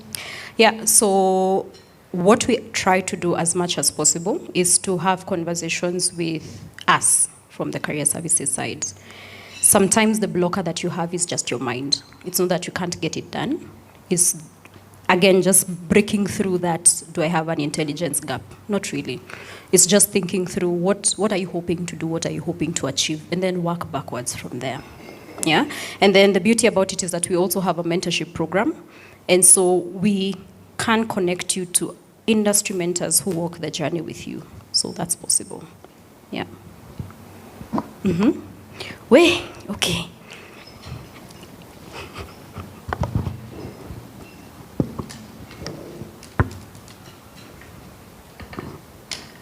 Hi, Sarah. Hello. I loved your session, and I love the point that you mentioned that we create our own window if the door is closed. But in terms of, I'm sure everyone has heard this quote unquote that there's nothing new under the sun. So, what's your take on maybe the founders or maybe people who want to be founders and they wonder where to start because they're like, this is already done. People are working on this. So what's your take on that? So it's always about what is the, I don't want to use this word, but I'll use it. What is the unique value proposition? What is that thing that you're solving for? If you look at the number of educational institutions we have in the country, there are quite a number. And I'm talking about universities, talking about high schools, talking about primary schools. There are quite a number. But there's always a new one coming up, and it's successful. So what is that unique thing that you're identifying that is a problem, that is different, that you can solve for? That's how you think about it. It's not thinking about, oh, but it has already been done. It's, this is the itch that I have. And this is what is going to be great about it, right? I do have a mentor. I also do tours and travels.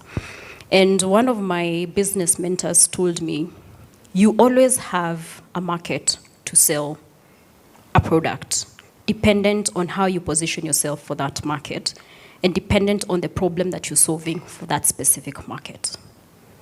Yeah? So think about what is the unique value proposition that makes you different from everyone else in that pot. When you find that why consistently, why the problem, why the solution, and why am I the one to do it? That's how you find it. And by no means or measure is it the easiest thing to do. It comes sometimes as an epiphany at 2 a.m. at night. Take a notebook, write it down. Then look at it in the morning and see if it actually is something you can build on. Yeah. Thank you so much, Sarah. Can we hold the questions? There's going to be a Q&A session after this because we're running out of time, please. So that then we allow our panelists to also share their wisdom and then we combine. Sawa. I'm still around. Yes, if anyone she's has here. questions. She's here. Thank you so much. Can we give Sarah a hand? Thank you so much. Thank you. Mudhoni? Okay, thank you very much. I would like to call our next set of people, and I apologize that we have caused a bit of an inconvenience in terms of time. Please, may I have Nancy Ikumilu with us here? And may I have Dr. Magdalene Kamande? And may I have Dr. Caroline Ayuya?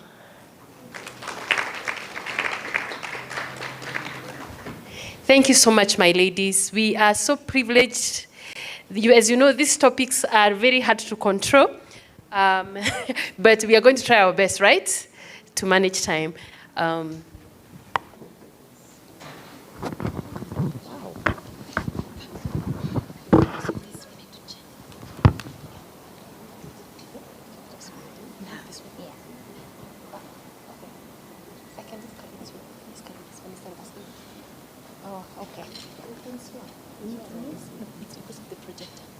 Yes, it's gonna. Is it on you? It's not on you. Okay, that's fine.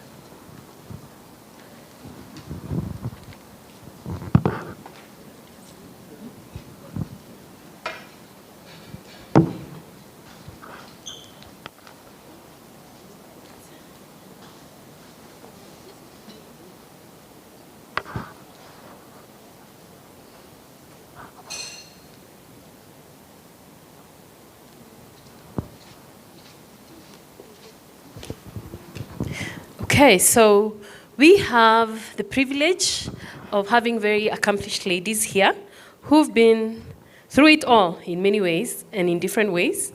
And I'll be the moderator of this session. And this is just a mentorship session to again speak to the same conversation we're having this afternoon. It will be an engaged conversation. So I have Nancy here. I'll begin with Nancy. And Nancy is the Director of Client Service and Experience at WIOC. You may have heard her introduce herself. She's been doing this work where she leads strategy and execution of the end-to-end client experiences across African markets. WIOC is a big operator in the African ecosystem, and I think actually globally. It's beyond Africa, and she drives the client centricity across service delivery, service assurance, escalation management, and continuous service improvement. And throughout her career, Nancy has led these areas for impactful client experience initiatives, including client segmentation and retention. As you know, when you get into tech, you'll find so many other things. This technology is applied in real business environments. You can see this. And so I just want to say that she's been involved in a lot of work that helps to improve how clients experience their services, and is recognized as a proactive, empathetic, and structured leader in her work. She's passionate about developing women in technology, and we want to really thank WIOC for sponsoring this event. Thank you very much for that support. And she approximately 70% of her direct reports are actually women whom she's actively mentoring and helping to grow in confidence, capability, and leadership. Thank you so much, Nancy, for your leadership in this area.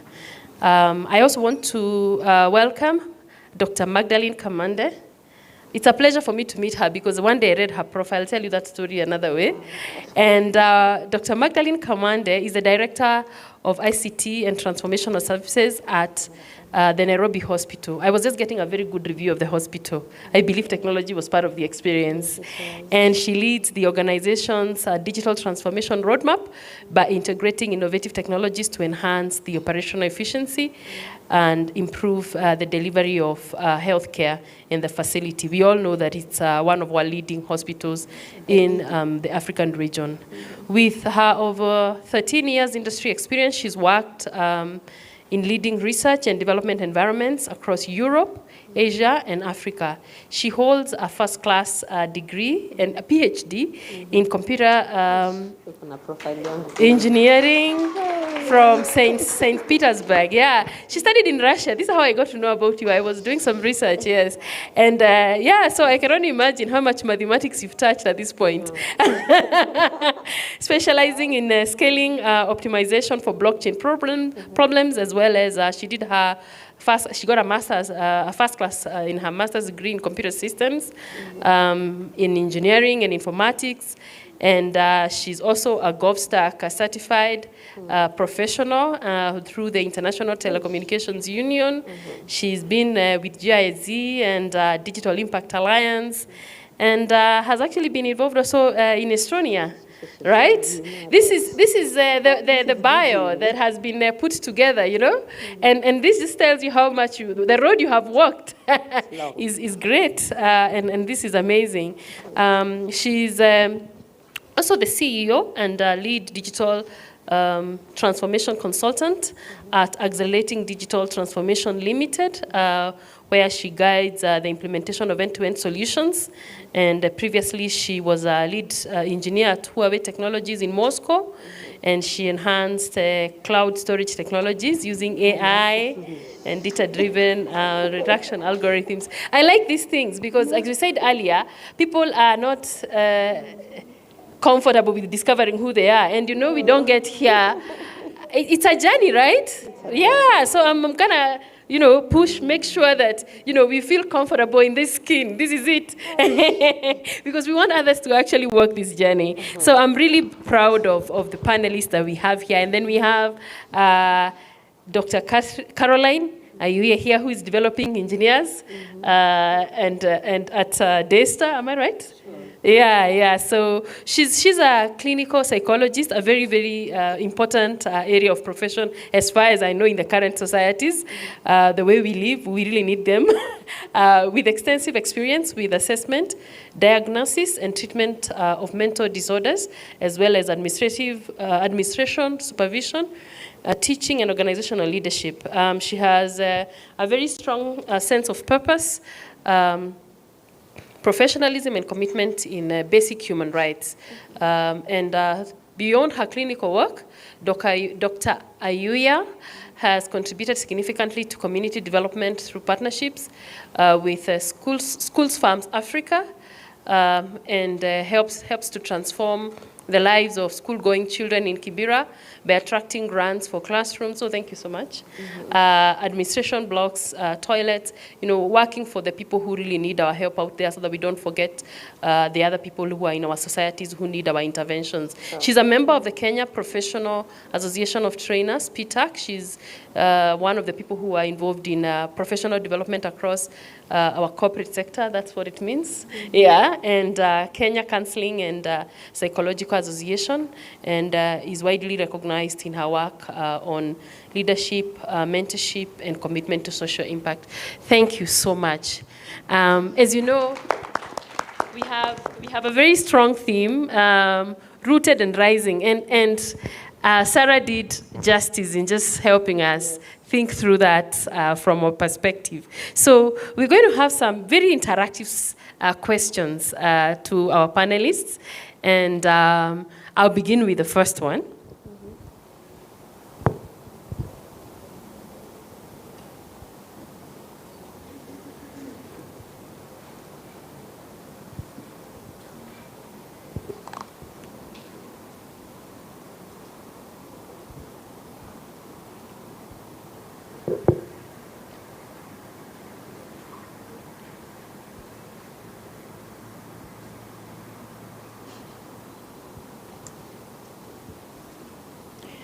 Okay, so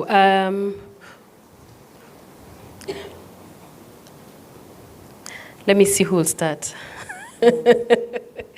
But we can go. We can first of all take all of us this question. What 3 words describe you best without speaking about the history I just read? The reason I read that history for everybody so that nobody speaks about that one, and then I ask this question. So I'll begin with you. 3 words. 3 words that describe me. One is confident. I'm very confident in whatever I do. I'm very confident. Number 2, I'm very authentic. You may not love what I do, you may not like me, but I stand by my principles and being assertive and staying close to my word. I'm very real. I'm real because I'm just this me. Those who know me, they don't know me as a mental health person, but they know me as a realistic person. I go for real things that people don't dare go for, and I go. I just won close to $1 billion fund for special AI. That is me. Oh, that's fantastic. That's fantastic. All right, so next. 3 words that describe you best without speaking about your history. I already covered that. Yeah. Hello? Hi. Okay, you can hear me. I think TikTok. The batteries are... Hello, good afternoon, everybody. That's quite a challenge. 3 words describing me as a person, as Nancy. First is passion. I think the people who know me, they know that I serve with passion. 2, service excellence. I'm grounded, and I really love to do whatever I do, be it in every space that I'm in the marketplace, in the community out there. I love to do everything with excellence and service. And lately, in my age now, I'm really routed towards impact. I'm looking at the impact of whatever I do every day. Every space that I go into, every meeting I attend, I ask myself, what value am I adding here? So impact. Nice, nice, nice. I like that. And finally, tell us which 3 words would describe you without covering the background I did. Hi, everyone. I can say proudly Kenyan, very Kenyan. That is one. And a very rooted Pan-African, back to Africa, as she says. I'm quite aware of my privileges. So awareness is that of highly being favored and privileged. And the third one maybe would be ambitiously bold and courageous. Yeah. Thank you. I mean, I think this is one of the things we just really have to do about ourselves. You have to think about what can you describe you as? Yourself, not where you come from, what you studied, the work you do. What are you beyond that? Because that's who you are. And that's, to me, is really important for grounding. Very, very important. Then I have another question here, which I want us to just discuss. And tell me, Magdalene, when do you feel most authentic as a person? You know, what gives you that free spirit and you just feel, yeah, I'm in my space? We're not going to have a technical panel session. We're going to talk about the real issues. The real issues. We're going to just go right there. So what could you say, you know, in what situation do you feel most authentic as a person? Now, that's the other side of me, children. Now, you didn't expect that. So I serve every Sunday at the kids' space, Sunday school. And I think that's when I feel really authentically about myself, because I know this is the future generation that I'm shaping. And I get to chant their way forward. And if I don't do them correctly, then these are going to be the next pilots, the next doctors, the next engineers, the next president. And so shaping them in that early time is what I feel most authentic about. I'm not dealing with tech. I'm dealing with real human beings. And I'm seeing how every Sunday when they come back, they are impacted by either what I taught them or how I disciplined them in the Lord. Or discipline in the Lord, that's quite funny. Yeah, you kind of disciplined too. So that's when I feel most authentic. The second part about me is culinary art. Like if I'm not in tech space, you'll find me cooking and hosting a lot. So I feel most authentic about that. But if you ask me the real question, I really feel good to be back to Africa. Like I really feel good and authentic to be back home. Reason being, I'm not black anymore, I'm home. Like a blend in. That's fantastic. And I like that because you've brought up something very interesting. You see, you didn't go into what you do for 8 to 5 or for, you know, to earn a living. It seems to be like when you're doing something that you're not even getting paid for, you're really enjoying. It's like a passion just comes out of your system and you feel so fulfilled. And I think to me it's very, very important to discover those spaces because they rejuvenate us. Those things rejuvenate us, and it's very important to know that. What about you, Dr. Caroline? What could you say is that? What is that thing that actually makes you feel very authentic as a person? More space.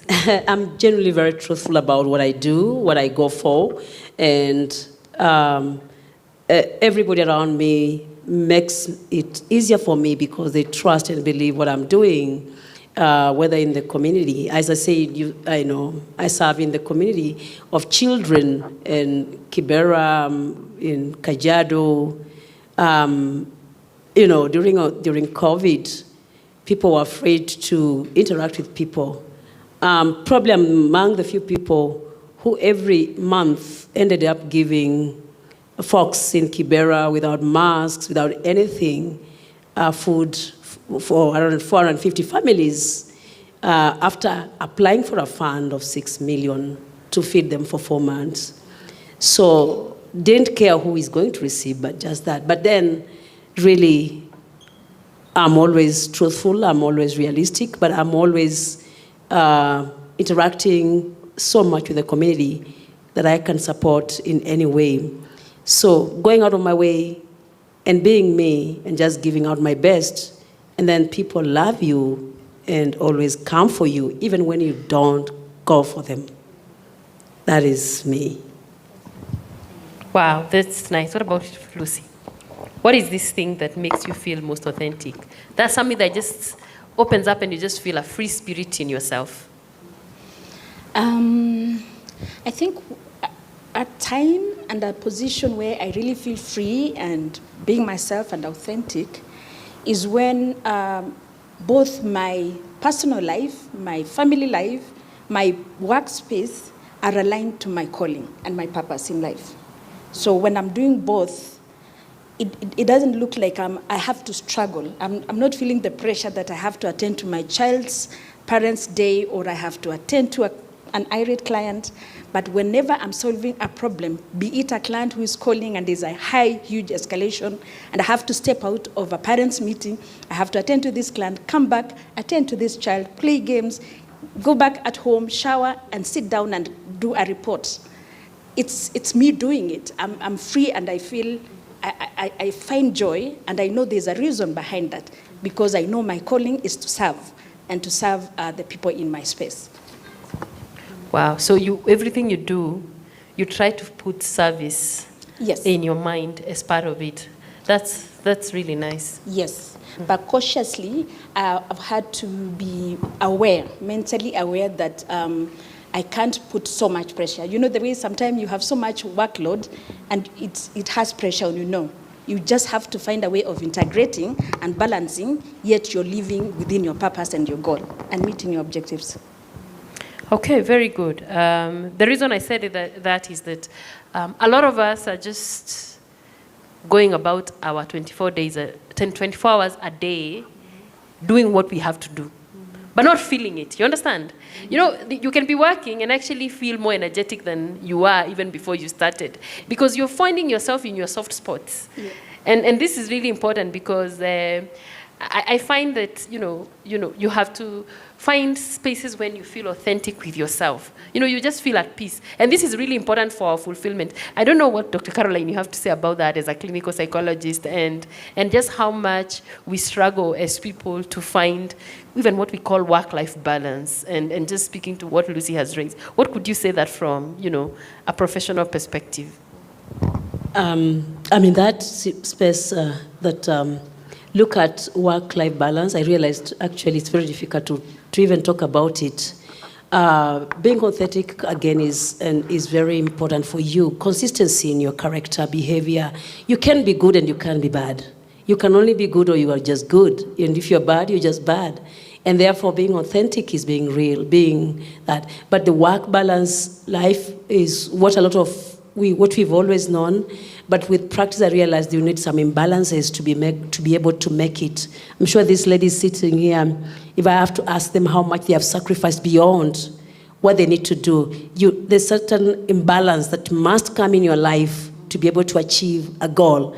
Most people sitting here are Gen Zs. They don't believe in imbalances. They believe in completing things. But an imbalance is what destabilizes you so that you can be able to achieve that many people don't want, because people want to be balanced. It's very tough.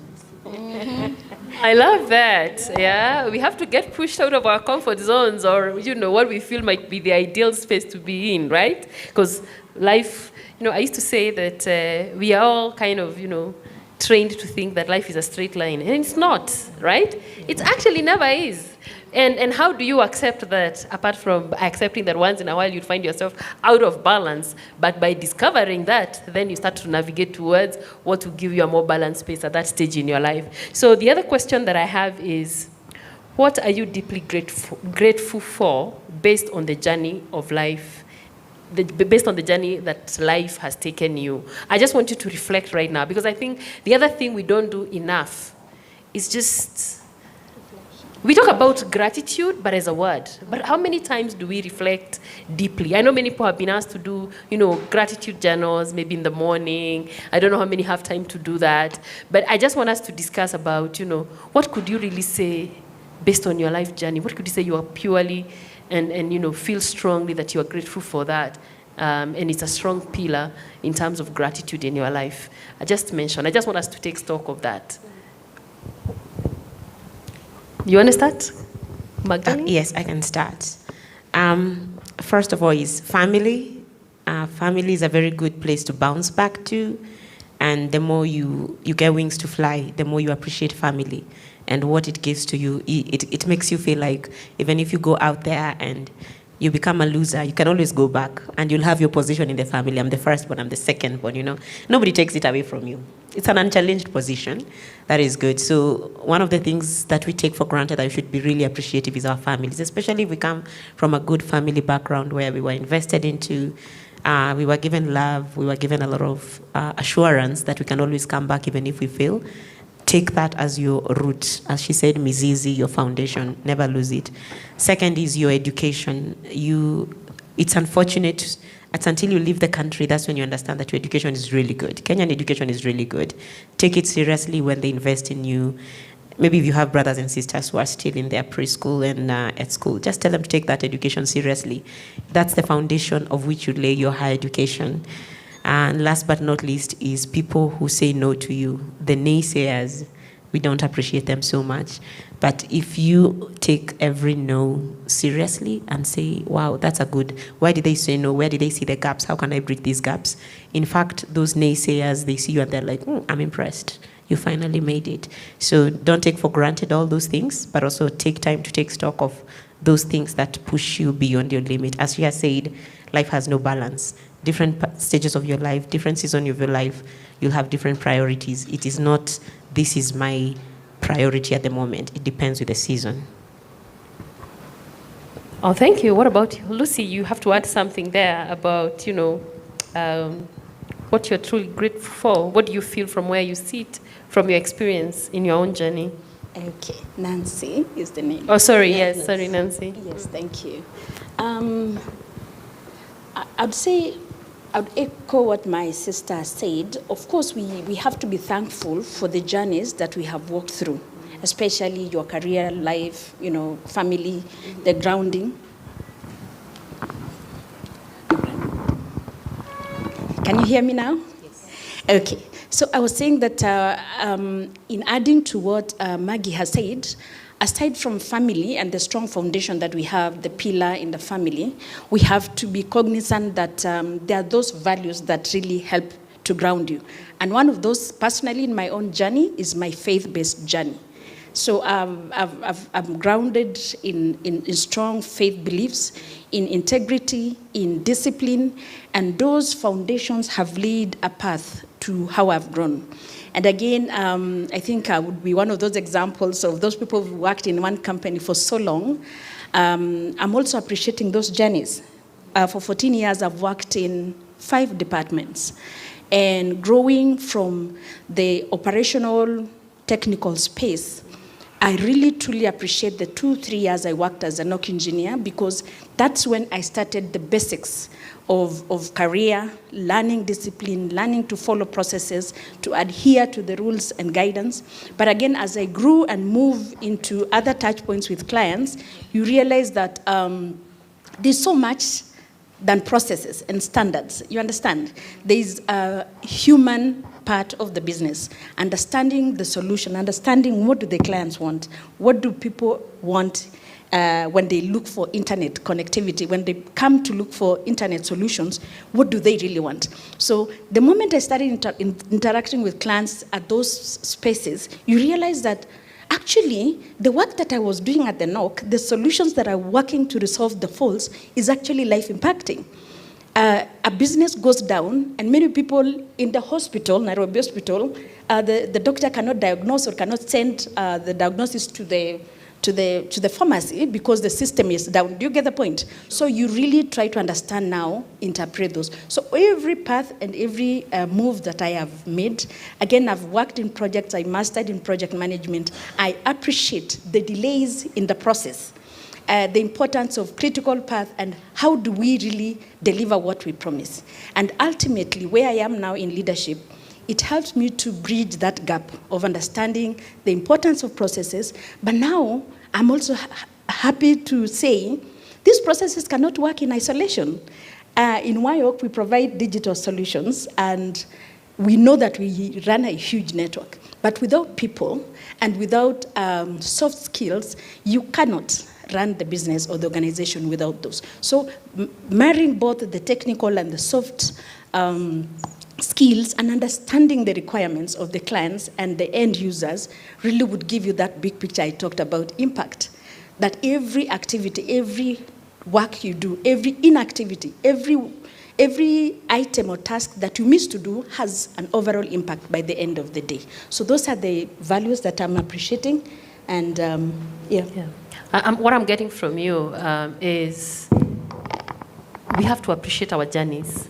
The path we have walked makes us who we are today. And so when we think of gratitude, you have to step back and say, and by the way, everybody's journey is different. Everybody's journey is different. You just have to take stock of your own.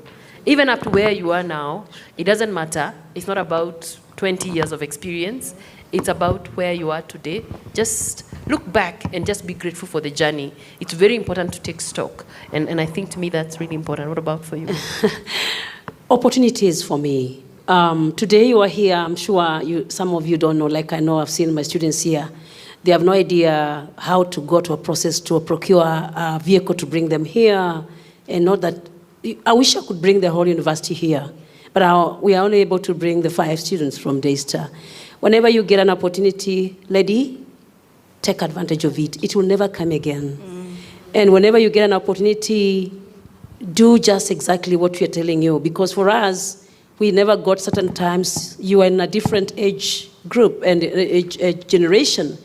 For us to get an opportunity to come here was almost impossible for anybody to speak to us. But whenever we got an opportunity, we took advantage of it. And in addition to what they have said, family, God, opportunities, I'm so grateful to every time I am doing something. I'm not doing because anybody is watching at that time, but one day it will be visible. Someone will look out for you. And I think just do what you're doing. Whenever you keep doing, an opportunity always come, and you find yourself, you're being told, hey, Laura, we are asking you to be the director for some place. In an organization, don't say, oh, Gen Z just want to be given work, they finish, and then they move. Do very well. When you're given something, do extremely very well. It will be noticeable. You'll just rise yourself to where you are. Thank you. Okay, thank you very much. Now, in my journey, I found that, you have to have some non-negotiable core values that keep you grounded. You just have to. Because, the journey is dynamic. And each one of us has their core values, all right? And I know, Magdalene, you may have experienced the world in different places, phases, stages. Do you have some non-negotiable values that when you find yourself in an environment or in a situation or interacting with people, you're able to identify and say, this one I set a boundary. And what can you say can be one of those that has helped you to identify good and bad situations? Wow, that's a deep question. So first of all, there is no framework for everything in life. So I can't say that there's one framework that I've used that has been able to gauge what is wheat and what is chaff a lot in my life. But one of the great pillars that helped me is anything that it contradicts my faith. Immediately anything contradicts my faith, then that one is a no. That is one. And then there are also 3 P's that I was taught when I was really young, and that one is purpose, principle, and process. As long as it is breaking the purpose, the principle, and the process of that issue, then don't do it. Purpose means the chair was meant to be for sitting. If I'm breaking the purpose for that chair, don't do it. If it's breaking the principle why the chair was made, don't do it. If it's breaking the process by which that chair is coming, don't do it. So everything that comes, just try and sometimes filter it through. What was the purpose for this thing initially? What is the process that makes this come? What's the principle behind this? If it breaks it, think twice. Okay, thank you. So I'm going to ask just a little modification of that one for you, and what boundaries have you needed to set to thrive in your career and personal life? Boundaries.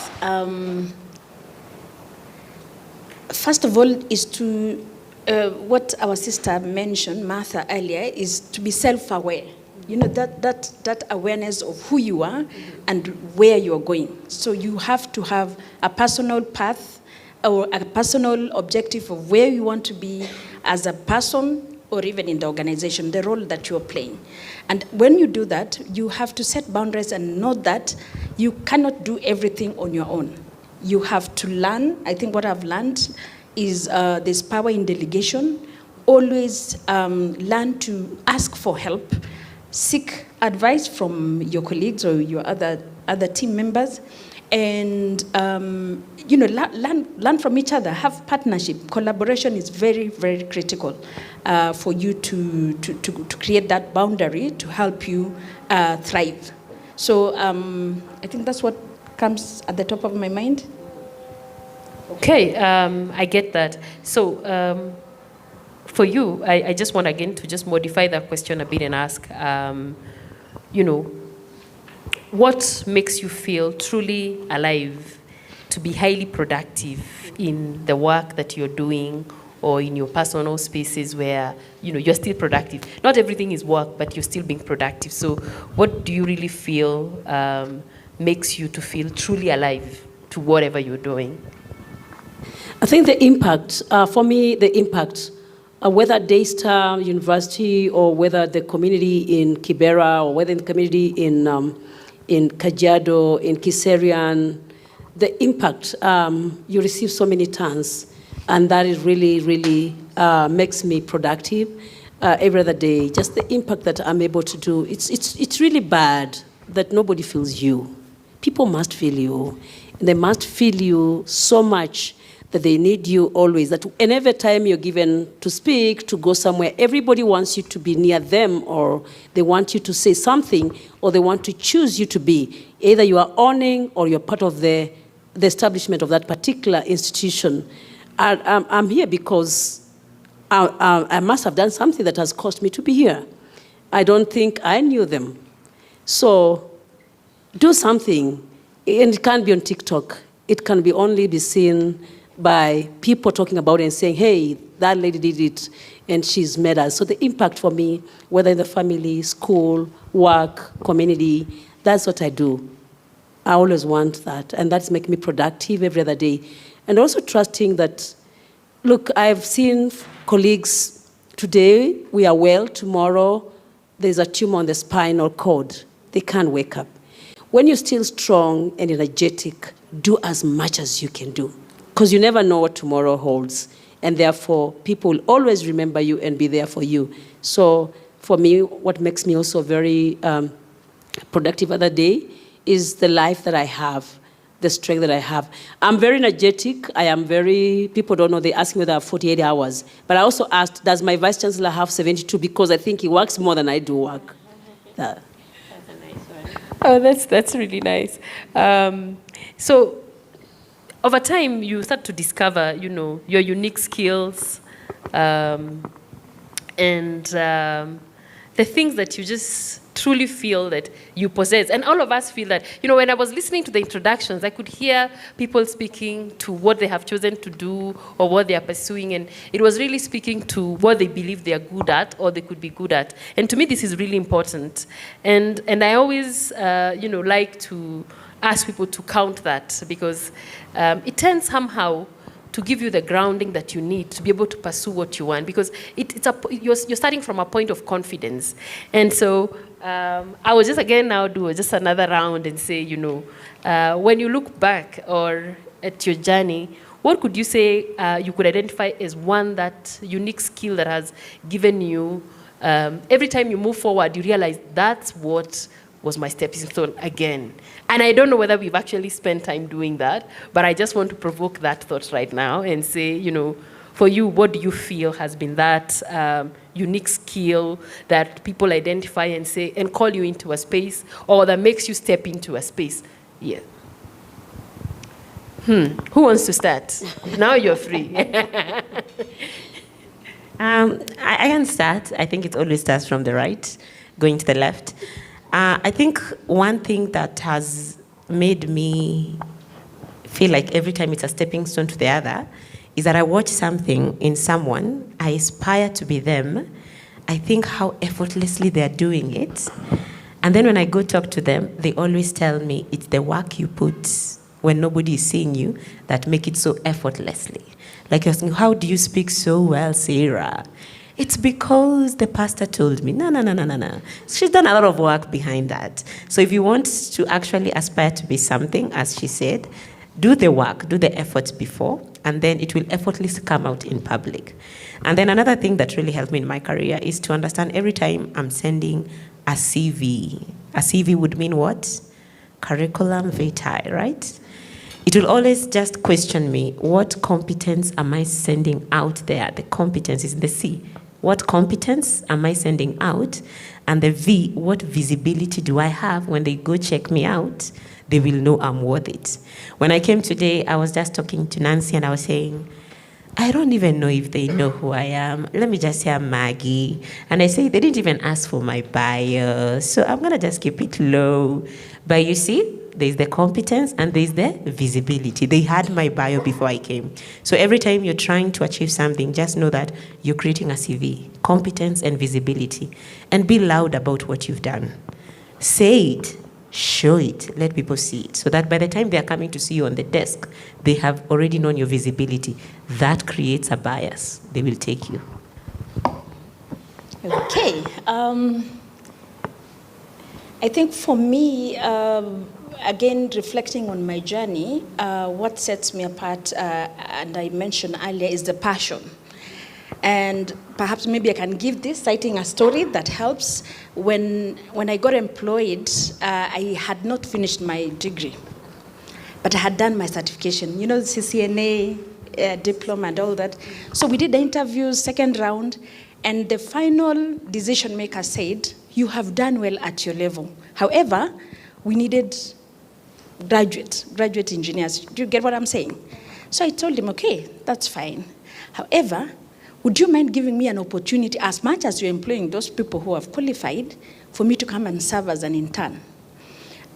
It was a very difficult say or ask at that time because I had a 2-year-old baby. And I want to come and work at the NOC. You know, NOC is 24/7. You work at shifts. And this, I don't think when she was 2 years yet, she was still breastfeeding. And I think he told me to go out and wait. But to cut the story short, I was given the opportunity. Do you get what I'm saying?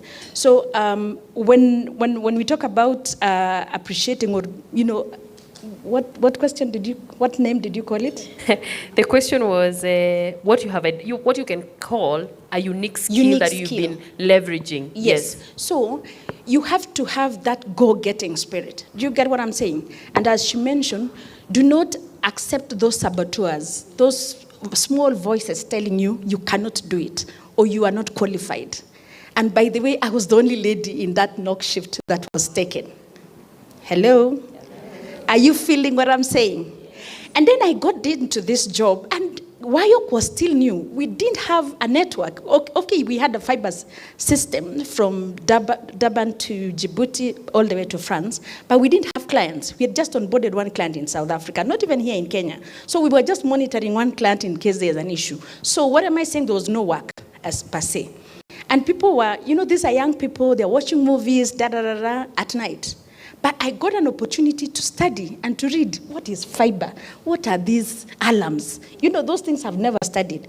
So to cut the story short, you have to put yourself in a fast pace, especially in a male-dominated environment. And I'm sorry to say so. As women, we have to work twice as harder. And 1 year down the line, they needed somebody to go into projects, service delivery. And guess who they picked? We did not do an interview. Nancy was handpicked to go and help the service delivery team. Reason is there was visibility, the output. I've been doing work, I've been following those walkthroughs, doing reports, and those days we used to do handover reports and one person would just send an email, not 3 of you. However, most of the time in my shift, people used to nominate me to do the handover. That was visibility, that was smart, because the bosses are going like, yeah, night shift was Nancy and the team. You see, I automatically become the team lead. Do you get the point? Because my name is visible. So what sets us apart, understand your basics. And the young ladies who are here, kindly be disciplined, work hard. And then and with time, you will learn to appreciate those baby steps as you go along.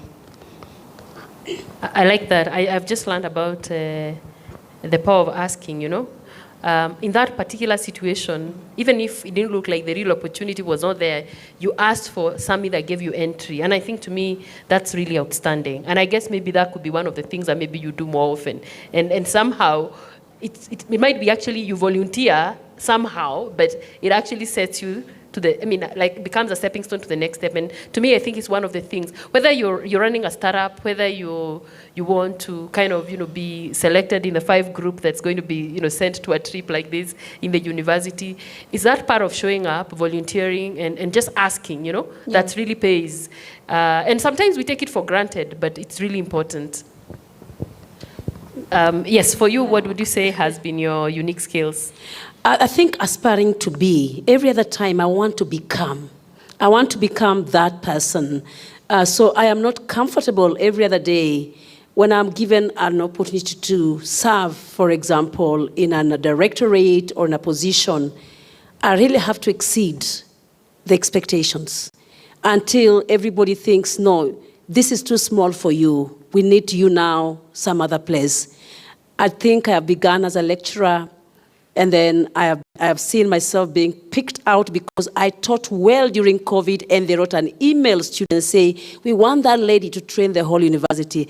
That gave me a chance to become the founding director of e-learning at Daystar. Before I knew it, I started the Innovation Hub without the university support system, and my students can confirm that. There was nobody. I launched it, I began it. That was not e-learning. But I said, what are we doing as a university? Before I know it, they established the newest Directorate of Research, Innovation, Commercial, which I became the director. You have to always do something extra beyond what you've given until they say, this is too small for you, she must be on that side. That is me. I have to do that.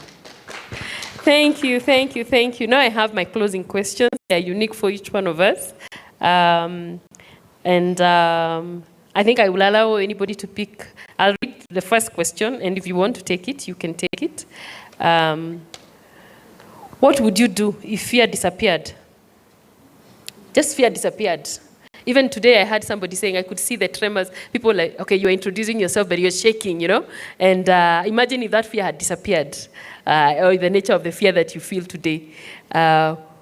What if you truly didn't need to think about it twice, whatever it is?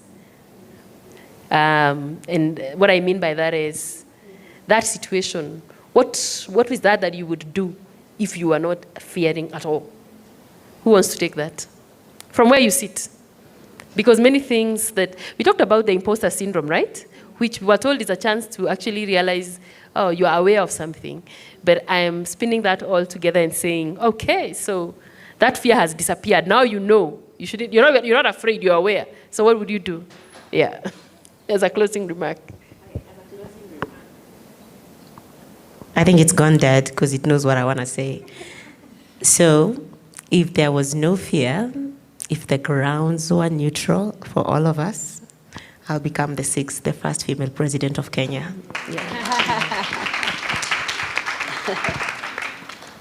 Let me give the reason why. Okay. I do think we have good leaders. Some of us are very good leaders. We keep quiet. We are not in that space. We are comfortable. But there's only much we can do to privatize public problems, okay? As in the private sector are enjoying a lot of benefits, our salaries, our packages.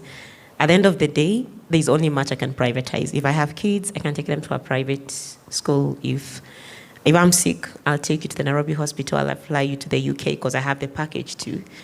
But there's only much I can do until 26th happened in 2024.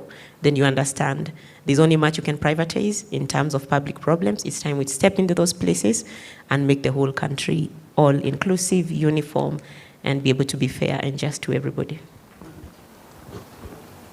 Amazing. So we want you to do something about that. Challenge yourself to something. Yes, that's really good. Okay, so I have the next question, which is Also a very tough one. What negative habits do you repeat? What are those parts of you you know about and want to change or let go of? You know? Just because we all sometimes are actually stepping backwards because of these habits. I just want you to, be authentic and, speak, be vulnerable and say, you know what? Yeah, we've said all the good things about ourselves. What about this one that I can actually deal? Who wants to take this one? Thank you. Thank you. The sacrificial love.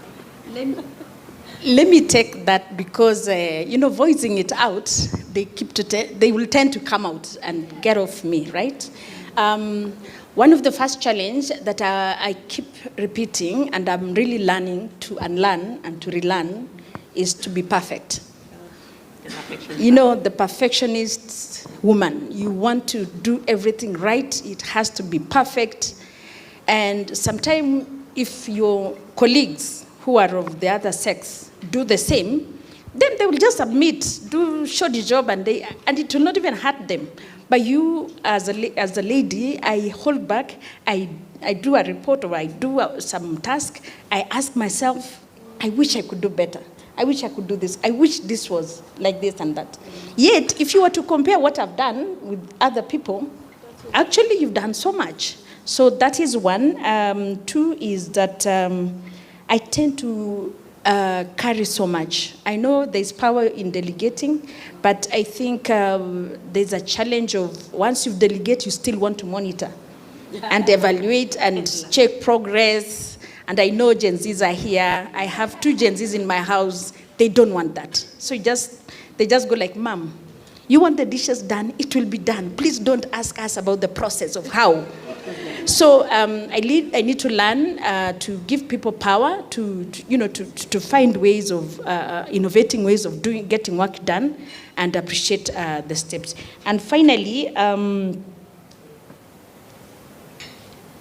celebrating my wins. And I want to believe that I'm speaking on behalf of many of us, right? We do so much, but we are not vocal.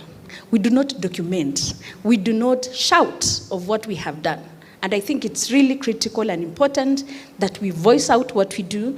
We beat the drums and say, I did this.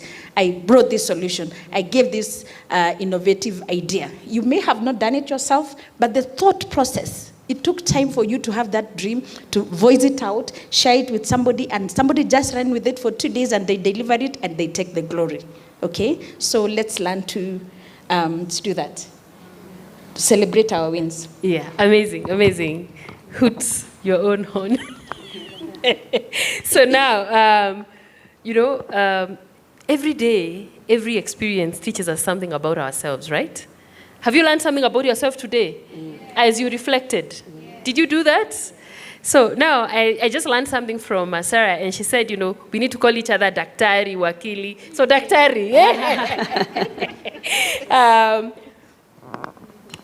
where do you see yourself in 5 years? Based on what you've discovered about yourself today, based on the conversation we just had, you must have discovered other things about yourself. Oh, sure. Yeah, and what do you see yourself based on that in the next 5 years? I think I'll be a very big name of impact to the society. It may not be a big name, but I think people will be talking about that lady who has left a mark every other place that they go, whether it is in work, whether it's at a home, whether it is with such kind of forums. People remember Carol. Carol is an amazing lady. I want to be sitting on tables. I don't want to be the menu. I want to be sitting, sitaki kukulwa. I want to be part of the tables that are shaking and people are making decisions, that everybody would want you to be in that table. A lot of it globally, not just in Kenya. I'm already doing it here in Kenya, so I want to go global. I want to be on that table. So don't be the menu. Let's sit on the table. That is where we belong. Thank you. Thank you, thank you, thank you, thank you. In the interest of time, we've come to the end of our panel, and I want to really thank our panel members. But you may have some questions. We may take 1 or 2 with Barbara's permission. Before we give to everybody, and by the way, we have gifts for people who want to ask questions at the same time. So, yes, I see a hand behind there, another one, 3. Where is our mic person? Help, help, help. So I see a few hands. Okay. Yes. I can give mine.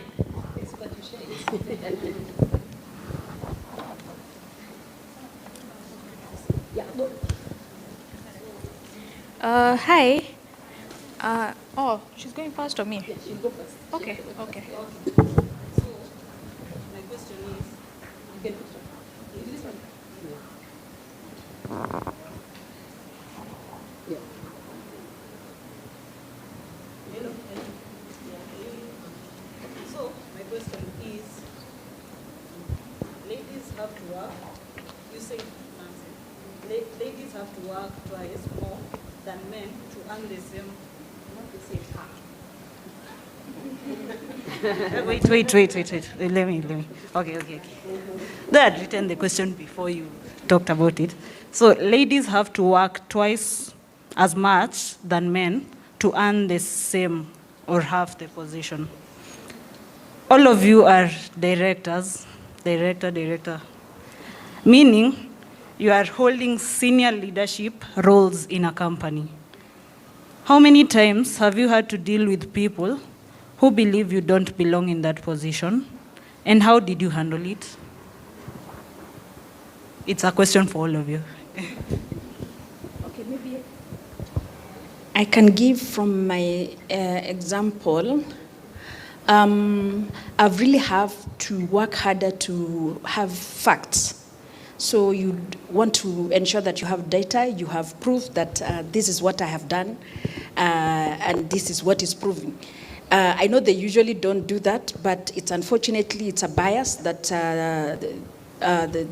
the marketplace has placed on women, but we have to prove it wrong. So one, voice it out. The way I was saying, when you do something, you have to bring it forth, and you bring facts. And always data has information. It has to give, to give you leverage of what you're saying, as opposed to our male colleagues who would just say, and nobody would question if they actually, you need to validate, unfortunately. Yes, being in a male-dominated space, even at leadership position, not only tech, top execs leadership space is men-dominated. What I can tell you is, for my story is quite unique. I was supported by men all throughout my life. That's been what I've built my career. Men. So don't take male as an enemy. They are your friends. Learn to befriend them. Let them be your ambassadors, because everything they say is not taken with a pinch of salt. So make sure the male also know what you're doing, and not male who are in competition with, who are higher than them. So if I am the one, I report to the board, so the chairman of the board knows. If it comes from Dr. Kamande, it's gospel truth. So that one is one. Second is, as women, if you find another woman in that space, learn to echo each other. So for example, if I'm in a meeting with Dr. Dorcas, everything she says, I amplify. So what I do, I say, just to reiterate and echo what Dr. Dorcas says, it has been researched, and so that voice of the female grows higher and higher in that space. Therefore, it becomes the collective force other than just you're championing your own thing. So even if I don't have anything to say and I know she said something good, the next time I'm picking the mic, I reiterate what she said first before I continue. And just to add that we as she said, Dorcas said, we are now moving towards a space where we are transforming. We are not where we had rigid generations that saw male as the only people to sit in the position.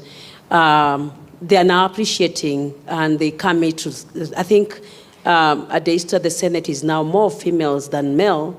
And because of the leader, I think the leadership and the governance of every structure really matters. If they value human beings and not gender imparity or disparity, you'll always find yourself, just do everything well. Just do it very well. Even the male will be coming and asking you, how did you do it? I can tell you so many times, my colleagues at Daystar keep asking me, how are you doing it? They're males. And they like it now to come and ask for support. So just do everything well. Don't be doing with the mentality that, no, they won't appreciate me, no, it will be that. Of course, there are challenges. We can tell you that a lot of people think if you are promoted in a job or you're doing something, and especially if the leaders are male, there's likely that they sexualize even promotions. They sexualize promotions. Don't listen, keep working just hard. You know, some of these things, you listen, you let them go, you keep moving on.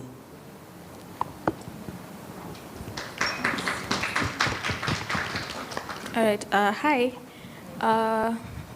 I've seen that all of you are very well-educated women, and I would like to pursue further education beyond my bachelor's degree. So I was wondering, what advice would you have for us in terms of learning to become a good researcher?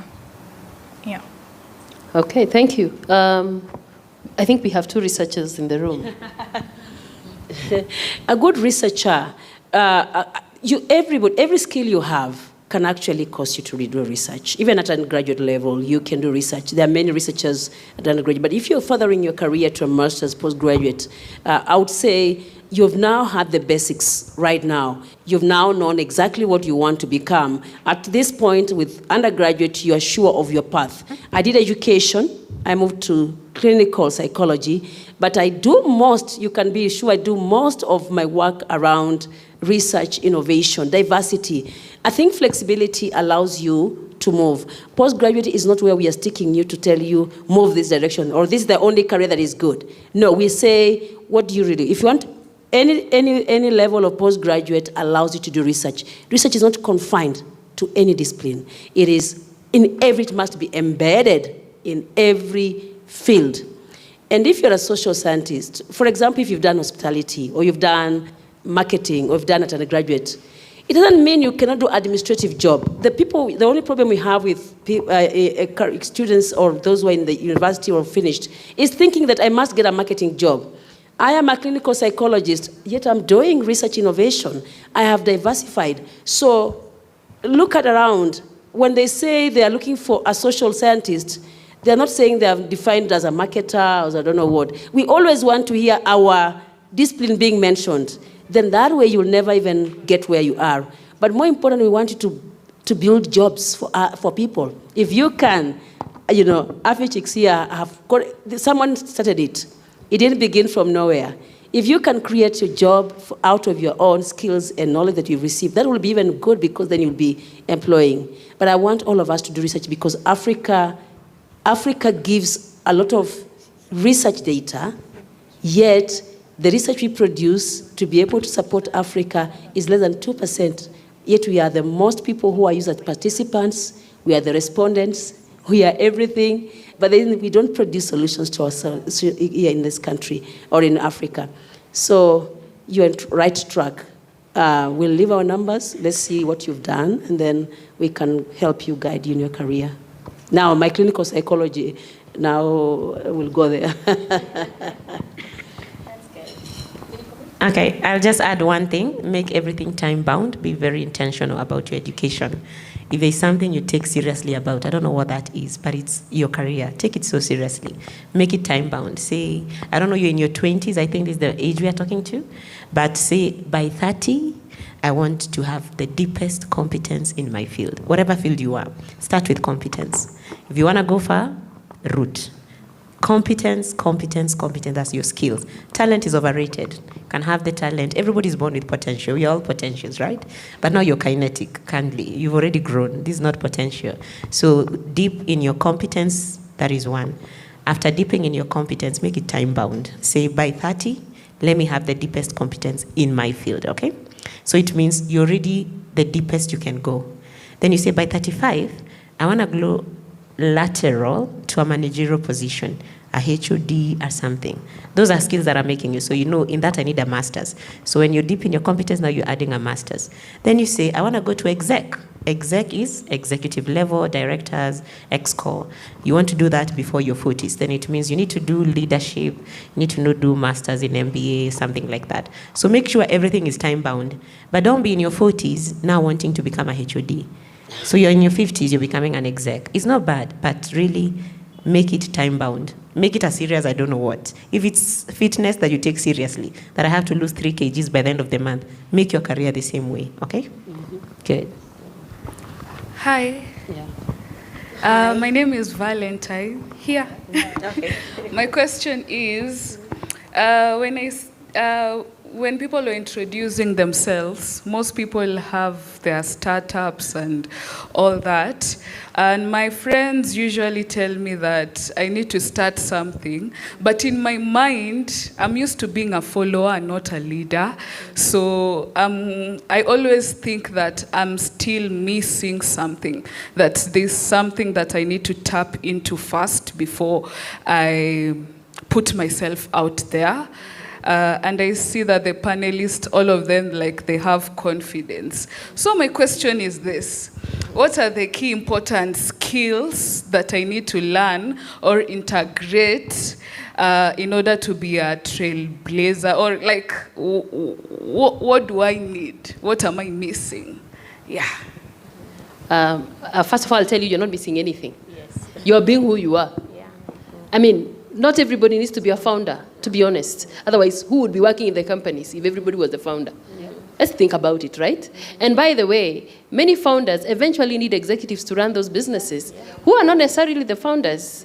So you just have to sit in your space. And this is why I said we need to take stock of who we are and play to the strength of what we are. Because if you think that because somebody else is doing something and you're not doing that, there's something wrong with you, I think you'll be placing yourself in a very tricky position. I would say take stock of you. You have other strengths that might actually be an asset to the same founder that is sitting next to you. And so without you, they wouldn't actually succeed. So it's very important that actually you discover that we complement each other, all right? We complement each other in this world, and so there's really nothing wrong. And you know what? You can be a founder even at 60. Maybe that day will come, and it's not there yet. So that's my first, reaction to that. I don't know if anybody else wants to add something.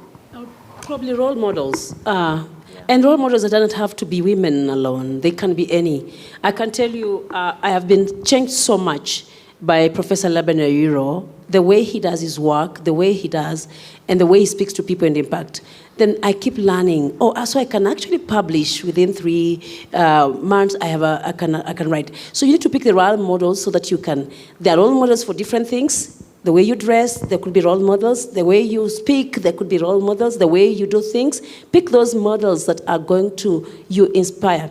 I can ask all of us, how many of us have been liking to, just in this session, how many of us gone to Facebook and have just been clicking like or TikTok?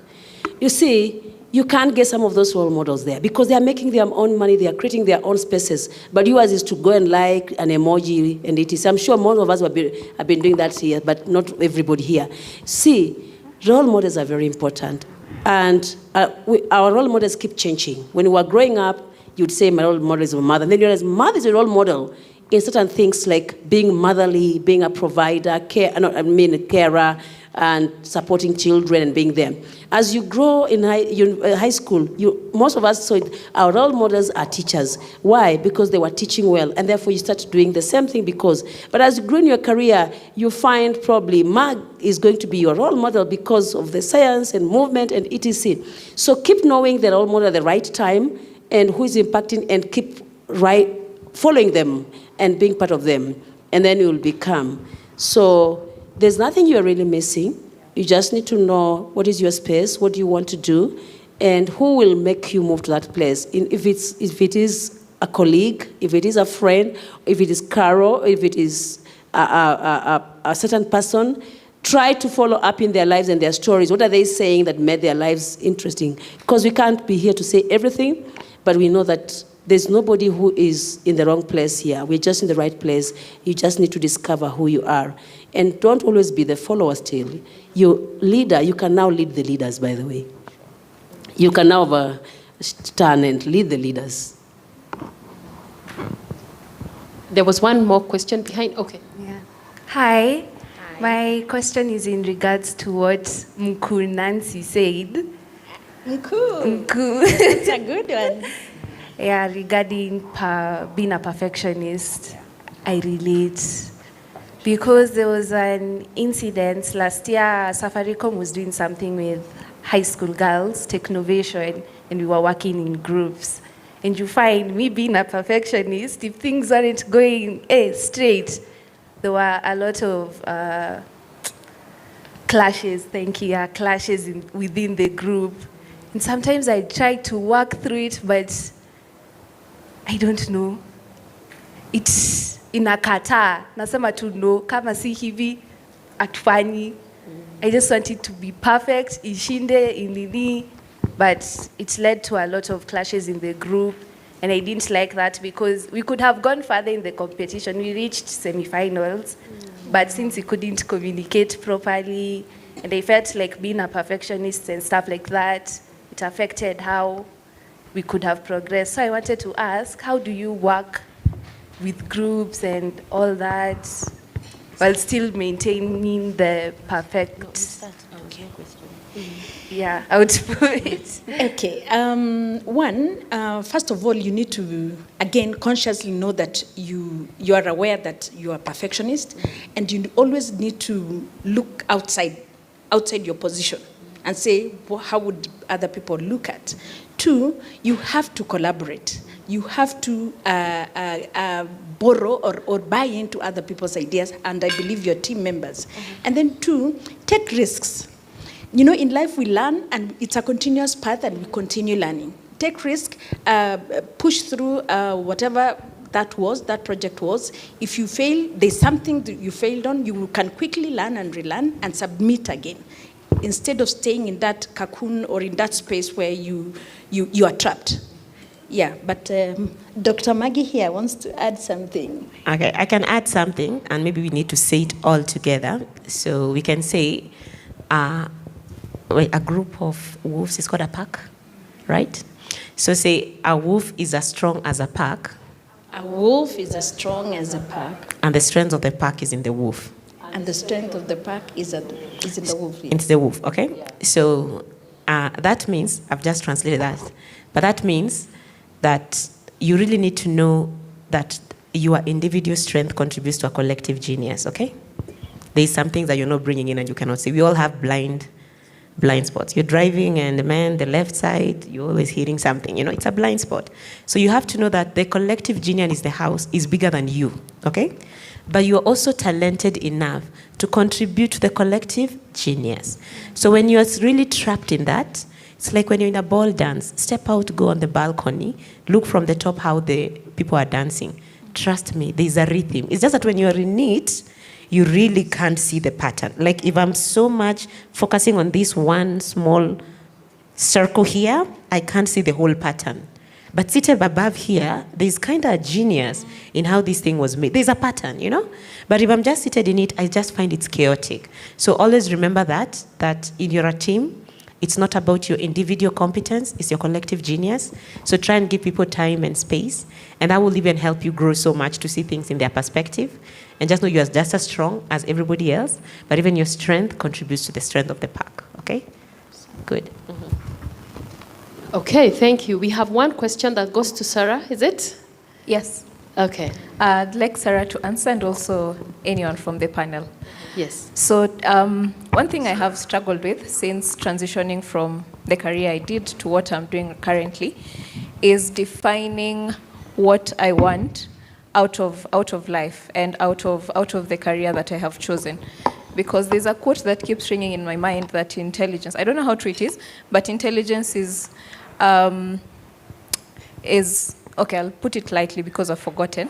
The mark of intelligence is getting what you want out of life. So translating that to my career, deciding what I want out of career has been a challenge for me to say that at the end of all this, maybe I'll live for the next 20 or 30 years. This is what I want to look back on, and this is the track record I want to have found.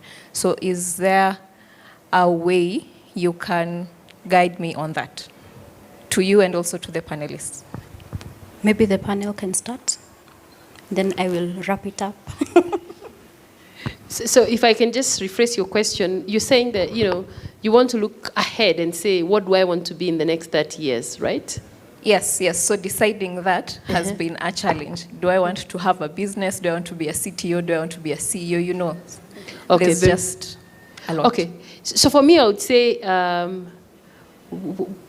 what will I find fulfilling? What do I want to be enjoying? If, for example, today you are 25, when you are 50, what do I want to be enjoying? What do I want to have around me? You know, if God grants me life to that stage. To me, that's how I always look at it. And so I start working backwards. If that's how I want it, then what do I need to do from where I am today? Then I start working my journey. And these things can come from career to this, to that. There are very many pieces that make our life fulfilling, but I always anchor it there because I think the ultimate purpose of being alive is to actually enjoy life. What do you think about that, right? I don't want to have a career. I want to enjoy the career, all right, that I'm in. That's how I look at it. So I would say that from where I sit, very important to be able to identify what is this that will be fulfilling. Is it that you want to be a CEO? Is it that you'll want to be in a specific sector or working in a specific impact area? You know, start just trying to take stock of that. Then now look at where you are and say, how do I walk that journey from where I am?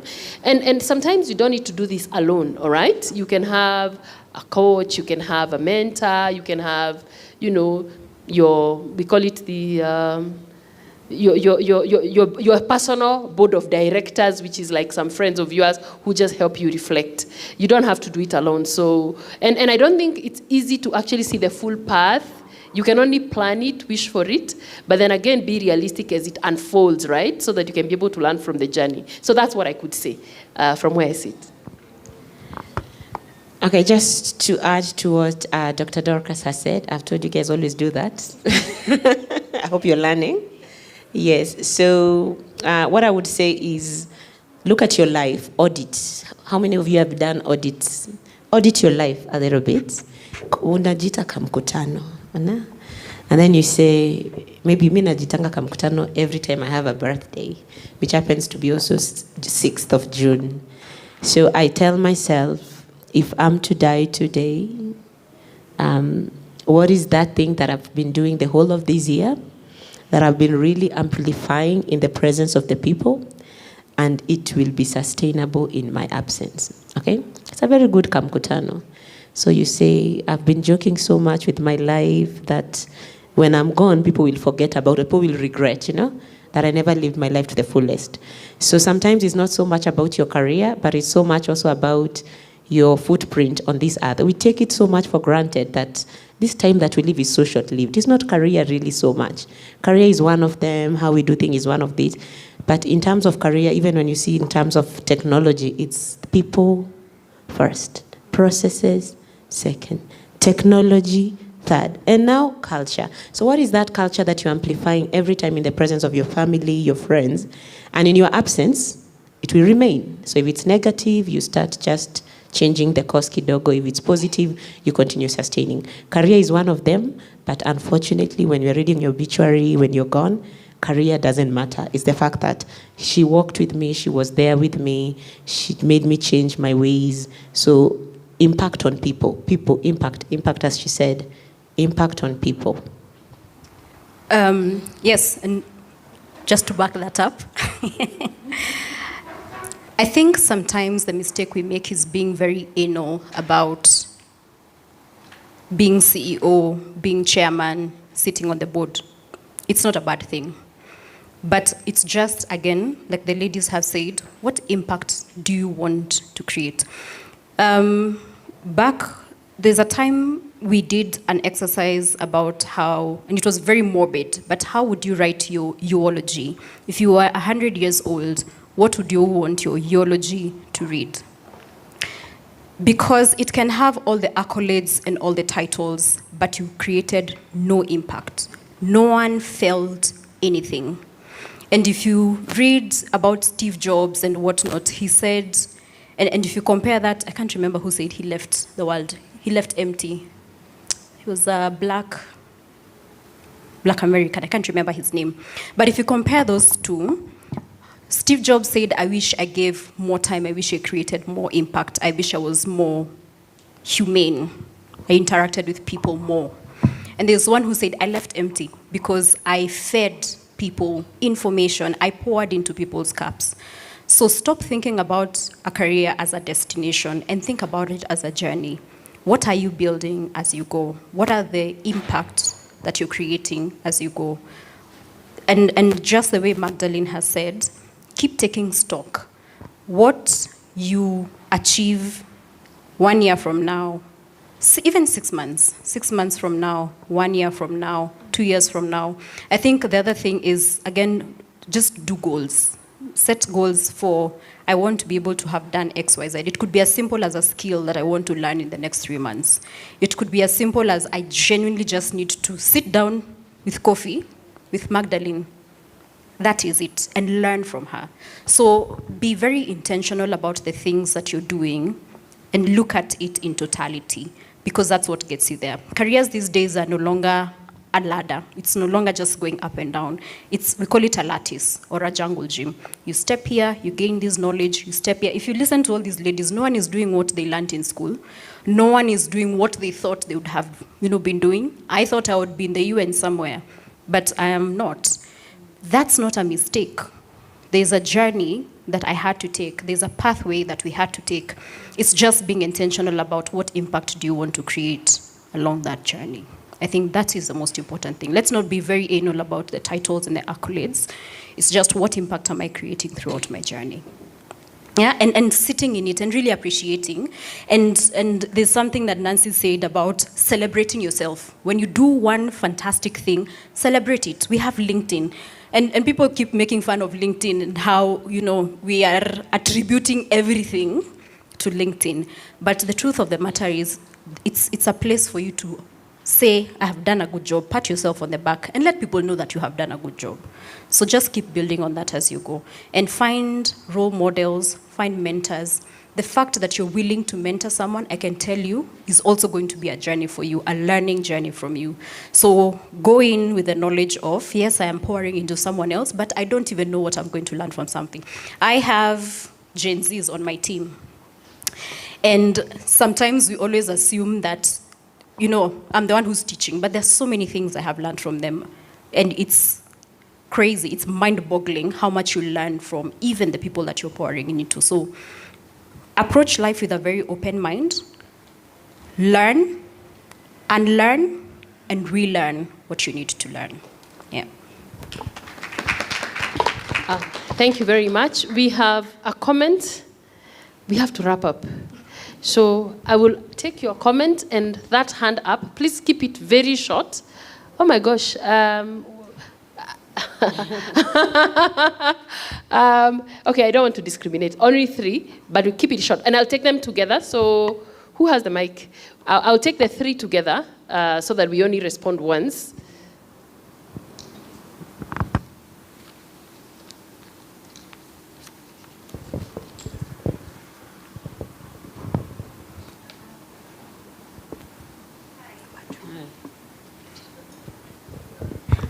Hi again. My comment is, let me say that I'm so glad to be here, and all the innovations and everything that I have had has really inspired me so much. And I'd like to invite all of you to Daystar University at the River on 14th to July. We're going to have a conference that is based on AI and innovations, and I welcome all of you to register your innovations, come showcase, come be part of our community, and we welcome you so much to that space. And there is also prizes to be won, funding to be won, so kindly come. And I'm talking from the organizing bit of that conference, and I also love to see the same faces here. That's all I had to say. Thank you so much. Oh, thank you so much for the invitation, yes. Yeah, good afternoon. My name is Jerry Mwangi, and as the panel was talking, I kept being motivated each and every time. There's one bit of them that they kept talking about training, capacity building, and raising the your value. So in my introduction, I said I've been supporting students to be able to access scholarships. And I thought maybe I have information that everyone in the room would like to know. The Commonwealth Scholarships by agency is opening up in September. And it's an opportunity that all of you here, women who want to pursue their master's and PhD scholarships, can be able to explore. So you know those moments that you need to think, you always think about, like, you need someone in the Ministry of Education to be able to know someone in the Ministry of Education, for example, or in any government agency, to be able to access those scholarships. It doesn't have to be. So there is an organization called FAWE that nominates women, especially women, on the beat of the category. Like on the scholarship, the Commonwealth Scholarship Commission, there is a slot where women compete with no, compete fairly by themselves. And so maybe I may not be able to meet all of you again, but when it opens up in September and you go to the website, choose nomination by agency, on the country bit, put UK, that is where you're going to find FAWE. Make the application, do it your best, explain it your best, and use matters. Tell FAWE more about STEM, specifically matters to do with what Afchix has brought us here to be.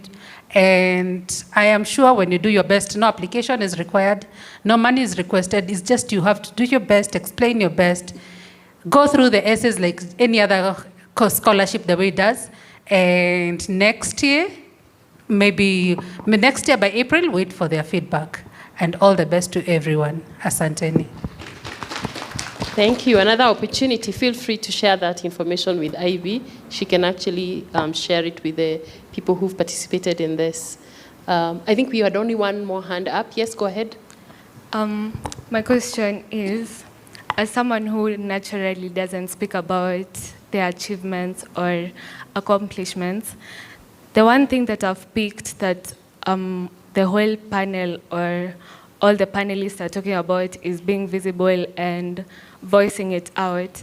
So my question is, how do you differentiate between humility and self-advocacy, or basically how can you share your accomplishments and achievements without coming out as arrogant?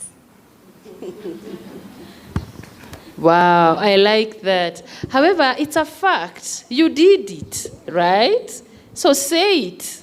What about that, right? Anyway, let the panel say. Yeah, you should say it, but if you're not in a position to, I think it's also important sometimes to have allies within your workspace and sponsors. So every time you're handling a project or a task or an activity, always have somebody sitting at, say, a decision-making level, okay? That way, you have, and I'm not sure who said, you will have somebody mention your name. You'll have somebody say, remind me your name, please?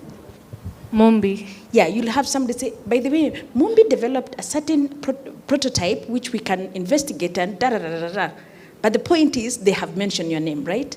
Yeah, so I think finding allies, finding sponsors, people to really echo and support you and build you up. Mumbi, you happen to, that's a good question. Let's assume Omo created the best washing soap, but they keep it under the bed because they really don't want to come out. But they want the sales and they want the money. And so your name is a branding, and so is your career, you know? If you don't brand it out, nobody's gonna brand it for you. And unfortunately, negative branding is coming your way. If you have nothing positive to counter it, your brand erosion will happen faster than you think. You're a woman.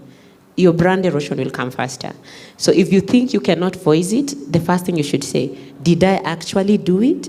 Yes. Have I achieved ABC? Yes. That is not humility. That is where you are first, okay? Now, actually saying, I'm so humble is the imposter syndrome. Does it really matter? Yes, it matters. You don't know how much privilege you have until you go to Kibera. You see a lady younger than you with children and has achieved nothing. So you are really privileged. Don't take for granted your privileges. Voice it out and make sure you tag someone else who say, today I had the privilege of working with Mombi, and as I worked with Mombi, I learned 1, 2, 3.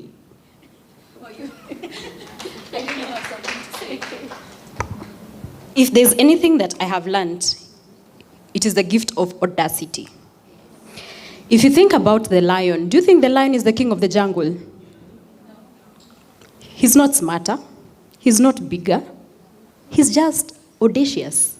He just has audacity. And that's how we need to live. Again, you remember when I was talking about men calling each other chief and kiongozi? I can tell you for sure, and you can correct me, ladies, if I'm wrong. Men don't talk about, I'm so humble. And I think I started with that. Please don't be humble. Please. Don't be humble, especially about something that you have put heart and soul into. These ladies are owning these titles. It was not perchance. And it was not good luck. It was effort, blood, sweat, tears, children, husbands. Society just looking at them and wondering, you're in the tech space, what do you mean? So please, ladies, can we first leave humility uko, tafadhali? If you do nothing else, live like a lion, audaciously. Right? Yeah. Just to add, whenever you get a chance to speak about what you've done, what you've accomplished, do it. Don't fear.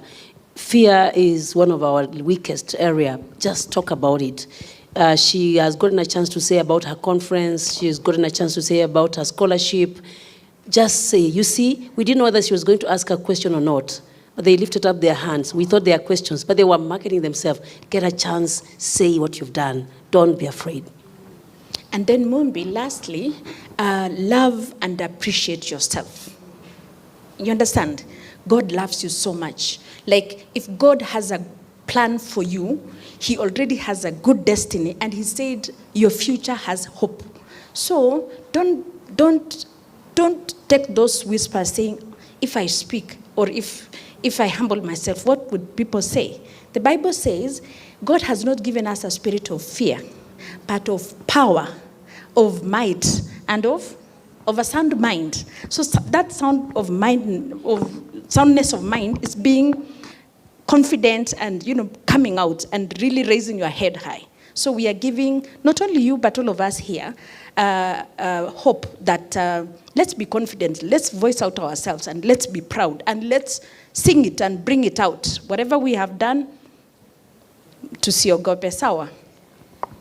Thank you, thank you, thank you. Thank you so much, our audience.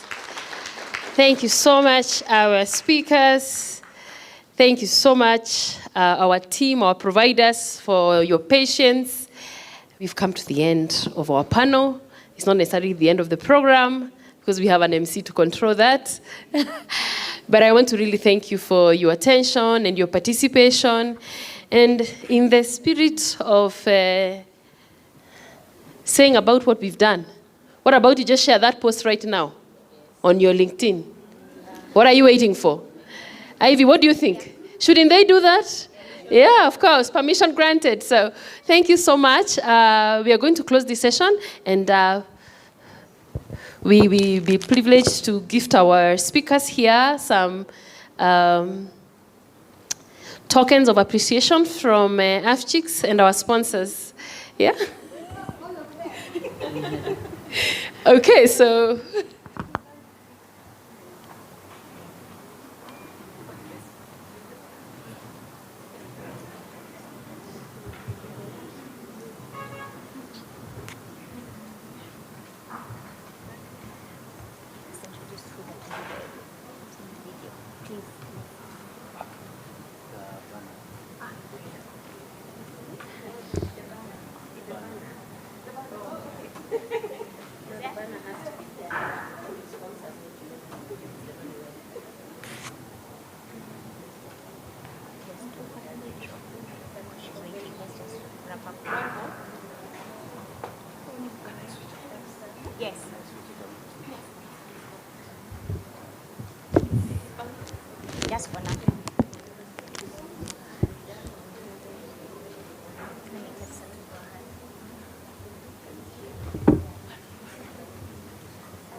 A round of applause for our panelists as they sit down. We want to close the ceremony with a vote of thanks from our director, who is joining us from Morocco, so we have to put her on Zoom.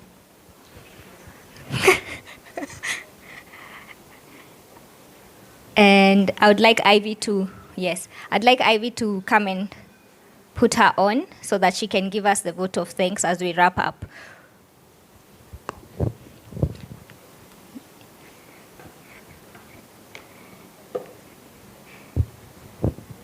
Oh, it's coming on. All right. Probably just increase the brightness, but we hope that. All right. I'll let Ivy take over and introduce Dr. Huda Shakiri from Morocco. She's an associate professor at a very tough named Moroccan university. She will say it herself because there has to be the accent. But we are very glad that you were able to join us today and allow me to give the mic to Ivy so that she can be able to introduce Huda, who is right there at the top corner.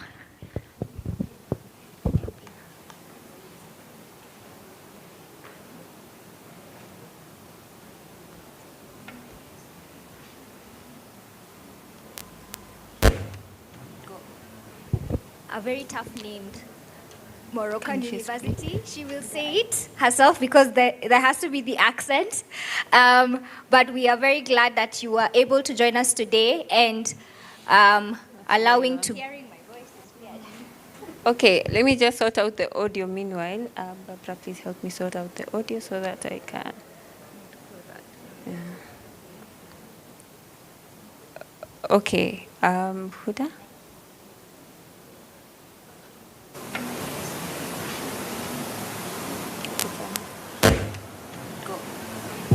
A very tough named Moroccan university. She will say it herself because there has to be the accent. But we are very glad that. So let me just figure out what's going on. Okay. Hello? Let me just sort out the audio meanwhile. Barbara, please help me sort out the audio so that I can. Huda, can you hear us? Okay. Huda? Yes, do you hear me? Hello? We can hear you. A very tough named Moroccan university. She will say it herself because there has to be the accent. But we are very glad. Let me see. Is my sister projecting something? Okay. Okay, I think you can begin speaking. But meanwhile, let me introduce you. So the person who is going to lead our closing ceremony is Dr. Huda Shakiri.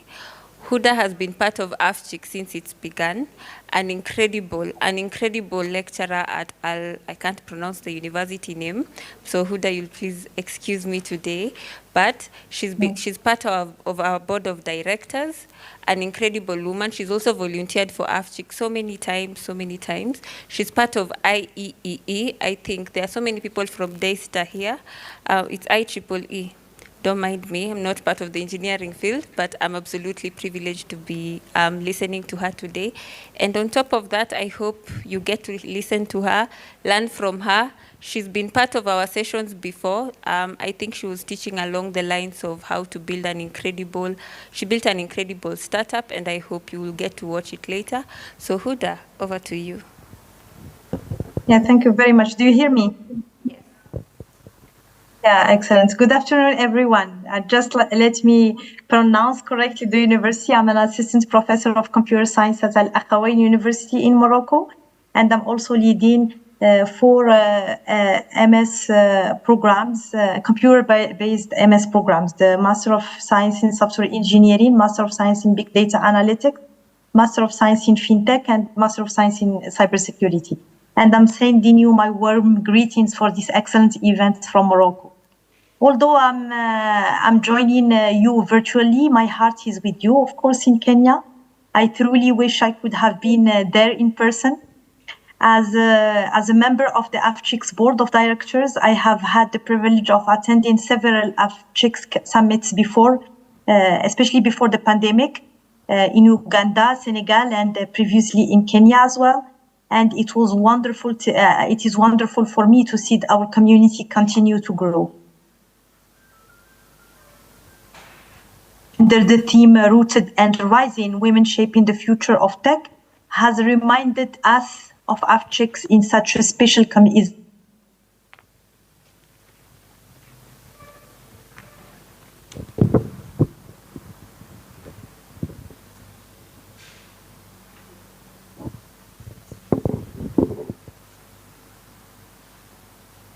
Us to design technologies that and experiences of women and our communities. We have also seen the importance of continuously investing in our skills throughout workshops on LMS, administration, virtualization, and cloud computing. These sessions, of course, reinforced a simple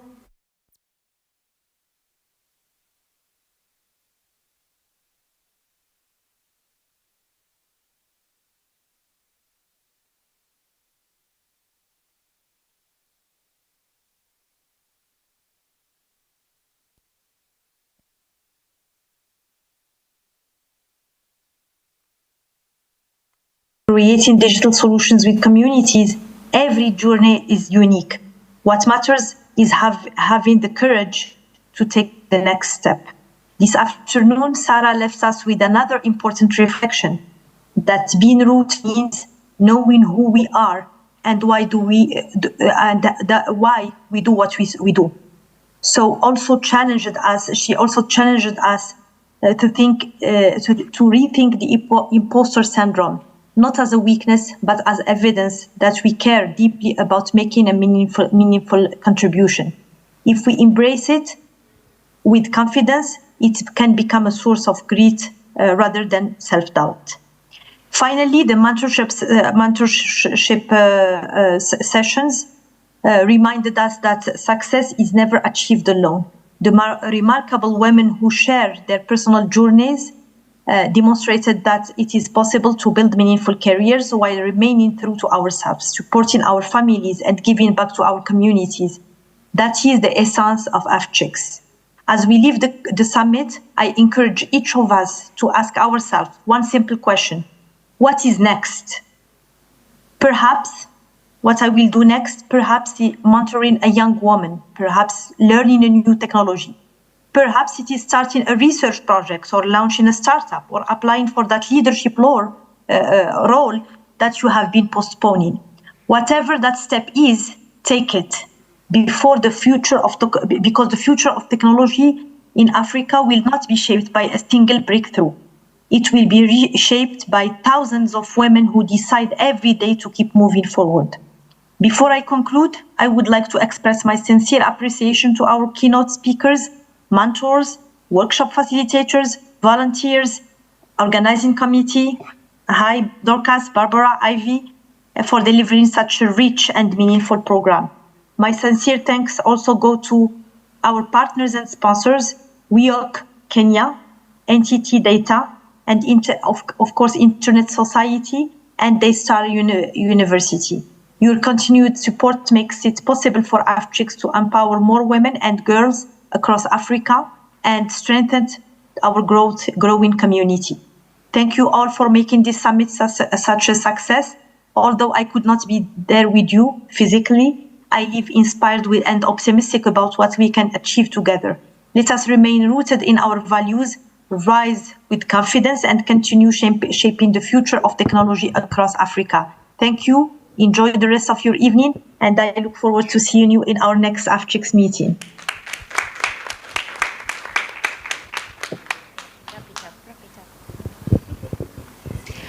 Okay. Oh.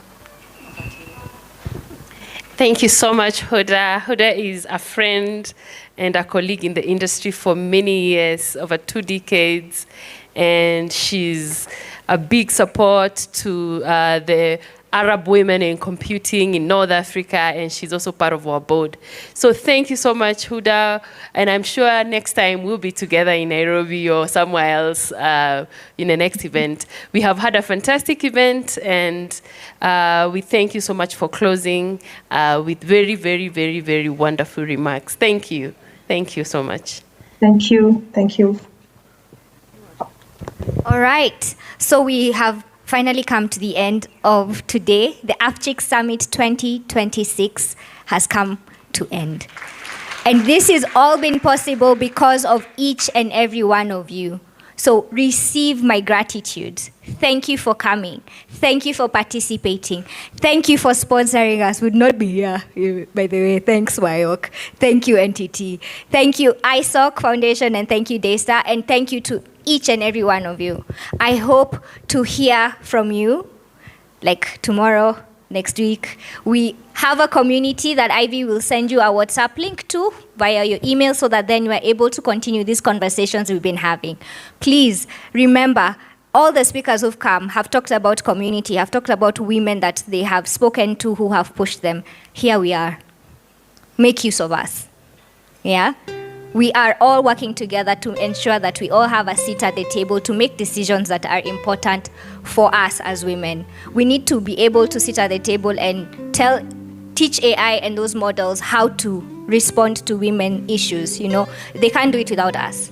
So thank you, thank you, thank you. Another thing is Ivy is going to send us a link to technical courses that are being hosted at ISOC Foundation. Again, today, most of the speakers talked about how they upskilled, looked for opportunities. This is an opportunity for you to grow. So we will have a lot of info, not a lot, but maybe 2 links sent to you after this event, maybe in the next week, about our community and about our ISOC courses that are helping you to get the fundamental details on the internet ecosystem. There's so many things that we've talked about today, and I hope that as you leave here inspired, and at the same time you leave here encouraged to go and do that which you have been scared to do. Now you can do it. You have a community that will support you. Thank you so much. Please feel free to, we are actually very late. There's a guy at the back who's looking at me. So we need to clear this space because there's another event that's coming and should be starting at around 6 something. So as we leave, please the way we took fruits from the restaurant, let's take our break as we go that way so that then we can allow for the next event to set up. But thank you for spending your entire day with us. We are privileged to know you and to have you in our spaces today. Be blessed and get home safely, and I hope to see you again. Pen Paint tomorrow for women in tech. Please look for their socials and register and attend. Sip and Paint for women in tech alone. So let's continue this conversation whichever way we can. Thank you.